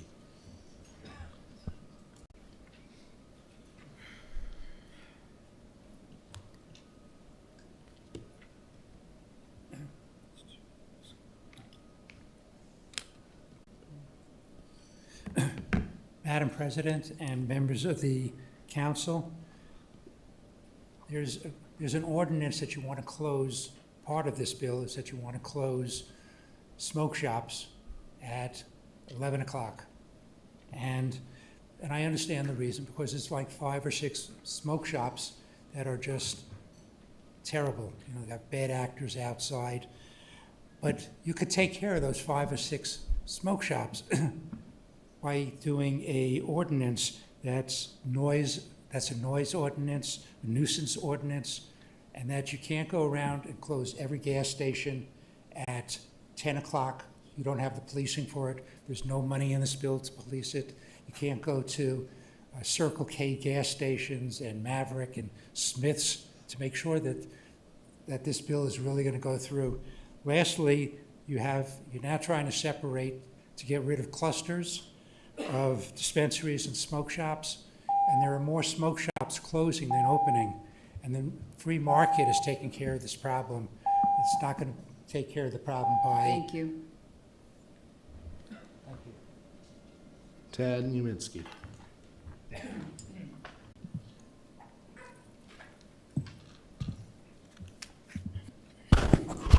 Thank you. My name Ted Niemiecki again. Well, here is years back, before 1969, I lived in Chicago. We have bars all over, almost on every corner of the city of Chicago. Now, when I moved to Albuquerque, same ways, bars all over. What's going on with the bars? Were replaced by marijuana store, pot store. What are they doing over there? They selling drug paraphernalia for high price. That is the picture. Ever you go to the smoke shops, marijuana shops? No, I doubt it. I urge you, go over there and check it. And what they doing, cops needs to stay behind it. And they talking also low-income districts, like not in the downtown. Thank I you, don't Mr. see any Niemiecki. Thank you so much. smoke shops. Thank you. Madam President, that concludes comment. Thank you. Thank you. So we were back on the bill, and before I go to councilors, I will ask the sponsor if she'd like to move the floor amendment first before we go to questions or comments by councilors. Yes, ma'am. Thank you, Councilor, Madam President. We do have a committee amendment to offer. I will say again, we worked with the industry, spent some time with them, and because we know that I want to start also by saying this has nothing to do with me and my morals. This has nothing to do with me. It has to do with the administration. This is the administration's bill, and I am offering it by request. So we met with them. We met with the industry. We talked with them. We went over things that we could change that, when this industry as a whole, it came in and it took us, it went like gangbusters, and we had just so many everywhere, and you never want to see a business go out of business because a lot of people invested a lot in that, but that's their choice, but you also want to make sure that whatever you can do to make it work. So, but what we were finding is that what APD is finding, that sometimes there is a cluster and it causes an issue. So we came together and we came up with some changes. And I want to thank the industry for working with us to come up with these, and the administration. We worked a lot on this. And it's not perfect, but I think it's a good compromise. Can I ask Deepa from our council staff to go over it? Madam President, Councilor Crowe, thank you. The amendment, I'm talking about the amendment, right? Okay. So the amendment that's in front of you is changing some of the things that were introduced at LUPS. Starting off with changing the distance separation from existing cannabis retail, it changes that from 660 feet to 990 feet. The second amendment introduces a distance separation of, again, 990 feet from existing primary nicotine retails. The third amendment increases the buffer distance from 330 feet to 990 feet from schools and daycare facilities. Madam President, excuse me one second. We are discussing something that hasn't been seconded. Oh, yeah. We were just verifying. We didn't. Okay. We weren't sure you had gotten a second. Okay. So I'm sorry, I never moved it. I apologize. So, thank you. I would like to move floor amendment 1. So there's a motion and a second for floor amendment number 1 by Councilor Vincent. Thank you. So continue, sorry. Okay. I'll continue. I was on the third amendment that talks about increasing the buffer distance from schools and daycares from 330 feet to 990 feet. The fourth in the line is to be consistent, and it barely reduces the buffer from existing primary nicotine retail from 1,000 to 990 feet. The fifth one in the amendment is again being consistent of introducing a buffer distance of 990 feet from existing cannabis retail. And the last one is introducing increasing the buffer distance from 330 feet to 990 feet. There's also an amendment to increase the distance from residential zone, existing residential zone, and lots containing residential units from 550 feet to 660 feet, and also changing the timings of existing businesses and prohibiting these uses from 11 p.m. to 7 a.m. And these are primarily only for full nicotine shops, and it will not affect any small accessory uses that are there in gas stations or grocery stores. This will only affect full-blown nicotine shops and cannabis retail. And I stand for any questions. Thank you. Okay, thank you. May I have, yes. Okay. Oh, Councilor Lewis. Councilor Lewis. Thank you, Madam President. Just a question for the administration. So it sounds like this is the administration's bill. I guess I would just I would ask where did it originate? I mean, was this something that came from the cannabis retail industry, to the administration with recommendations? Or was this, did this originate within the administration with the, consultation of the cannabis industry, or where did it begin? Madam President, Councilor Lewis, I'll invite Deputy Chief Langwit and Deputy Director Aranda from Planning up. They led in this work and related to both the analysis of our data and the impacts that we're seeing related to clustering, as well as the discussions that we've had with industry.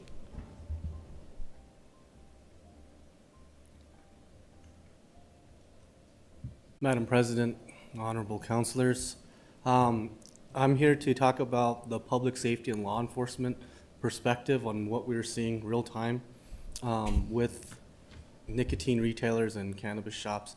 I guess the best way to start off, actually, I'd like to applaud Councilor Rogers and echo the sentiment that she said earlier about the shoes that are thrown over power lines.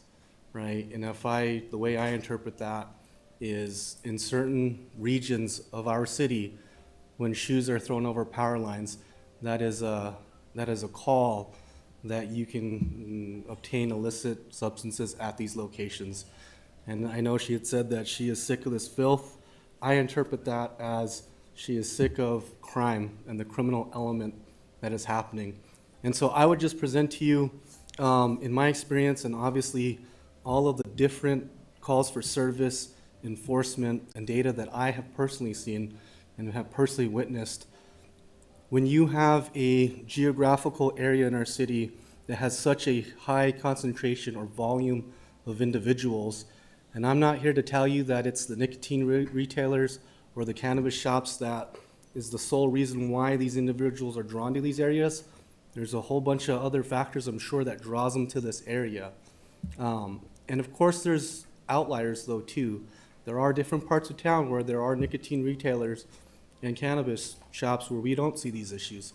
But in these concentrated areas where we have these large populations of people congregating, and like I said, for whatever the different variables that drew them to that area, I know that they congregate in front of nicotine retailers. And so to give you an example, how it affects public safety, we have this concentration of people where they can pretty much buy all the articles they need to use controlled substances, thus turning it into drug paraphernalia, right? It draws them to this area, it keeps them in this area. We have our drug traffickers that know that if they need to offload a shipment of narcotics, that they can go to this area and there will always be individuals there willing to buy. So it draws in drug traffickers. When the drug traffickers are making drug deals and it turns bad, it turns to violent crime. We've had aggravated assaults, we've had armed robberies, and we've even had homicides happen in front of nicotine retailers. In the event that it does not turn into a violent crime, that then we have situations where we have pretty open air drug use, right? And another point that I bring to that is at that point too, if it's not a law enforcement response, because I'd like to talk about how that affects our department, then we're also pulling resources from Community Safety Department and Albuquerque Fire Rescue, right? So I look at the amount of man hours, right? The time and officers it takes to where when these officers are driving by, they cannot turn a blind eye to open air drug use. They can't turn a blind eye to altercations that are turning into aggravated assaults. They have to address that. So we call them on-sites, proactive enforcement on-sites.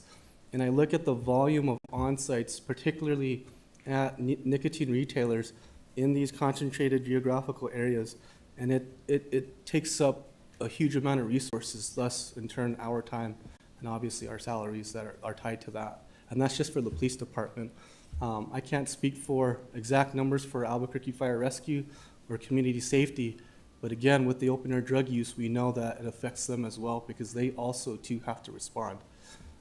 So from a public safety standpoint, obviously this is not going to be the sole fix to completely eliminate crime and where we have perfect public safety, but any additional tools that we can have in our toolbox, whether if it's the distance between shops, whether if it's the timing to where once that retailer is closed, this crowd of people isn't going to be hanging out there, and then again they may be under the influence and it turns into an altercation that later turns into an aggravated assault or a violent crime.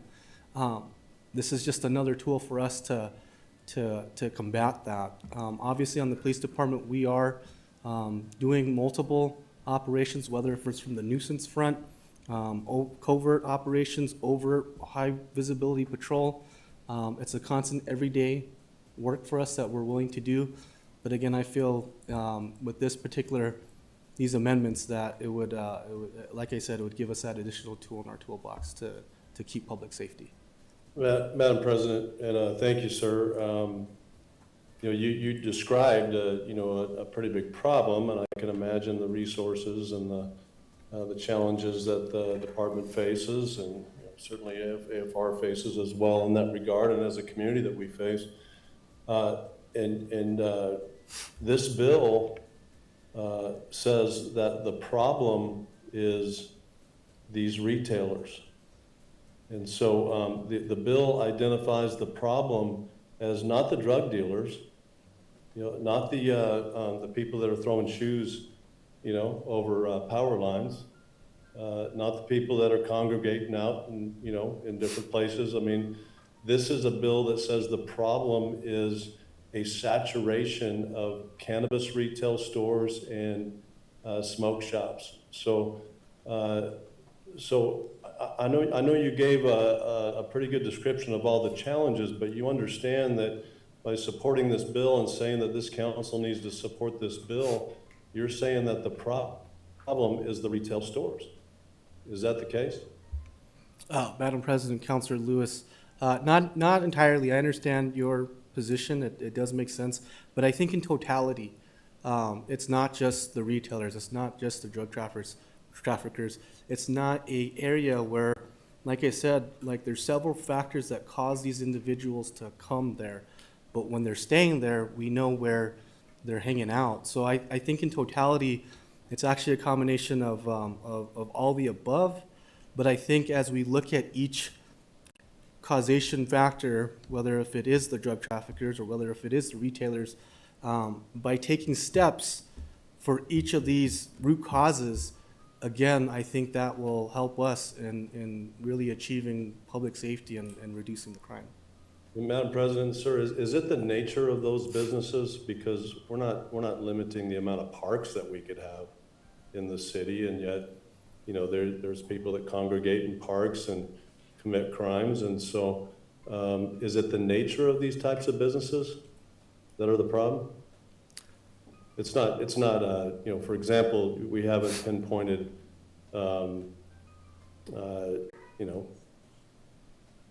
snow cone restaurants. I mean, what is so? It's the nature of this business, correct?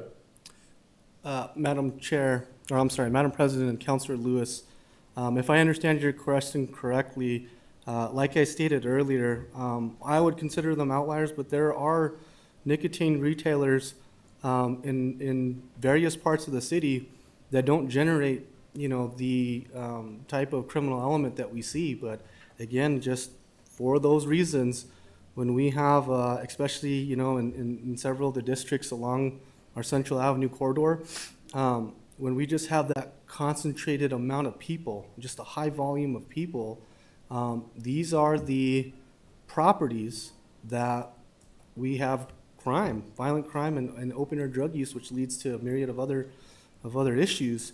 So again, I don't know if that answers your question, Councilor Lewis, but that's the best way I can describe it. Madam President, I appreciate it. I think you're doing the best to answer the question, and I think the answer is clear. I think you guys have identified the nature of certain businesses.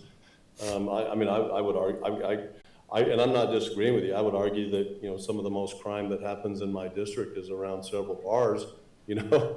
That where the most police calls happen in that few blocks that are around those areas, and so. There is a part of me that wants to protect, businesses and people's ability to do business in the city that they're given a right to under state law, to protect people from just, being picked on in the same way I would 5 metal businesses that have legitimate businesses that are, retailers for, certain commodities and metals. But I do find it interesting also that we're saying the smoke shops a lot, and yet this is a bill that that limits the cannabis retail stores.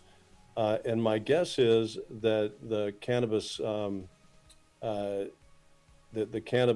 lobby is for this bill. It sounds like it because they're saturated, and they know they're saturated. And it's hurting their profits, it's hurting their business. And so, this is a way to do that. So, as far when you come from a moral standpoint, I'm kind of falling on both sides of this. This is a bill, and I think it's misrepresented. I think even some in the public here tonight, feel like that this is a bill that's restricting the cannabis industry, when in reality, I think they're behind it. And they see this as an advantage. For this industry to be stronger, the ones that have the licenses and have that ability. They're going to get stronger when they eliminate, more and more saturation and other competition around them. But I do think we should be clear about what this bill says the problem is. And the bill says the problem is, cannabis and smoke shops that are the problem for crime in our city. Again, I think I'm going to be consistent with, misguided bills like this that actually go after, they identify the problem as the retail stores. I think the problem is the drug dealers. The problem is the crime that happens and the behaviors of the people that happen, and not only around these shops, but in, bars and every other place around our city. Thank you, Madam President. Thank you, Councilor Baca. Thank you, Madam President. Just 3 quick things. One, I got some sneakers hanging from the power lines over at 8th and Central, if we could do something about that. Yeah, 2, am I reading this correctly? That the hour restrictions are only for the nicotine and not the cannabis? Is there someone, that's the way I read it. Or are they both being limited? Okay, cannabis can be open till 12. Madam President, Councillor Baca, yes, in the amendment, it is only talking about nicotine retail, but it does live somewhere else in the code that the cannabis retail is also prohibited. Its use between 11 p.m. to 7 a.m. Okay, so I wouldn't, my third thing was going to be to make an amendment to put cannabis the same hours as the nicotine. And I bring that up because separate from this bill, I had cannabis retailers reach out asking for me to do something like that. And there's a whole story behind that, but, so this will put cannabis on the same footing as nicotine, hours-wise? Yes. Okay, thank you. Vice President Champagne. Thank you, Madam President. Just a couple of quick things on it. In DC, don't get me wrong,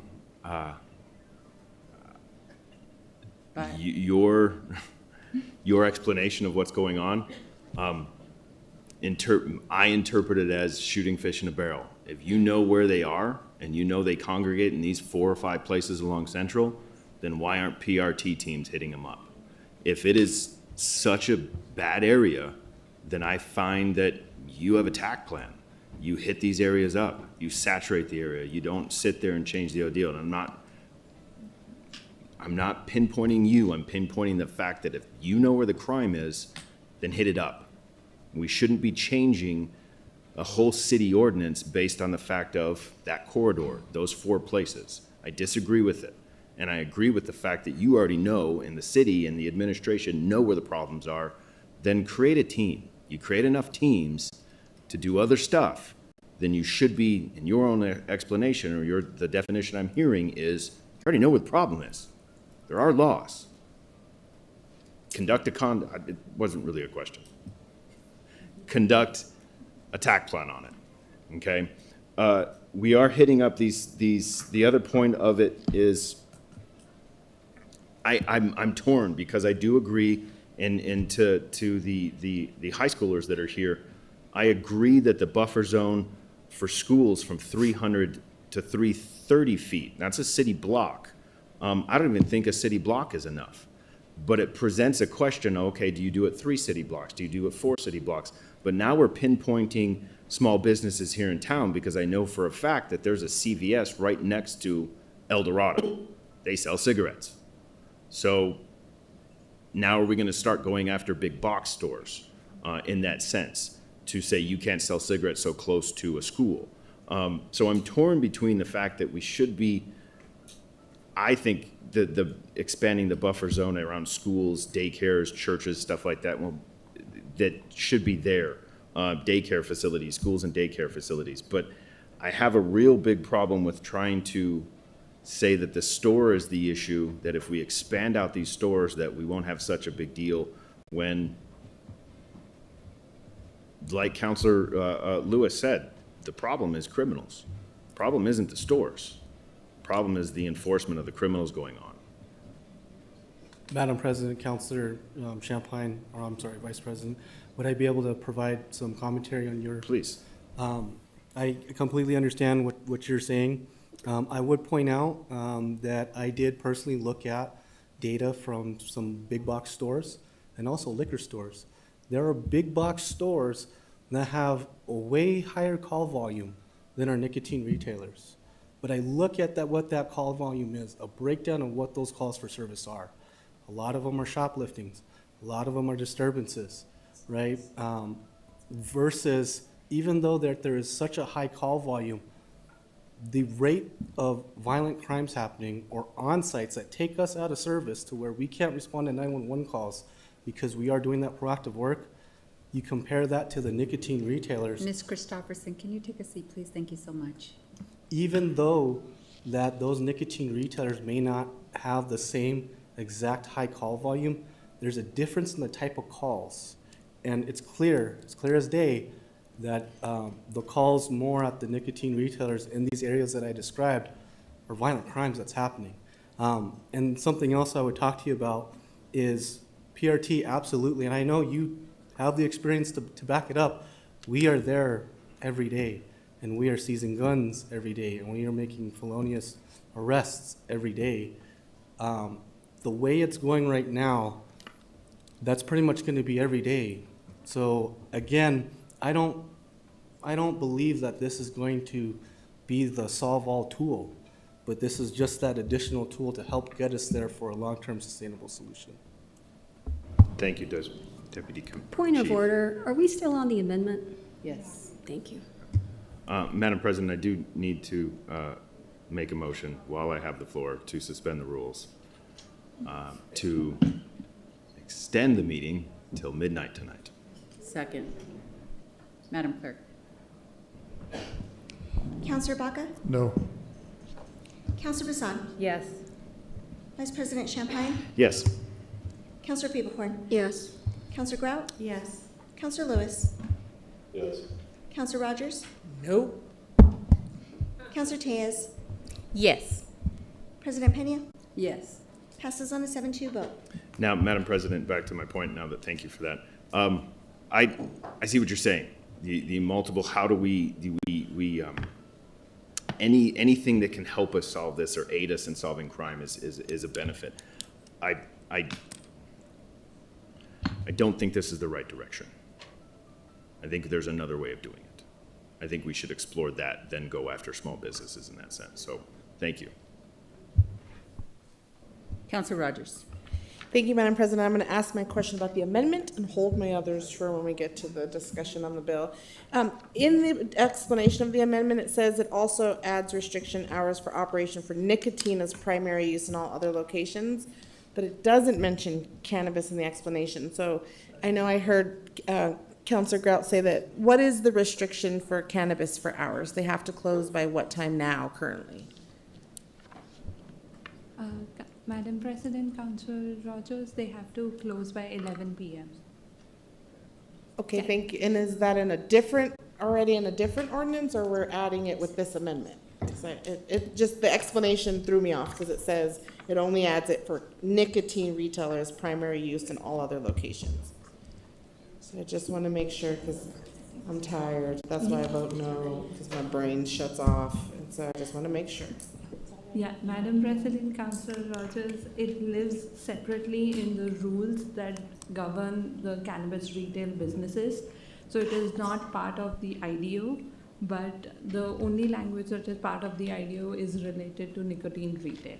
Thank you. And that, so it's not in our IDO, but it's a part of the state law that they have to close by 11, or It's the city's ordinance, not IDO. It's the city's rules. Madam President, it's a set of rules that were promulgated by the Planning Department in 2022 after the state law was enacted. Thank you very much. I appreciate it. Thank you. That's it? Okay.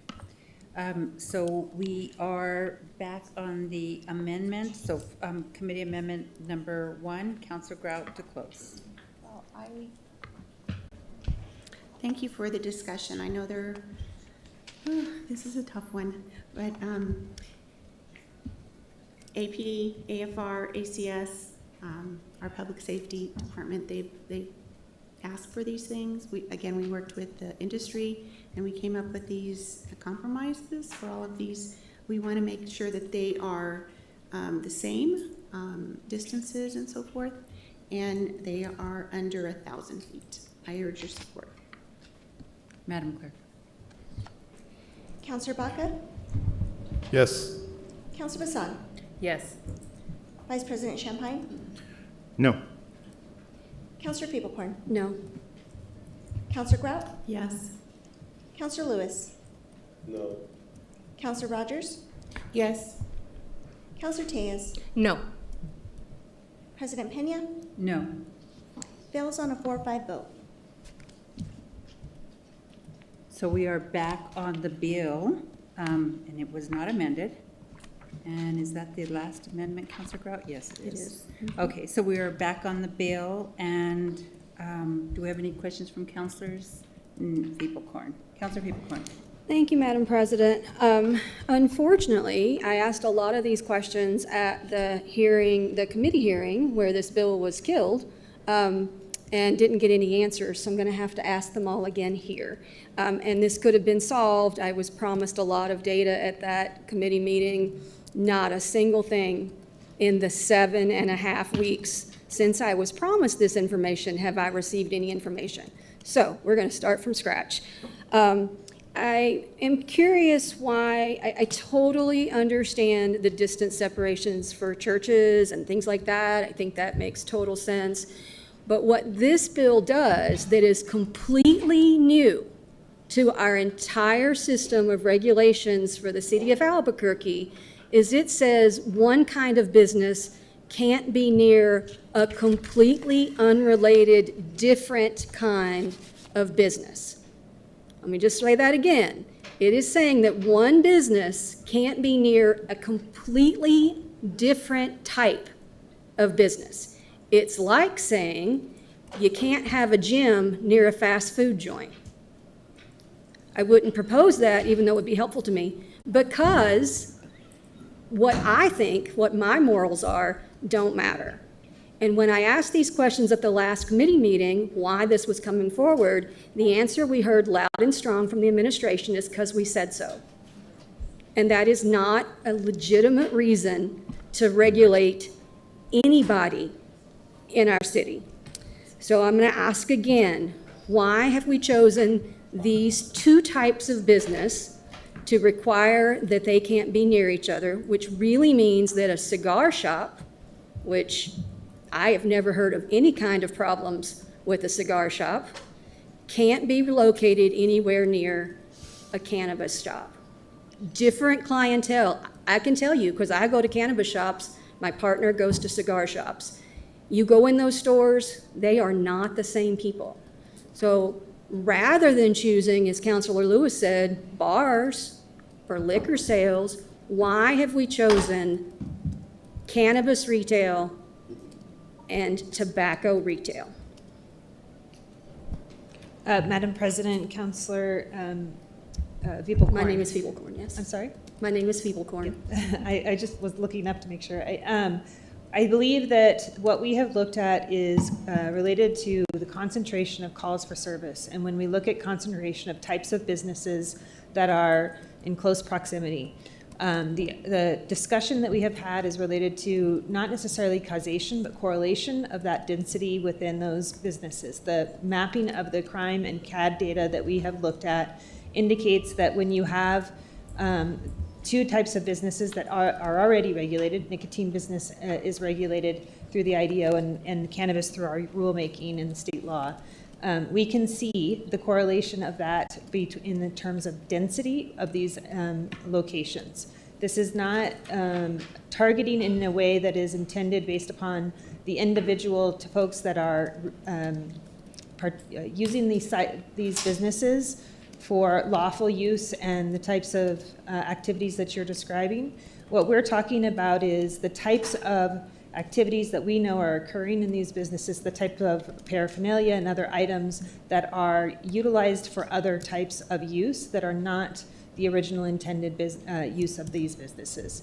This is not related to businesses that are not nicotine primary businesses as well, to the question around CVS and others. Right. And there are very specific rules that put a business into that category being a nicotine primary business. Yes, thank you, Madam President. I am very well aware that this does not affect large businesses. We would never pass an ordinance of this type in our city that would say, hey, CVS, Walgreens, Chevron, Albertsons, Smith's, y'all can't be selling tobacco anywhere near a cannabis store. We wouldn't do that because they're big business and we wouldn't want to hurt them. But we don't have a problem passing something like this that is going to hurt almost exclusively small, locally owned businesses. And I can tell you, and I'm going to pick on Erica because she's here and she lives in District 7 and I have toured her cannabis shop. And I am telling you, nothing bad is happening in that shop. There are no crimes happening. It was a lovely day, and thank you again for the tour. And we are punishing Erica as a small business owner because we think that there is some correlation, which, again, correlation is not causation. And I would appreciate it if we stopped saying that correlation is causation. Maybe we should all take a statistics class. But so I still haven't heard any data. I hear that you have data, but I haven't seen any data. And I asked for it 7.5 weeks ago, and I was promised it 7.5 weeks ago. So I have to assume that there is actually not data to prove that there is a linked problem between having cannabis stores near a cigar store. So that is unfortunate. I also asked 7.5 weeks ago about the use of our nuisance ordinance. We have an ordinance in place that deals with problem properties. And what I heard Commander Langwit talking about was that there are a few places where there are congregations of people. I didn't hear any proof that it was from these stores, but that there are congregations of people that are causing problems. And I believe that that is the reason that we have a nuisance ordinance, a nuisance property ordinance. I asked for some details 7.5 weeks ago on how many times has that nuisance ordinance been used to go after a problem cannabis store or cigar store or tobacco store. Again, haven't received anything, so I have to assume that that data does not exist, because why else would you not share for 7.5 weeks? I do have one question for the council sponsor. You mentioned that you worked with industry. Can you tell us who you worked with? Because I've gotten lots of letters, including the Cannabis Association of New Mexico, that said that they were not worked with. So I'm just curious if you can give us a list of who was at those meetings. Sure. Mr. Jeff Apodaca was there. I worked with him. Okay. So I don't know what was in the meetings because I wasn't there, but I appreciate that. We did all receive a letter from the Cannabis Association of New Mexico, which is the actual industry that is representing cannabis retail, and they are adamantly opposed to this proposal. I don't know that we have a tobacco association. I did look around for one. I couldn't find one, but I can pretty much guarantee that they would also be in opposition to this, because it seems like we have chosen these two industries to be the evil devil that is causing all of our problems in our city. And I just do not believe that that is the case. And again, 7.5 weeks and APD, planning department, the administration, they've had lots of time to call all the counselors and lobby pretty hard on this bill, but they haven't had time to gather any data and share with us. So I think that is, well, very unfortunate. I wanted to talk a little bit about the paraphernalia that I guess you can buy from cannabis stores, or perhaps a cigar store. I don't know if there's anything for sale in a cigar store that would be paraphernalia, but I believe that there's also things in Smith's that could be used for paraphernalia. And you know, we're not going after large businesses. We're only targeting small, locally owned businesses because someone in the administration has decided that these two types of businesses aren't good. Now, there are businesses out there that have a real problem, and I believe, and Commander Langwood, if you have different data than me, but everything I have ever read, everything I have ever asked about, the number one cause of problems with violence, with theft, with robbery, with drunk driving, are all from bars and retail alcohol sales. And I noticed that none of that is included in this bill because we have not decided that they're bad. We just don't, someone in the administration doesn't like the way smoke shops look and the way cannabis stores look. And I think that that is really a dangerous, slippery slope when you're looking at how to regulate in our city. Our regulatory structure is supposed to help the citizens of Albuquerque, and we are supposed to be supporting small businesses. And rather than doing that, we are looking for a boogeyman, and we are saying, your cannabis store is that boogeyman. And again, we have zero other examples anywhere in our regulatory structure in this city, anywhere, that says one business type can't be next to another business type. Of course, we have school separations and things like that, but this bill is a solution to a problem that is made up by the administration because they don't like cannabis stores and they don't like smoke shops. And I'm here to say, I like cannabis stores, I like smoke shops, I don't like cigar stores, but I'm certainly not going to try to use my power to make sure that they go away. So, thank you. Councilor Rogers. Thank you, Madam President. And I think as the council district that is, you could look at the data, has the highest concentration of smoke vape shops and cannabis shops. For my district, this is absolutely something we need to figure out. I don't know that this gets to that. But in my district, I've asked for help from our law enforcement partners, specifically on some of the ones we know are hotspots. And I'm a person that wants to get to the root cause of the issue, and I don't think it's the business type. For my district, I took myself into some of these smoke shops and literally walked around, looked for myself what was going on. And what I found is in the ones that are hotspots in our district, they're allowing folks to use EBT to purchase smoke products and paraphernalia. I witnessed it with my own eyes, and I asked for help. So I was able to get help, and I want to shout out Ben Baker from the governor's office who helped me work with Human Services to do a sting operation. Okay? And in those smoke shops, 2 out of the 3 that they visited in my district were absolutely found letting people illegally use EBT to buy smoke products. They have since gotten their EBT privileges revoked. You have seen a major difference, is it major now? Or deputy chief, that's right, gotta get it right. Deputy chief, we've seen a huge difference and a decrease in the activity in front of these smoke shops because people can no longer commit EBT fraud. And that's why these businesses were hotspots and continue to be hotspots.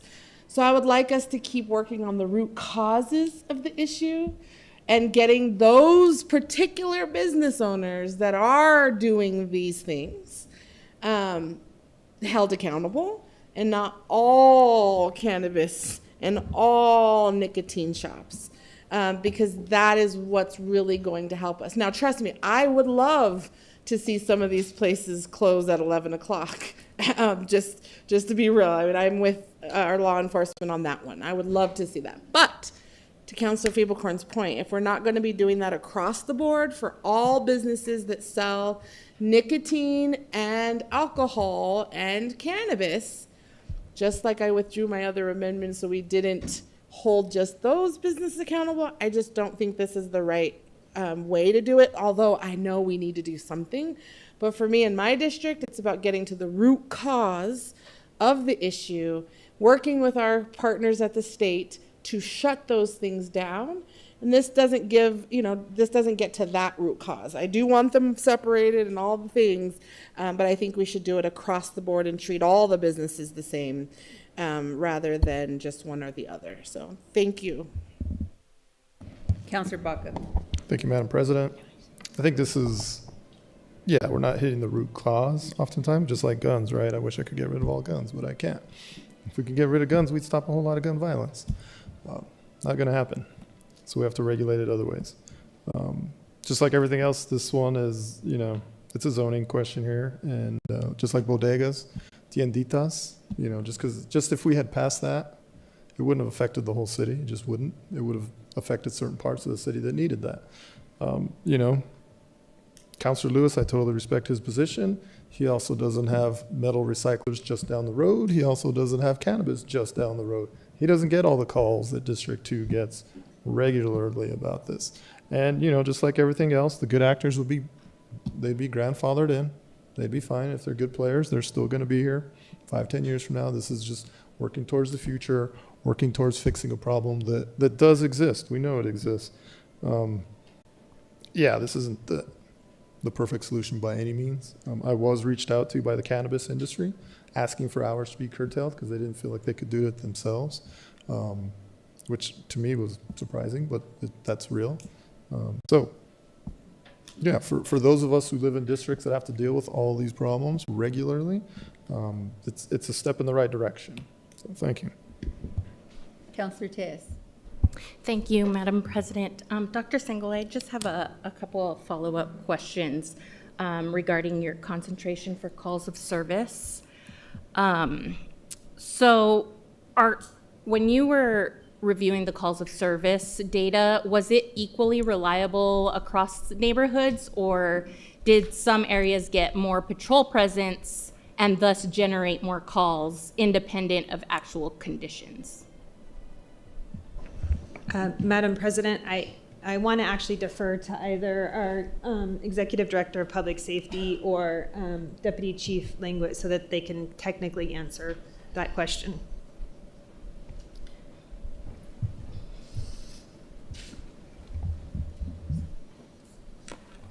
Madam President, Councilor Tejas, can you rephrase the question for me? Yeah. I just want to know if you're referring to concentration of calls for service, right?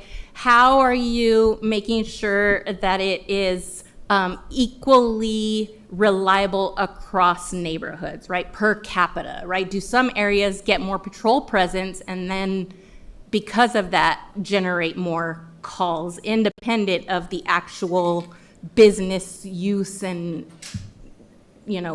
matters happening in the areas? So when we were looking at the overall data, we're looking at specifics to what those calls for service were. And in some of these cases, they could have been the actual business themselves looking at it as a victim. We had to kind of look through all those calls and really decipher as to what it is that they were requesting and what kind of service they were asking from APD. When we looked at all that data collectively is when we started to see what was been referenced here in different notions as hotspots. And then that's looking at it, and I think it goes back to something that Councilor Champagne said, is that you kind of know what are the areas that are causing the situations. You have different resources and tools. And I think when we're looking at these calls for service specific to these areas, we already know that there's issues and concerns. It's not a mystery to any of us that we're responding to an area that needs to be addressed. But we're looking at those specific calls across the city, not just in the specific area, but there are certain areas that are impacted more so when we're talking about the specific districts. But when we're looking at these calls for service, we're looking also at that correlation between that type of activity that is happening and where it is that we are responding to. And we're correlating those things. We're not saying there's a causation necessarily, but there's just an overall emphasis into the types of calls that we are responding to into the specific areas. Right, so thank you, Madam President and Director Brujanda. How then did you address the measurement bias of those independent conditions, right? So what were the sort of distributional effects there? Who lives in the zones that are being restricted? Who benefits from that type of restriction? So I'm just trying to figure out, when you reviewed your data, did you account for any potential disproportional impact on low-income residents, renters, demographic groups when you were, excluding or including certain populations? Madam President, Councilor Tejas, no, we're really responding to what the activity is of those calls. Okay. And that would be across the board. We're going to respond to any call, any community, regardless of who it is that's putting in those calls, in the same manner that we would, regardless of what community we're actually responding to. Okay, thank you. Madam President, that's very helpful. So the data wasn't fully measured. And I guess my other question is, if the goal here is public safety, why is zoning, why is restriction the chosen lever here rather than public safety tools? Like more patrol allocation, more lighting, more code enforcement, more social services. I know that you have a proactive response team. Are they being called out to these response teams? I'm in very close conversation with the officers in the Southwest Area Command and Northwest Area Command, because as you know, my district doesn't have an area command. But we do have now a cute little place where you can, if you need a report something, you can go to our office off of Ouray. But I digress. What I want to say is, I know that unlike the Northwest Area Command, right, I have 6 officers in that area that between May 1st and July 31st, I had 950 calls. So, to Councilor Champagne's point of having a team to do this, you have a response team, right? But I'm not sure that any of our other officers can take on much more capacity. So again, if public safety is the goal, why zoning? It doesn't seem that the policy here fits the problem. We're using, we're trying to fit a square block into a round, or what, how does the, yeah, thank you. So it just doesn't make sense to me. And, I think restrictive-based zoning has been the most consistent finding in various types of literature that's against using restrictive zoning as a crime reduction tool. It just is not, there is no studies that find that, it actually works. So I want public safety. That's a big reason why I was pushing to try and use some of our APD dollars from recruitment to go toward violence prevention and more patrol allocations and more social services and more code enforcement. I just don't think zoning, a land use tool, is proper policy fit for the problem you're trying to solve here. So thank you for clarifying on how your data was being reviewed. Madam President, if I may? Yes. I think it would be helpful if we showed the overall map where we had the calls, that we could display that, and I'd have for a DC language to kind of go and walk over to where these calls is and these spots we've been talking about. I think it would be helpful to kind of see that. That would be good.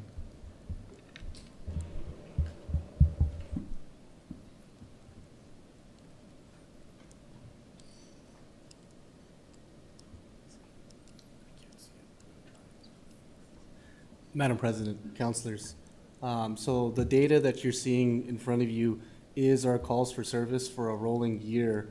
And my understanding is as the shapes increase in size, that's the increase in volume of different calls. I would also state too, like to Councilor Tejas' point, like I talked about earlier, when we have different, geographical regions of the city, there are different factors, such as, lower income real estate, whether if it's motels or whether if it's social services that have brought individuals to the area. So that obviously is bringing the people to the area. Since we see that concentration of people, you can clearly see, especially in, District 6, we have a higher call volume at these nicotine retailers, and breaking down what the actual calls are compared to other areas of the city, that's where we see the trend of, all of our proactive enforcement, to Vice President Champagne's point, is we're literally there every day making arrests. Our PRT is there every day, and it's not stopping for us, right? So compared to other areas of the city, you could see that it's these particular regions that are increasing the calls for service for us.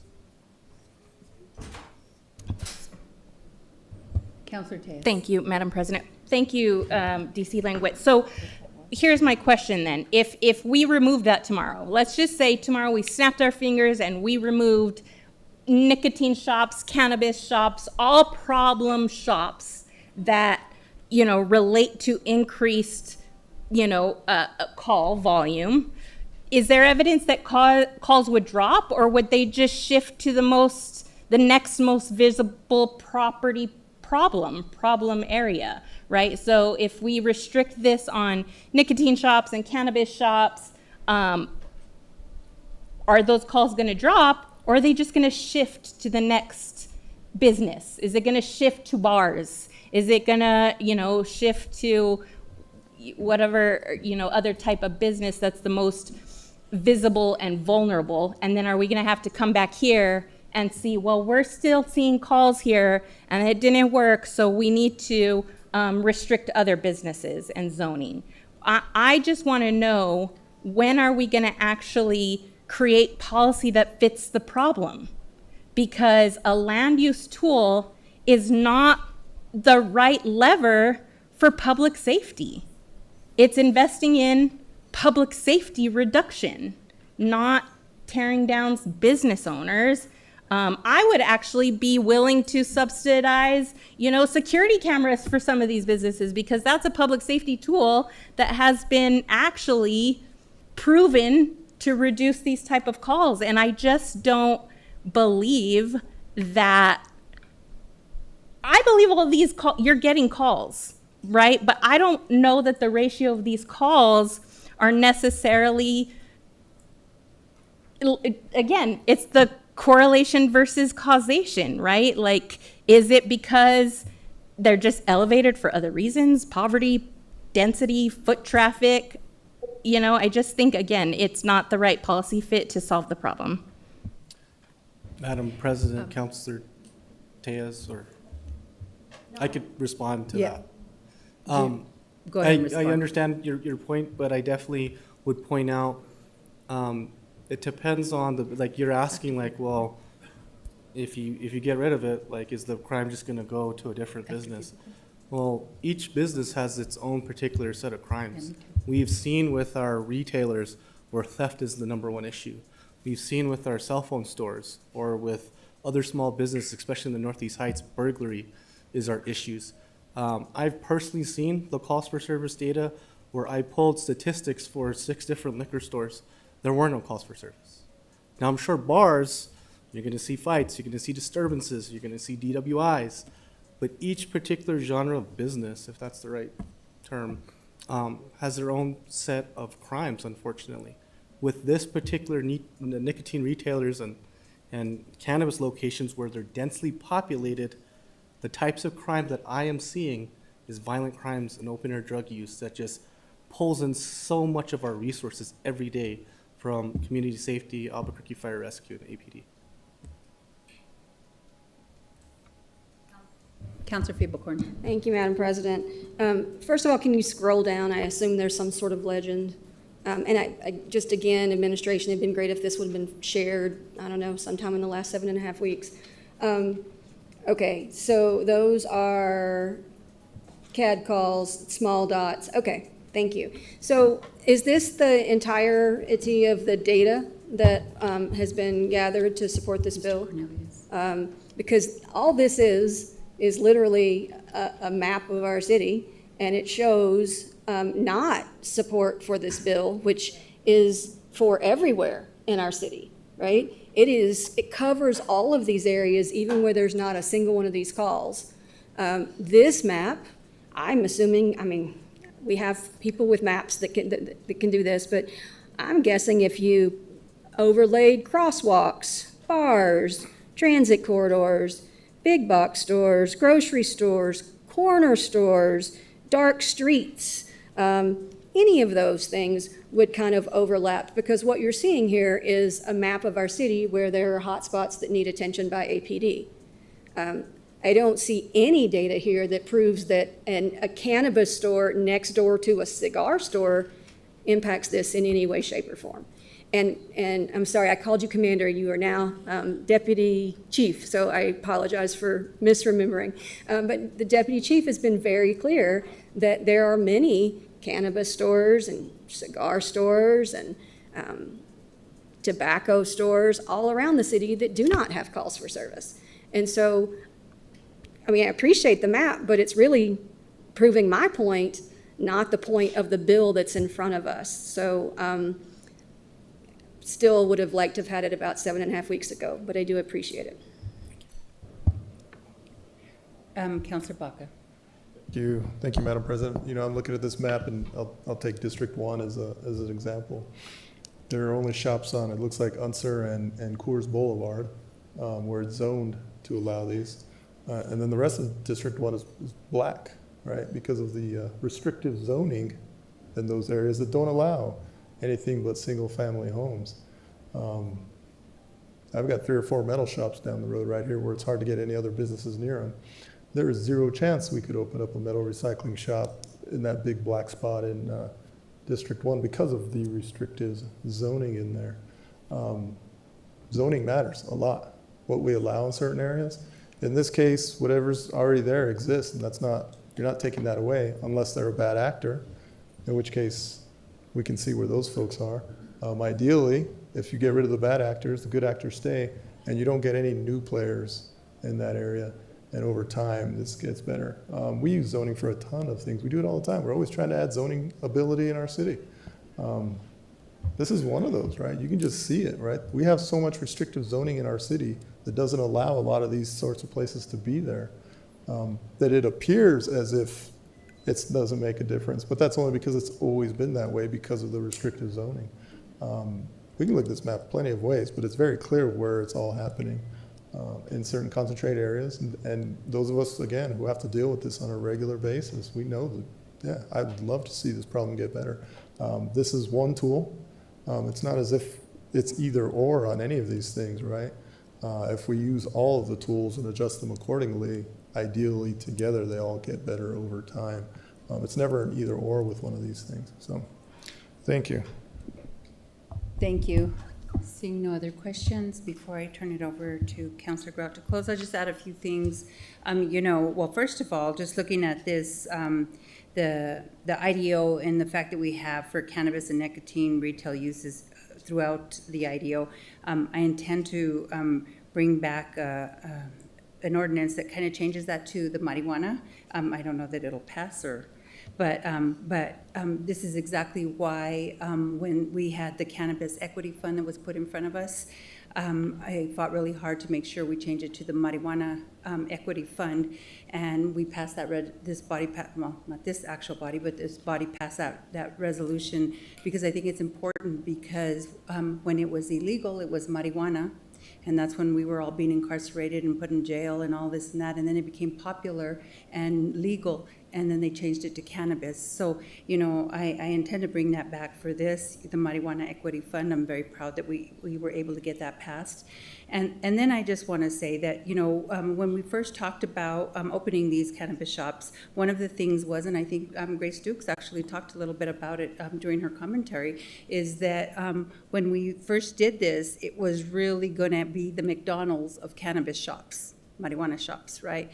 And the fact that we fought also to make sure that it was just kind of a free market and everybody who could go into business and small business owners and people that just kind of cobbled up some money that they can do, that they can open up their own marijuana shop, right? And so anyway, I think that's important to say that, yes, the market, somebody else talked about the market actually dwindling it down, and it's happening. But at least those people who weren't the McDonald's of the world we're going to be able to have a shot at opening cannabis. And these are the same people that went through all the grief of marijuana, right? And then just to say that, and then we have the deputy chief up here and Brujanda up here, and we really should have planning up here, because this is really a planning issue, right? And to Councilor Feeblecorn's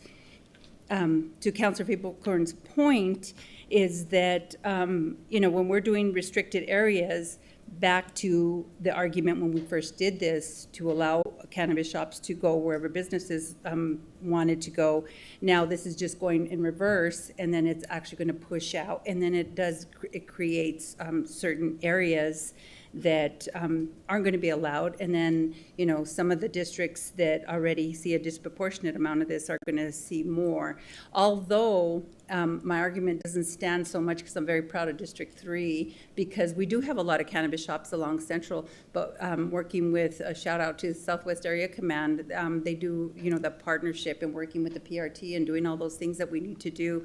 Of course, in Central was kind of bad there for a minute, and we worked really hard, and they did a lot of things. And as you can see, of course, in Central didn't even pop up on that map. And then to the north of Central, I know we have that, that's in Councilor Tejas' district. We have that truck stop, and I know there's still a lot of issues there, but I don't serve that area. And then just to Councilor Tejas' point is, you do have the Southwest Area Command on Los Volcanes, so that is in your district, just to for that. And then I think I got everything that I have on my notes here. But yeah, I think, we have an epidemic on our hands. Everybody wants a solution. Everybody wants to try to figure out how we address some of the issues. But I think targeting certain businesses isn't the answer. I think we need to do a lot of the proactive approach. And anyway, and then again, to look to the nuisance abatement ordinance, because this is something that was a tool that we used it really heavily at one point. But I think we should bring that back in a strong way, but not as heavy-handed as we did in the past. And then I will end with that and go to Councilor Grout to close. Thank you all. I appreciate the dialogue and the debate, and it's good. It's good. I have nothing against cannabis or smoke shops. I really don't. I don't frequent them, but that's okay.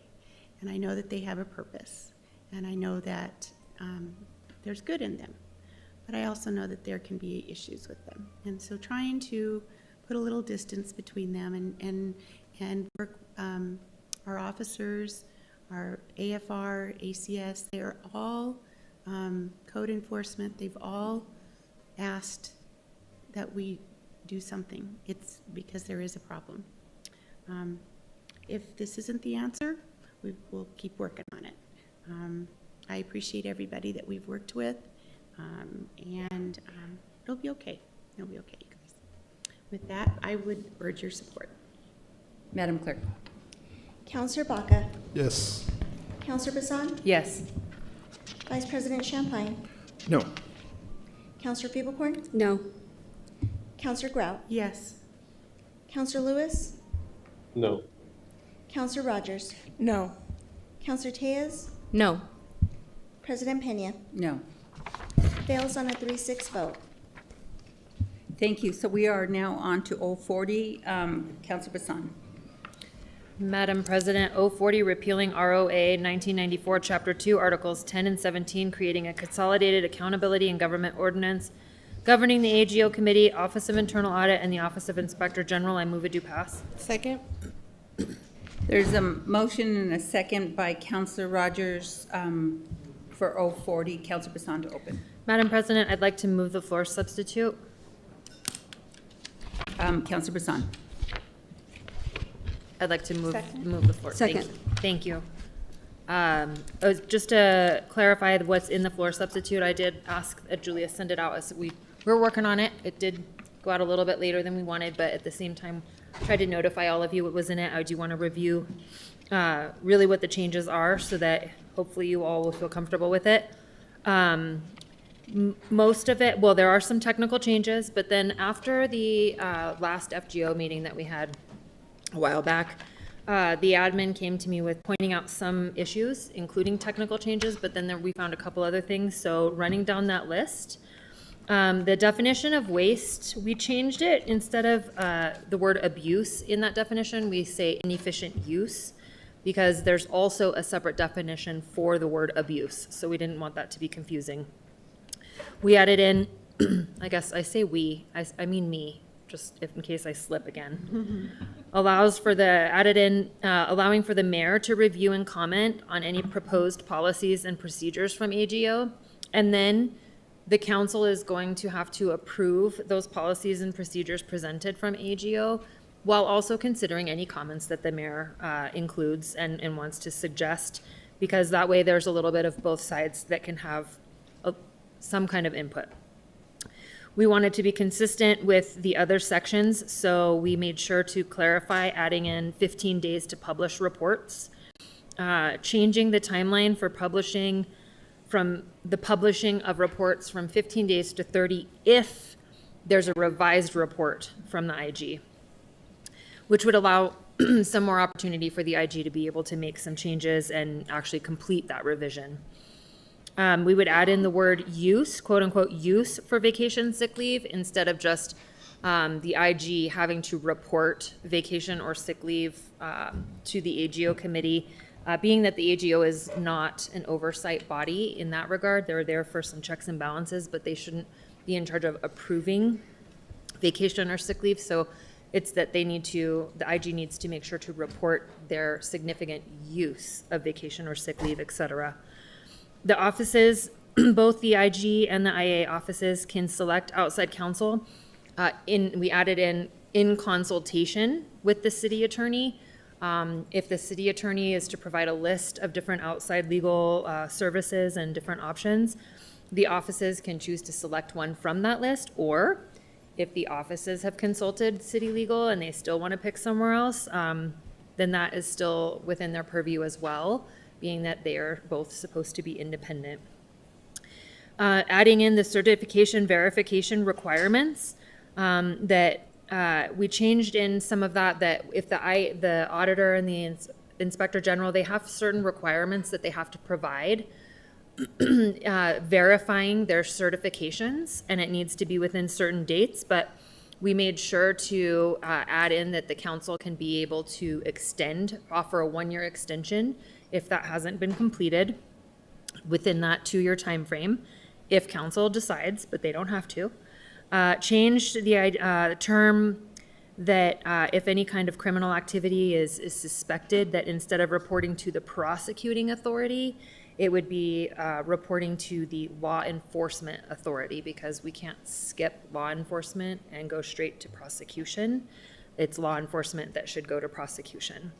And then making sure to add in some of the attorney-client privilege requirement changes, as well as some updates to the recruiting and hiring that be included in the annual report. So if there are vacancies, whether it's through AGO or, no, I'm sorry, if there are vacancies between the IG and the IA, then there's been certain times that have gone by, then that part of the annual report coming from the AGO and from the IG and the IA should include updates on how the hiring process has been going and what has been done to recruit. I think I covered it all, but Ms. Coulidon can probably help if you all have additional, more specific questions. And Madam President, I open it for questions, or I urge your support. So there was a first motion and a second for floor sub 02640. Madam Clerk.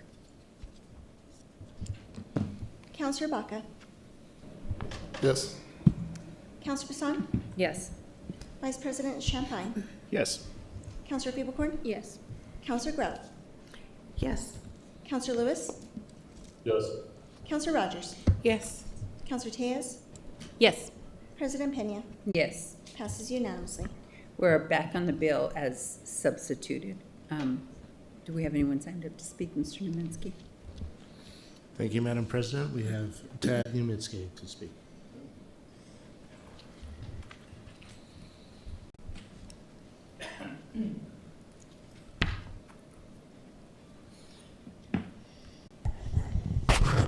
Thank you. My name is Ted Niemaiski. Well, I can see many problems with this government. We do not, city has to come up with new policy, accountability. Inspector General doing what? Zero, and so on. Nobody can touch it.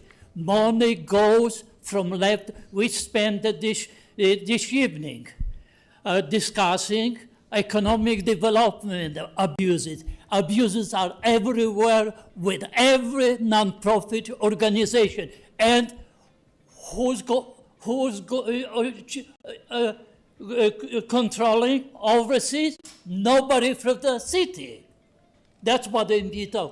That is policy. Somebody has to step it in with policy. Council has to come up, and somebody have to look at all those problems. Thank you, Mr. Neminsky. So that concludes public comment? It does, Okay. yes, Madam So President. Thank any you. questions, comments from councilors? Councilor Bassan? to close. Madam President, I know that I would like to request your permission if there is the development of wanting to reopen conversation, but seeing that it appears that maybe the council doesn't have any issues, instead of moving a deferral, I would like to make a motion to suspend the rules to vote on this bill at the same meeting in which it was substituted. Second. There's a motion and a second can you clarify the motion one more time just for the public? A motion to suspend the rules to act upon the bill at the same meeting in which it was substituted. Madam Clerk. Counselor Baca? Yes. Counselor Bassan? Yes. Vice President Champagne? Yes. Counselor Feeblecorn? Yes. Counselor Grout? Yes. Counselor Lewis? Yes. Counselor Rogers? Yes. Counselor Tejas? Yes. President Pena? Yes. Passes unanimously. Thank you. So we are now on 041. Counselor Bassan. Madam President, I think we're still on 040 as Oh, we have to- substituted. I'm so sorry, yes. Okay, so Counselor Bassan. I urge your support. Madam Clerk. Counselor Baca? Yes. Counselor Bassan? Yes. Vice President Champagne? Yes. Counselor Feeblecorn? Yes. Counselor Grout? Yes. Counselor Lewis? Yes. Counselor Rogers? Yes. Counselor Tejas? Yes. President Pena? Yes. Passes unanimously. Now we are on 041, so thank you. Madam President, 041, amending the whistleblower ordinance, ROA 1994, Chapter 3, Article 7. I move it do pass. There's a motion and a second by Counselor Rogers for a due pass of 041. Counselor Bassan to open. Madam President, if you will please bear with me, I promise I don't know if I've ever done this, actually, but I'm going to read to you some of the significant changes, or the changes, in this version of the whistleblower ordinance. I know that Counselor Tejas has another one that's coming down the pike to committee, but I just want to make sure to clarify for the public's information as well as the council's what this one has in it, so that way it can be, I hope, even more clear for everybody. So please bear with me. The general edits are some citation edits and emphasizing that city employees are the reporting body to properly report improper governmental action. And then some of the more comprehensive edit summaries are changing to the reporting procedures. This bill makes two substantive amendments to the reporting procedures. First, when submitting a complaint, the complainant must include sufficient facts, if true, would establish that improper government action occurred. And second, in addition to the existing limitation on OAG investigations into discrimination, labor law matters, and other matters that are subject on pending litigation, the Inspector General shall not accept complaints related to retaliation based on the complainant's status in a protected class or a protected activity, violations related to collective bargaining agreement matters, violations of the Merit System Ordinance or matters under investigation by any state or federal agency. The other change is changes to some of the changes in the investigative procedures section, and it amends several of these. First, It mandates that investigations are conducted in a timely manner by an independent and qualified fact finder. Second, the bill clarifies that all city employees, board, commission, and committee members and elected officials shall assist the OIG in its investigations, including making themselves available for interviews. And third, that the Inspector General may decline to investigate a complaint if the allegations have already been investigated or adjudicated by Human Resources, any state or federal agency, or any arbitration. And last, this bill requires, in this section, this bill requires the city to maintain a secure case management and tracking system for all complaints investigated pursuant to this ordinance. I do have an upcoming amendment to clarify one of the technicalities on that. Under the confidentiality section, it prohibits disclosure of a complainant's identity without their consent unless required by law. And when disclosure is necessary, reasonable advance notice shall be provided when practicable. Personally identifiable information must be protected to the maximum extent allowed by law. Under the retaliation prohibitions, it clarifies that the bill directs classified employees to submit complaints in accordance with the city's grievance resolution procedure. Unclassified employees may submit complaints to their department director of human resources. In either situation, if there has been a finding of retaliation against the employee, it shall be remedied or by reversing any disciplinary action, expunging any adverse materials from the employee's personnel file, and department directors, human resource directors, or the CAO shall determine and document whether additional actions are needed to address any retaliatory actions taken. This section also clarifies exactly what constitutes retaliation, including termination, demotion, discipline, harassment, intimidation, retaliatory investigations, withholding benefits or opportunities, or adverse employment actions. Under the city actions section, it requires that employees know of their protections granted by the whistleblower protection ordinance, and in addition that notices prepared by the OIG, the city must ensure awareness of the whistleblower protections through training, onboarding, public accessibility, and contractor vendor notification.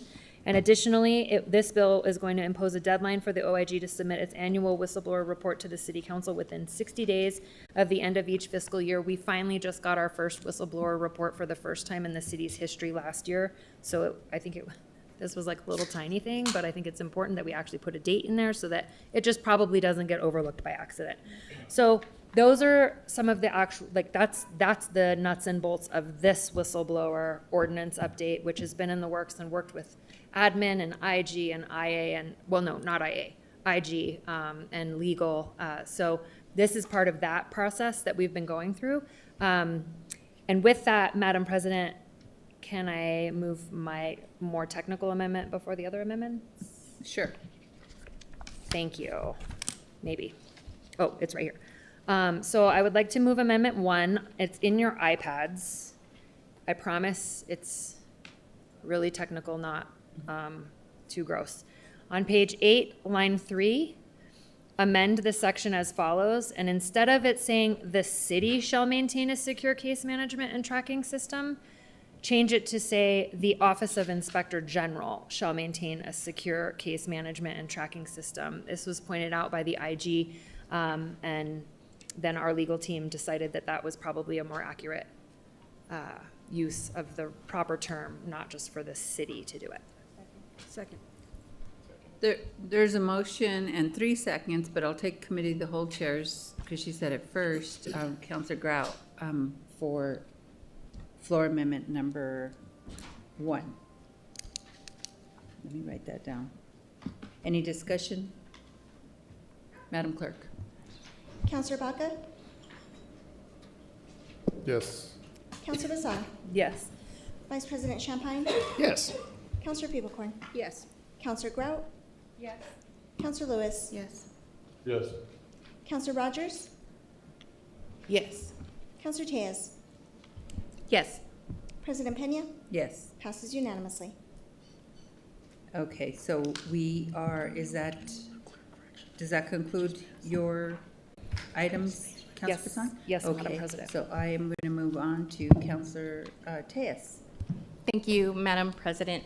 Yeah, I have 3 amendments to bring forward this evening, and I just want to, before I go forward with these, I want to thank Councilor Bassan for moving forward on her work. in restructuring really the institutions here of the whistleblower ordinance. And these amendments really work on sort of the reporter's side of the same system, right? So I think just so everyone sort of knows what, to clarify things a little bit here, Councilor Bassan's bill builds the pipes, and my amendments are the folks who turn the faucet on, right? So that is sort of the point here.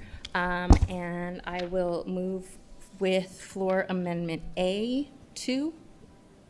Is that correct? Yes, so we are now on floor amendment labeled A will now become floor amendment number 1.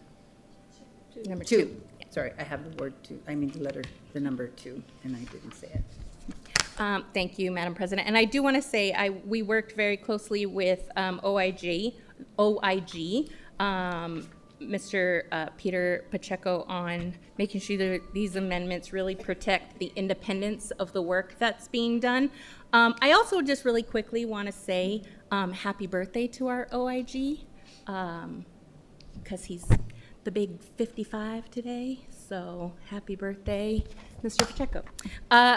Okay, so for floor amendment A number 2, really this amendment removes the clause that denies protections under this ordinance. So this is to employees who report without following the procedures in the ordinance. So we want to make sure that anyone who is, comfortable and brave and safe enough to come forward and report, if they maybe accidentally don't do it in such a way that follows the procedures specifically line by line, because not everybody knows these, right? That they're still protected. And so that is really the point here. And I urge your support. Second. There's a motion, a second for floor amendment number 2. Madam Clerk. Counselor Baca. Yes. Counselor Bassan. Yes. Vice President Champagne. Yes. Counselor Peeblecorn. Yes. Counselor Grout. Yes. Counselor Lewis. Yes. Counselor Rogers. Yes. Counselor Tejas. Yes. President Pena. Yes. Passes unanimously. Thank you. So we are now on floor amendment labeled B, which will now be floor amendment number 3. Counselor Tejas. Thank you, Madam President. This amendment alters the standard in which retaliation may be established under the article. So under this amendment, retaliation is supported when, 1, a complainant engaged in an activity protected under this article, and 2, adverse action taken against the complainant factored in the complainant's protected disclosure. And protected disclosure is defined within the ordinance itself. Second. There's a motion, a second by Counselor Peeblecorn for floor amendment number 3. Any discussion? Counselor Bassan. Madam President, I just want to clarify, protected disclosure is, this amendment is adding the definition. It's not already in the bill. I thought I just heard it was already in the bill, so I just want to clarify, this is adding in a definition. Sorry, thank you, Madam President, Councilor Bassan. Yes, a protected disclosure. It's a communication by an individual who, consistent with the standards and case law interpreting the New Mexico Whistleblower Protection Act. So that's what it is consistent with. The state's Whistleblower Protection Act is the reference, and so that's the protected disclosure. Counselor Bassan, does that answer your question?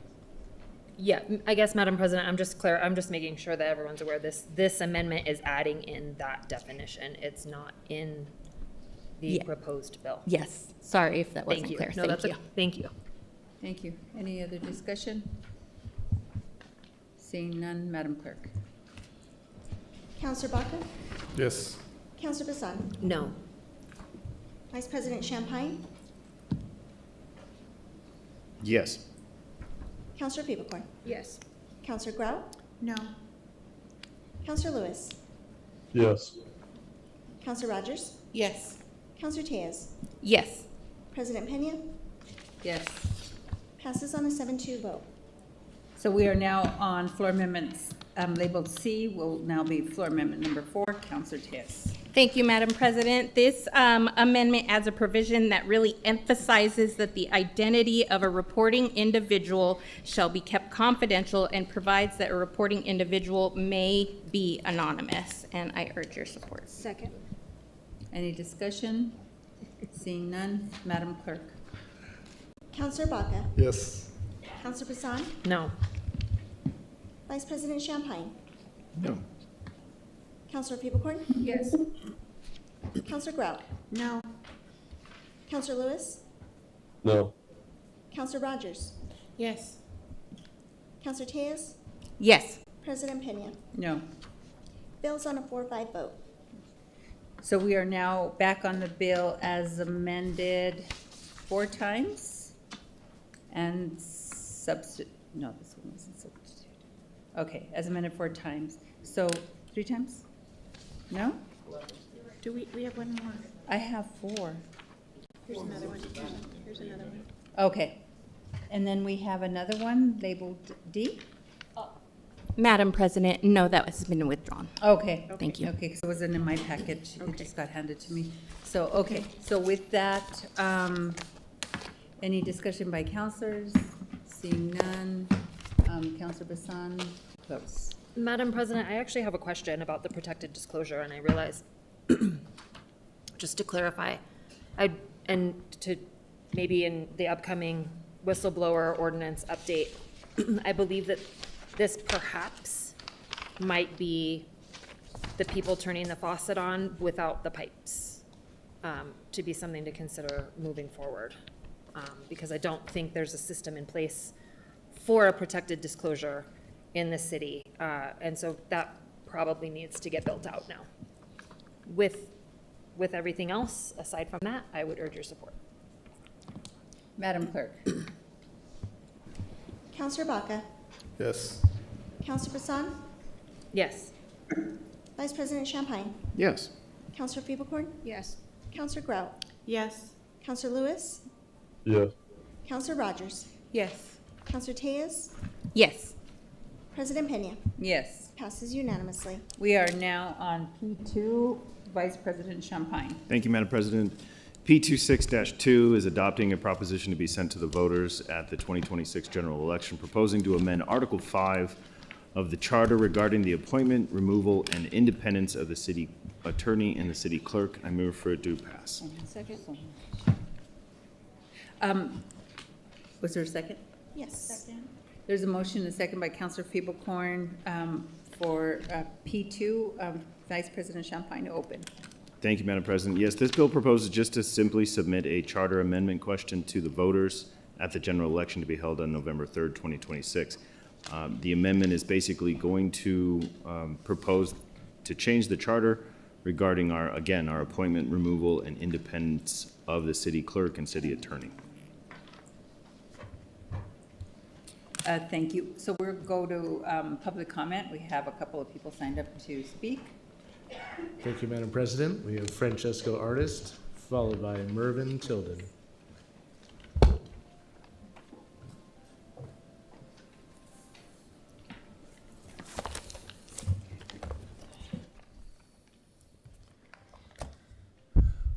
Plenty of ambulance chasers out there, but the only ethical professionals with integrity and good character can be the tip of the spear of law enforcement, pulling in over 6 figures. Multiple guardrails already exist, including but not limited to city policy and the state bar that prohibits attorneys from making misleading and false statements into the record. No need for permission from a king to get rid of bad faith lawyers. Much as they want to, the Constitution prohibits royalty from unlawfully paying unethical attorneys working for the city after they lose their license to practice law. Cut off the money train, report them to the state bar, problem solved. Mervyn Tilden. I believe that concludes comment, Madam President.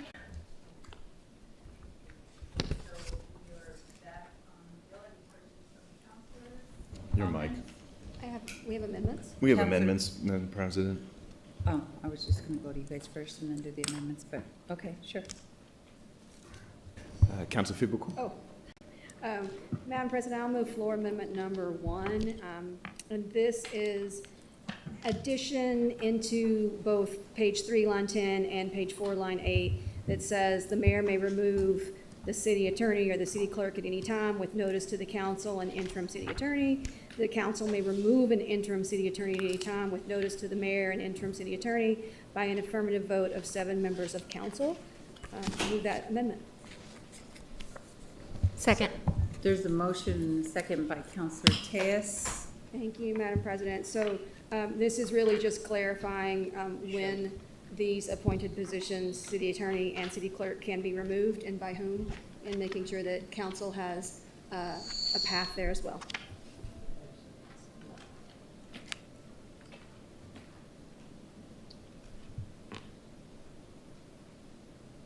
Okay, I was just trying to read the amendment, I'm sorry, I was just catching up.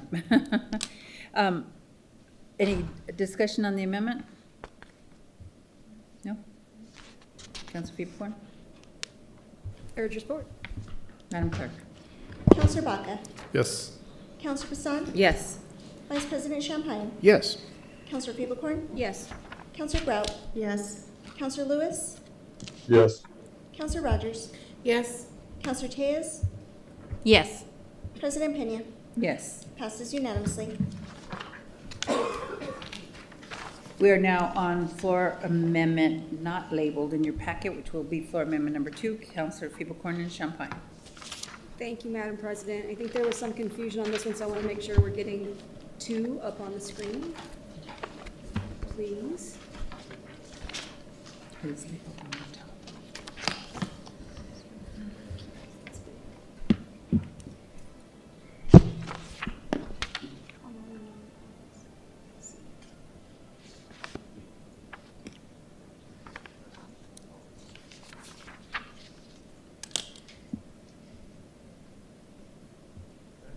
All right, great, thank you. So floor amendment number 2 is now on the screen, and basically this removes the language that had city council participating in the appointment of the city attorney and city clerk. It takes us back to the mayor doing his thing, interviewing folks, doing HR, which is not our job, and then bringing that appointment to council for approval by supermajority of us. We have to have 2/3 of the entire membership. And so this is really getting us away from HR, which has been kind of the problem that I've heard from the administration as well as from other folks in the community. And I am happy to answer any questions. Any questions? Council, Vice President? Thank you, Madam President. It's not really a question, as I'm co-sponsor for this. I will second it, because I know we have a second yet. I think we For the, There's motion is second by Vice President Champagne. when I started going through this charter amendment and the idea of what this was, I was very thankful for the fact that Councilor Fiebelkorn reached out and said, hey, can we sit down and talk? I'm going through it. I have a few questions. We sat down once, discussed the questions that she had, and then actually came back again and said, here, I have a couple of ideas that might, that not necessarily would improve it, but improve it, and this was a good collaboration. She pointed out a couple of things that, hey, this might work a little better than the way it's written right now. So again, seconding it, but I also urge your support with it too, in the sense of knowing it wasn't one-sided. This is a collaboration between the two of us, which was awesome. And Madam President, I am sorry, I think we had the wrong one up. If we can just show the one that is labeled B in the printout that is in front of us, please. I don't know. So thank you, Councilor Fiebelkorn, because I was going to ask, because I have a hard time seeing that far, so it didn't coincide with what I was looking down with the red and the black. I apologize. Even with my new glasses, apparently I still can't see that far. And then I was going to ask, I know you're writing your own amendments, and I was just... Yeah. That's what. No, this is it. Yeah, that's it. That was up. That was the right one. Yeah, That was the right one. Yeah, it was the right one. No. Can you go to the top? It says Amendment B, and then just out of a courtesy, if I know you're writing them independent of our staff, but if we could put the B on the on that label, and then just do an explanation on the bottom, it's just helpful. Will you explain what's going on? Madam President. You know what, it's right here. Madam President. Oh, I see. Yeah. Just so. Madam President, I was looking at the R30 amendment packet, not the P2. It's my fault. I apologize. Okay. I'm like, this is what I have. So we are Okay. on P262, not the R yet. Okay. So with that, any discussion? Seeing none, Councilor Fabercorn, Champagne. Urge your support. Madam Clerk. Can I verify the second real quick? Me. There was a second by Vice President Champagne. Counselor Baca, Yes. Counselor Bassan, Yes. Vice President Champagne, Yes. Counselor Fabercorn, Yes. Counselor Grout, Yes. Counselor Lewis, Yes. Counselor Rogers, Yes. Counselor Tejas, Yes. President Pena, Yes. passes unanimously. We are now on floor amendment that actually is labeled C on the top right-hand corner. Will now be floor amendment number 3, Councilors Fabercorn and Vice President Champagne. Thank you, Madam President. All right, so we are going to put this one up on the screen. This one basically just says that in both, on page 3, line 10, and on page 4, line 8, that interim appointments cannot last for more than 270 days. And I'm making sure that looks like everything's in my hand, so that is it, and I will move that amendment. Second. There's a motion and a second by Councilor Tejas for floor amendment number 3. To open, Councilor Fabercorn, any questions? Close. No. To close. Oh, Councilor Rogers. That was a delayed. Thank you, Madam President. Just a quick question, the 270, how do we arrive at that amount of days? Thank you, Madam President. Thanks for the question, Counselor. So that is consistent with the rest of the charter, and so since it was already being used elsewhere, we just used the 270 here. Thank you, and just wondering if the admin, you're good with the 270 days? Madam President, Counselor, I think the consistency is useful in charter language, since it's charter. Councilors Fabercorn and Vice President Champagne to close. Urge your support. Madam Clerk. Counselor Baca, Yes. Counselor Bassan, Yes. Vice President Champagne, Yes. Counselor Fabercorn, Yes. Counselor Grout, Yes. Counselor Lewis, Yes. Counselor Rogers, Yes. Counselor Tejas, Yes. President Pena, Yes. passes unanimously. We are now on floor amendment labeled D in your packet on the top right-hand corner. It will now be floor amendment number 4. Councilor Bassan. Madam President, I'm not moving that one. Thank you. So we have P2 as amended 3 times. Correct? For the record, okay. Any discussion? Vice President Champagne to close. I urge your support for this one. Madam Clerk. Counselor Baca, Yes. Counselor Bassan, No. Vice President Champagne, Yes. Counselor Fabercorn, Yes. Counselor Grout, Yes. Counselor Lewis, Yes. Counselor Rogers, No. Counselor Tejas, Yes. President Pena, No. passes on a 6-3 vote. Okay. So we are now on to, companion bill, R30. Vice President Champagne. Thank you, Madam President. R2630 is the companion bill to the P bill, which is adopting a proposition to be submitted to the voters at the next election to be held at the city concerning the, again, amendment to Article 5, Section 4 of the Albuquerque City Charter in regards to the city clerk and the city attorney. This is providing the form of question and designated clause for such question on the ballot. Urge your support, or make a motion for a due pass. Second.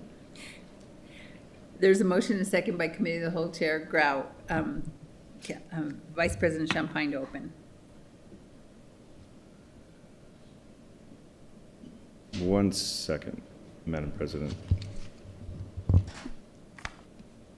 Unless you're good, and we can go to. We can go to public comment real quick, yeah. Anybody signed up to speak? Yes. Thank you. Thank you, Madam President. We have Francesco Artist signed up to speak.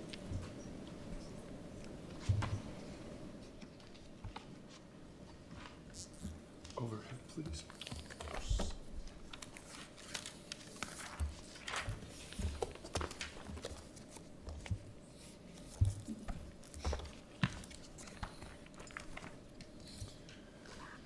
Just because you can do something doesn't mean that you should. How many lifetimes would you need to forgive someone who knew you were innocent but broke the law to cover up having broken the law while tampering with evidence to put you in jail for the crimes that they committed? I pray for the immediate release of my past due public records in the matter of Mayor Keller's illegal wall. Get your affairs in order. There's no statute of limitations on conspiracy, otherwise known as organized crime. Sooner or later, the rule of law will come for you. Turn yourself in, and may God have mercy on your soul. That concludes comment. Thank you, Madam President. Thank you. So we are back on the bill, Vice President Champagne. Thank you, Madam President. Again, just as the P bill, the companion part of it is to change the hiring procedure for the city clerk and the city attorney to be selected from a committee composed of 2 from the mayoral appointees and 2 from the city council appointees, and they shall make a recommendation to the full council. Again, it also clarifies that the mayor and the committee will recommend to council the appointee to fill the city clerk and the city attorney's office vacancy within 90 days of the mayor's first term and successive term as mayor or upon vacancy of either one of the offices. Again, myself, we wrote this. I wrote this up, and again, we have some amendments coming forth that I teamed up with Councilor Fibocon. That's that? Yes, ma'am. Okay, so we'll go to the amendments. We have floor amendment labeled A in the right-hand corner of your packet. Will now be floor amendment number 1. Councilor Fibocon and Vice President Champagne. Thank you, Madam President. So these are pretty repetitive from the last one. Floor amendment number 1 is on page 3, line 12, and on page 4, line 10. We just add in the language that says that both the mayor or the city council can remove interim city attorneys or clerks. Second. There's a motion and second by Committee of the Whole Chair Grout. Are there any questions from councilors, comments? Seeing none, Councilor Fibocon to close. Urge support. Madam Clerk. Counselor Baca? Yes. Counselor Bassan? Yes. Vice President Champagne? Yes. Counselor Fibocon? Yes. Counselor Grout? Yes. Counselor Lewis? Counselor Lewis? He's excused. Counselor Rogers? Yes. Counselor Tejas? Yes. President Pena? Yes. Passes on an 8-0 vote. We are now on floor amendment labeled B in your packet on the right-hand corner. Will now be floor amendment number 2, Councilors Fibocon and Vice President Champagne. Thank you, Madam President. So I'm going to move floor amendment number 2, which for both the city attorney and the city clerk clarifies that at the beginning of the mayor's term, whether the first term of a new mayor or the successive term of a re-elected mayor, or upon the vacancy in the position of city attorney or city clerk, the mayor shall have 90 days to recommend to council an appointee to fill the position. Second that. There's a motion second by Committee of the Whole Chair Grout. Are there any questions from councilors? Councilors Fibocon and Vice President Champagne to close. Urge support. Madam Clerk. Counselor Baca? Yes. Counselor Bassan? Yes. Vice President Champagne? Yes. Counselor Pivocorn. Yes.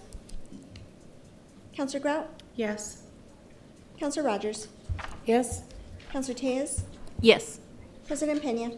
Yes. Passes on an 8-0 vote. We are now on floor amendment labeled C. In your packet on the right-hand corner will now be floor amendment number 3, Councilors Pivocorn and Vice President Champagne. Thank you, Madam President. I'll move floor amendment number 3, which again, on page 3, line 12, and on page 4, line 10, clarifies that both city attorney and city clerk can be interim for a total of 270 days. There's a motion and second by committee of the whole, Chair Grout. Is there any discussion, comments? Councilors Pivocorn and Vice President Champagne to close. Urge report. Madam Clerk. Counselor Baca. Yes. Counselor Bassan. Yes. Vice President Champagne. Yes. Counselor Pivocorn. Yes. Counselor Grout. Yes. Counselor Rogers. Yes. Counselor Tejas. Yes. President Pena. Yes. Passes on an 8-0 vote. We are now on floor amendment labeled D. In your packet on the right-hand corner, it will become floor amendment number 4, Councilor Bassan. I'm not going to move that, Madam President. Okay, so we will dispose of that. And we are back on the bill as amended 3 times. And back to, any questions, comments? Back to Vice President Champagne to close. Thank you, Madam President. Yes. Just again, to reemphasize, like with the P bill, I see the time, but the P bill and this, when the R is the companion bill, certain situations took place in the past that promoted this idea of ensuring that there's an independence between the city attorney, the city council, and the mayor's office, and changing the hiring procedure to this committee to present to the council as well as the city clerk, but also clarifying certain dates and times that the city attorney, the city clerk need to be appointed or with an interim deal. But it's really trying to mandate the city attorney and the city clerk have an employment agreement with the city that the mayor can terminate as well as the council can terminate based on certain number of votes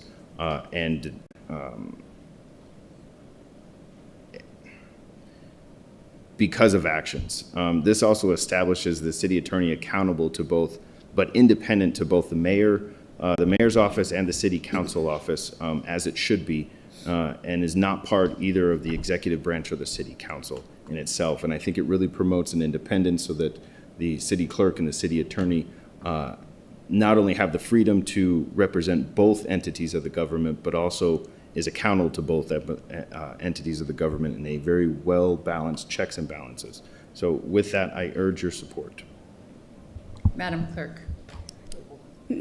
Madam President, I apologize for the interruption. I just want to make sure that we're ticking all the procedural boxes that we need to for this resolution. The charter requires that when we have a P bill going onto the ballot that gets amended, that the city attorney reviews the language contained in the summary on the resolution to ensure that it's still consistent post those amendments. And so this would be the opportunity to get that before we take a final vote. Madam President, I knew of the procedure, I just didn't know when actually after the vote or after to clarify that. So we would need to check with the city attorney to make sure both match based on the amendments. Madam President, I would recommend doing that before we vote. So if there are any edits that are recommended by the city attorney, we can make those before we've taken the final vote on the bill. Okay. So are we asking her to read it now? So I think she has to read it now and just go over with the amendments. Is that correct? or can we defer it? I mean, is there enough time? No, we cannot defer it another time, no. Wow, that's a lot of pressure to read all that right now. So, okay, well then, motion to table. They make a motion to table while the attorney reads over to make sure that the both, based on the amendments, that both the P bill and the R bill match. Second. There's a motion and a second by Committee of the Whole Chair Grout to table this item, which is R30, until our city attorneys had an opportunity to read the bill. So with that, no discussion, Madam Clerk. Counselor Baca? Yes. Counselor Bassan? No. Vice President Champagne? Yes. Counselor Feeblecorn? Yes. Counselor Grout? Yes. Counselor Rogers? No. Counselor Tejas? Yes. President Pena? No. Passes on a 5-3 vote. Okay, so we will move on to. Madam President, I need to suspend the rules, make a motion to suspend the rules to extend tonight's meeting to 12:30. Second. There's a motion and a second by Committee of the Whole Chair, Councilor Grout, to extend the meeting to 12:30. Madam Clerk. Counselor Baca? Yes. Counselor Bassan? No. Vice President Champagne? Yes. Counselor Feeblecorn? Yes. Counselor Grout? Yes. Counselor Rogers? No. Counselor Tejas? Yes. President Pena? No. Passes on a 5-3 vote. Oh, wait. Oh, no. Fails on a 5-3 vote. Requires a 6 vote. Because it's a rule suspension. Okay, so we are moving on to our. Madam President, I'll make a motion for reconsideration. Second? Oh, I can't. Can I? Second. There has to be somebody on the opposing side. I was on the prevailing side. So, Councilor Feeblecorn. Oh, I was, wait. So there's a motion and a second, Madam Clerk. Counselor Baca? Yes. Counselor Bassan? Yes. Vice President Champagne? Yes. Counselor Feeblecorn? Yes. Counselor Grout? Yes. Counselor Rogers? No. Counselor Tejas? Yes. President Pena? No. Passes on a 6-2 vote. Madam President, Councilor Bassan. I make a motion to suspend the rules to extend the meeting till 12:30. Second. There's a motion and a second by Committee of the Whole Chair Grout to extend the meeting to 12:30. Madam Clerk. Counselor Baca? Yes. Counselor Bassan? Yes. Vice President Champagne? Yes. Counselor Feeblecorn? Yes. Counselor Grout? Yes. Counselor Rogers? No. Counselor Tejas? Yes. President Pena? No. Passes on a 6-2 vote. Okay, so Madam President, just if there's no one online, we don't have to continue roll call anymore, right? Correct. Correct. Just want to make sure so we can speed this up. correct. So, yeah. Councilor Baca, are we on that one? Yes, we are. R56. Madam President, R56, amending the adopted capital implementation program of the City of Albuquerque by supplementing current grant appropriations and approving new projects. I move Duplass. Second. There was a motion. Was there a second? I apologize. Motion second by Councilor Feeblecorn. I was being asked a question. Thank you. Councilor Baca to open. Thank you, Madam President. This is the administration's request. So if they have anything to say, I open the floor to Dr. Single. Okay, well, Madam President, I apologize. I was sleeping. I wasn't actually, but I was reading. This item is, I have to put my glasses on. I apologize. I don't know that you needed to open, but I think we're good. CAO single, so I think I'll just go to questions by councilors. You have an amendment. Okay, so Councilor Rogers. Thank you, Madam President. I'd like to move floor amendment A, or number 1, for R26-56 on page 1, line 26. Insert the following that's on the screen. Section 2, the following project scoped is changed Project title, District 6 Food Insecurity. Source was the 25 GO bond. These changes add a project to provide residents of City Council District 6 with the facility or locations to grow fresh fruits and vegetables. And I urge your support. Is there a second? There's a motion and a second by Committee of the Whole Chair Grout for floor amendment number 1. Any discussion? Yeah. Vice President Champagne? Thank you, Madam President. Just kind of a point of clarification, is the city providing the land or? Thank you, Vice President Champagne. No, we are actually planning some on different city locations, like community centers that already have gardens, and also some parks. So we just put Council District 6. The money lives in youth and families, but we needed the freedom to be able to put them at city locations that we have planned that already exist. Perfect, thank you for that. So does this come with the same kind of time frame to get it done, or? Yes, Madam President, it would be included. I didn't change the substance of the bill for the timeline change. And we do have a timeline for the GO bond already, so it wouldn't conflict. Okay, Madam Clerk. Are we going to continue taking roll, or are we going to just vote? Oh, yeah, sorry. All those in favor of floor amendment number 1, say yes and raise your hand. Yes. No. So we are back on the bill as amended. Councillor Baca, any questions from councillors? No. Councillor Baca. I urge your support.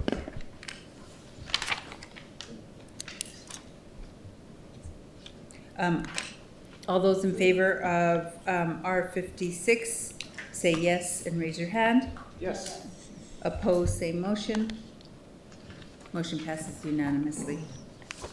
We are now on R57, dedicating state capital outlay funds to specific projects and phases and requiring council approval of scope of changes. So I have to apologize, Councilor Rogers. I thought this was in this actual, I'm getting tired, in this actual bill. So I would have voted yes, and we can't change it now, but I would have voted yes. I thought it was in this bill. So Councilor Feeblecorn, R57. Thank you, Madam President. R57 is dedicated state capital outlay funds to specific projects and phases and requiring council approval of scope changes. I move a due pass. Second. There's a motion and a second by Councilor Rogers for a due pass of R57. Thank you, Madam President. So, I did not want to propose this bill. I still don't want to pass it, but I have gotten to the point where I cannot get projects completed in my district. The administration just will not work with me. And I have been in office for 4.5 years, and I have gotten one road project that I received funding from the state capital outlay completed. One in 4.5 years. And my breaking point came a couple of weeks ago when have a capital outlay amount of money that I raised quite a few years ago, and it's very clearly supposed to be for 3 projects, and the administration has repeatedly said that they're going to use it for different projects, despite the fact that I'm the one that raised this money, and I'm the one that talked to legislators and promised them what it was going to be spent on. And then that followed up with another project that they just completely changed the place they were going to be implementing something without any discussion with me. And I just don't think that this is good government. I do appreciate the call from the CAO today. And so I am going to go ahead and move the amendments and get things going. I then will be moving for deferral if the CAO was honest about what she said in the call today, which is that she is going to actually work with the city councilors that raised this money to get projects completed in city council districts. And if that is the promise that is made on this dais, I will move a deferral to see how much we can actually get done before we hear this bill again. But I would like to first move the amendments to get the bill ready. Thank you, Councilor Feeblecorn. I actually have only one amendment, so Counselor Rogers. Thank you, Madam President. This would be an amendment on page 2 after line 3, or 23. Add and amend section 1 as follows. Albuquerque Teen Recreation Center, same thing. Just want to make sure this is spent as intended. And so it just adds additional state capital project that was already approved by the state, designating the use of funds. I also worked with Mr. Whelan on this and think we can do the same thing, get to a good resolution before our next council meeting. I urge your support on the amendment. We need a motion. Thank you. I move the amendment. Second. There's a motion and second by Counselor People-Corn for floor amendment number 1. All those, Counselor Bassan. Madam President, I know that I had received, I believe it went to all the councilors, an email today regarding a potential for a separation of powers issue, and I'd like to ask for some clarification on that. In addition, because of that, I struggle to, like, it's not personal to anybody, but if there is a risk of separation of powers issues, which I could see this potentially being, but I would love to hear from our attorney, the city attorney, before I end up voting on this amendment or the bill. Madam President, if I can just clarify, there are 2 more amendments coming up that address the separation of power issue. Okay, if the attorneys can respond to Counselor Bassan. Madam President, Councilor Basanto, yes, we did receive a message earlier today identifying 2 potential separation of powers issues, and I'll defer to the city attorney if I say anything that's incorrect based on that analysis, but that there could be an issue with giving a deadline to complete a work order of September 30th, and then an issue with Section 2 of the bill, which would require approval by the counselor whose district a project is located in to pursue a change to the project scope. And the issue raised there was that the initial project is approved by the council as a body, but then that can be changed with consent from one counselor. And so, as Councilor People-Corn mentioned, there are amendments later on in your iPads. They weren't printed out because we couldn't get to them before we got this analysis. But we can talk about those further once we get to those, if you'd like. Was your question answered? And I guess I have a follow-up question to that. So do those amendments relate to this particular amendment that we are currently discussing as well? Thank you. I didn't hear an answer. Yeah, that was a yes? Madam President, the amendment that is moved by Councilor Rogers is separate from the ones drafted in response to the notification from City Legal today. Okay. Councilor Rogers. Thank you, Madam President. And I just kept the exact same scope that was approved by the state. And so we are not trying to, there's no, I don't think separation of powers there. I'm trying to make sure the word that I gave to my legislator of how we were going to spend this money, I'm not doing it for all the capital that we have at the city in my district, just the ones I asked my legislators for funding for, to make sure that it gets spent in that way. Okay. Any additional questions, comments?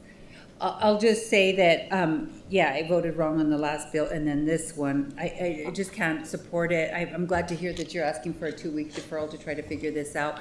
I mean, this bill actually asked for projects in districts, and I understand, I know I have similar concerns in my area, and I would actually do an amendment to this to add my projects to it as well, which every other city council would do that, and then that would just kind of bog down the whole, you know, I don't know if that's good government to do that, so I can't support the amendment or the bill, but I'm glad to hear that it looks like there's going to be some discussion and maybe some kind of concession. So with that, if there's no other questions, Madam, all those in favor of floor amendment number 1, raise your hand and say yes.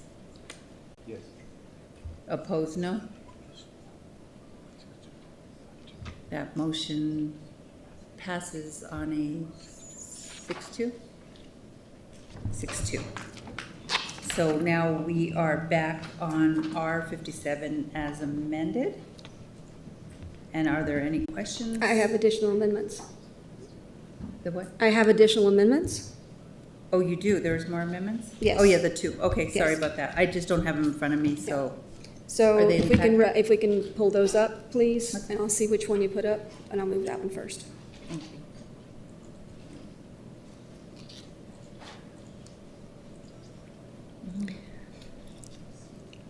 While we're waiting for that to come, thank you.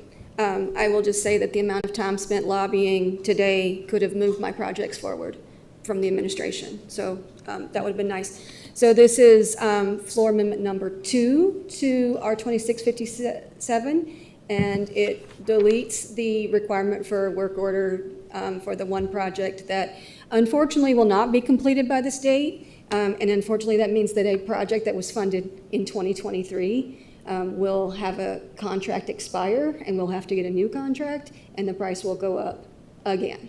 But given the administration's time today to figure out what is a separation of power rather than just moving this project forward, I am happy to delete that line. So I move that amendment. There's a motion and a second for floor amendment number 2, labeled, I don't know if it's labeled, but floor amendment number 2. And the second was by Councilor Rogers. Any discussion? Councilor Fiebelkorn. Urge your support. All those in favor of floor amendment number 2, raise your hand and say yes. Yes. Yes. Opposed? No? Thank you, Madam President. I have an additional floor amendment, number 3, that we will show on the screen. And this changes the wording from the individual city councilor representing the district to prior approval by the city council, because I know that no city councilor up here on the dais would interfere with what's going on in my district, just like I wouldn't interfere with what's going on in any of their districts. So I have no problem making it a full council approval for changes, again, to projects that I raised money for from state legislators with promises of specific things in my district that would get done. So I urge your support for floor amendment number 3. Did we make a motion on that? We didn't motion on that. I motioned and Councilor Rogers just seconded. Okay. So there was a motion and a second by Councilor Rogers for floor amendment number 3. Is there any discussion? Seeing none. All those in favor of floor amendment number 3, raise your hand and say yes. Yes. Opposed, no. Motion carries unanimously. So we are back on the bill as amended 3 times. Councilor Fiebelkorn. Thank you, Madam President. So before I close, I would just like to hear from the CAO to get the promises that were made on the phone today on the public record and make sure that there is going to be some movement on some of these projects before the next meeting, because I do believe that despite all the phone calls that were made today, I do have the support of my fellow councilors, the majority of them, and I can get this bill passed and I can get the money spent the way it was meant to be spent. So I'd love to hear from you. Madam President and Councilor Fiebelkorn, we had a conversation today by phone discussing the items, the projects that are listed in here and some of the concerns that were raised and addressed through amendments. And I made that commitment to you today to work on these projects to move them forward and get us moving along. You and I also talked about the specific median project that had the date in it, in which we had the debate of the conversation related to the department's selection of medians within that scope based upon the demand and need for specific improvements based on, the conditions being weighed, and the department weighing the conditions of the ones they had identified as being severely worse. And we had that conversation as well around the pricing changes that occur when we delay and how we can think through getting these projects done. I think because I want to make sure I say it on the record, I think I support the department's prioritization of the medians that were without water, without any irrigation, without the needs for that area, and understand that we're going to work together to get the project moving and moving as quickly as we can. I couldn't promise the date, obviously, but we'll move this project along in the medians. So I just want to clarify, in this bill, it was a very specific section of the medians that will be moved forward. If you're not willing to commit to that, then I'm not going to move a deferral, and I'm going to just pass the bill. So are we going to work on the project that I have promised the community and the state capital outlay providers? What I said to you this morning is we would move forward on those that you had announced. Okay, so it's going to be what is in this bill that we are going to be working together on. And I also want to clarify that there are now 2 items in there for Council Rogers, and I expect that those would also be considered part of this bill, and the movement on those projects would also happen. Madam President, Councilor Feeble-Corn, I believe that we are working on those projects actively right now with the councilor. Okay. I have no concern about those. Okay. And then lastly, I want to again say how incredibly frustrating it is to be accused of stealing by staff. And I appreciate that you said that that was wrong, but I just think that you need to do more to clarify with staff how capital outlay works. And when a city councilor, any city councilor up here, goes and gets capital outlay money and then they want it to be used for what they promised, that is not stealing in any way, shape, or form. And the idea that that was said and then backed up by a department director is unconscionable, and I don't expect it to happen again. Madam President, Councilor Feeble-Corn, as we said today, I felt that the word of stealing was definitely inappropriate use of that word, and I can't speak to exactly how it was discussed, but as I said, I apologized at that choice of words. Thank you. So, given this commitment on the record by the CAO to move something forward in District 7, and so that I can report back to my constituents that I've gotten more than one project finished in 4.5 years, I will move a deferral for 2 weeks. There's a motion and a second for a deferral for 2 weeks. We have a question, I don't know if it's on the deferral or on the bill, but like Councilor Brown. Thank you, Madam President. I appreciate you bringing this forward and also deferring it. My question is this going, respectfully, is this going to push our projects to the side? Madam President, Councilor Grout, I think our department is incredibly capable of managing projects. I know that we are all frustrated with many projects that are taking longer than we wanted. I think I had a conversation, I can't remember which councilor, around the ordering of steel and the backlogs that we've had.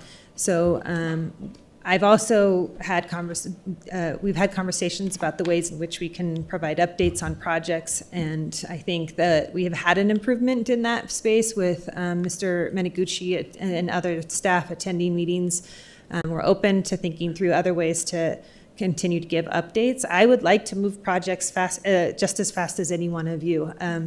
Councilors that have known me a long time know I might be one of the most impatient people in regards to getting projects moving and getting things done. So I'm motivated in the same way. I can't promise you what this actual impact is for any project, if that makes sense, but I can promise you that we are paying attention to all of our projects and moving them forward. And my commitment to Councilor Feeble-Corn today was to look at the projects in her district and make sure that we aren't, unbalanced in where we're getting work done.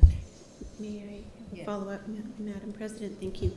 Can you get me a timeline of when the roads that have been announced that they would be resurfaced in my district? I've asked for that a few times and I haven't gotten it. Madam President, we will provide an update for you. Thank you. Thank you. I think before we go to it too, I just add a couple of comments, I guess, and maybe a couple of questions. The first one is the same one that Councilor Grout just asked. My projects are moving these ones up or around. I don't know where they fall, but is that going to delay my projects? And if that's the case, I mean, I'd like some, a surety that that's not going to happen. And then if that's the case, I'll have a couple of amendments to add some of my projects to this as well. And then I just want to say that I think that, some of the comments that made by the council were just a little threatening, to say that to hold you to a certain standard and using that I have the votes here. I don't think any of us, I think that goes against our quorum issues. And I don't think that anybody of us can rely on, say that you do this because I have the votes. I think that's a very concerning language to be used. So, but I mean, I understand the counselors. I've been there. I'm there. I have projects, roads, paving. But yeah, that's very alarming to me. So anyway, there's a motion, Councilor Feeblecorn to close. Thank you, Madam President.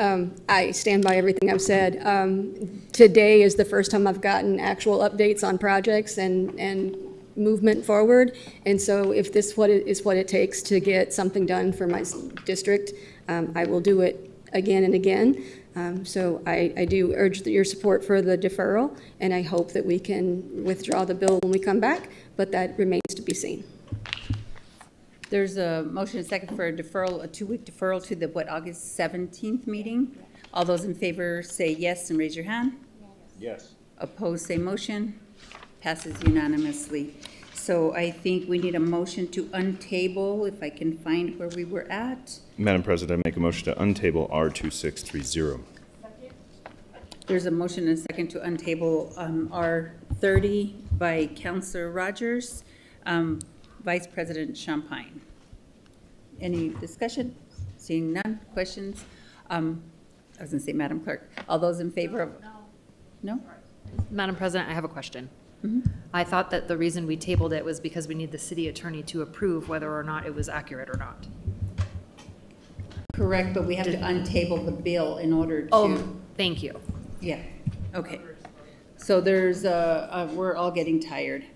First meeting back and not being up like this, I think it's taking a toll on all of us. So anyway, all those in favor of untabling R30, raise your hand and say yes. Yes. Opposed, say motion. Motion passes unanimously. Vice President Champagne. Madam President, I do believe that our city attorney has reviewed both the P bill and the R, the resolution, and confirmed that they are matching and good to go. I would look to her for confirmation. Madam President, that is correct. And I will say that I had met with Ms. Couladon some time ago to discuss amendments that would streamline this process and eliminate the need for both the resolution and the P bill, and including eliminating the summary itself, which is actually no longer necessary, and conforming to state law. And I do think we should move forward with those and make it easier on the council. So we have confirmation. So Vice President Champagne, if there's no questions from councilors, Vice President Champagne to close. I urge your support. So we are now on the final passage of R30. All those in favor, as amended, sorry, 3 times. All those in favor say yes and raise your hand. Yes. Opposed, no? I meant to say no. Here you go. That's how tired I am. So I'm a no. 5-3. 5-3.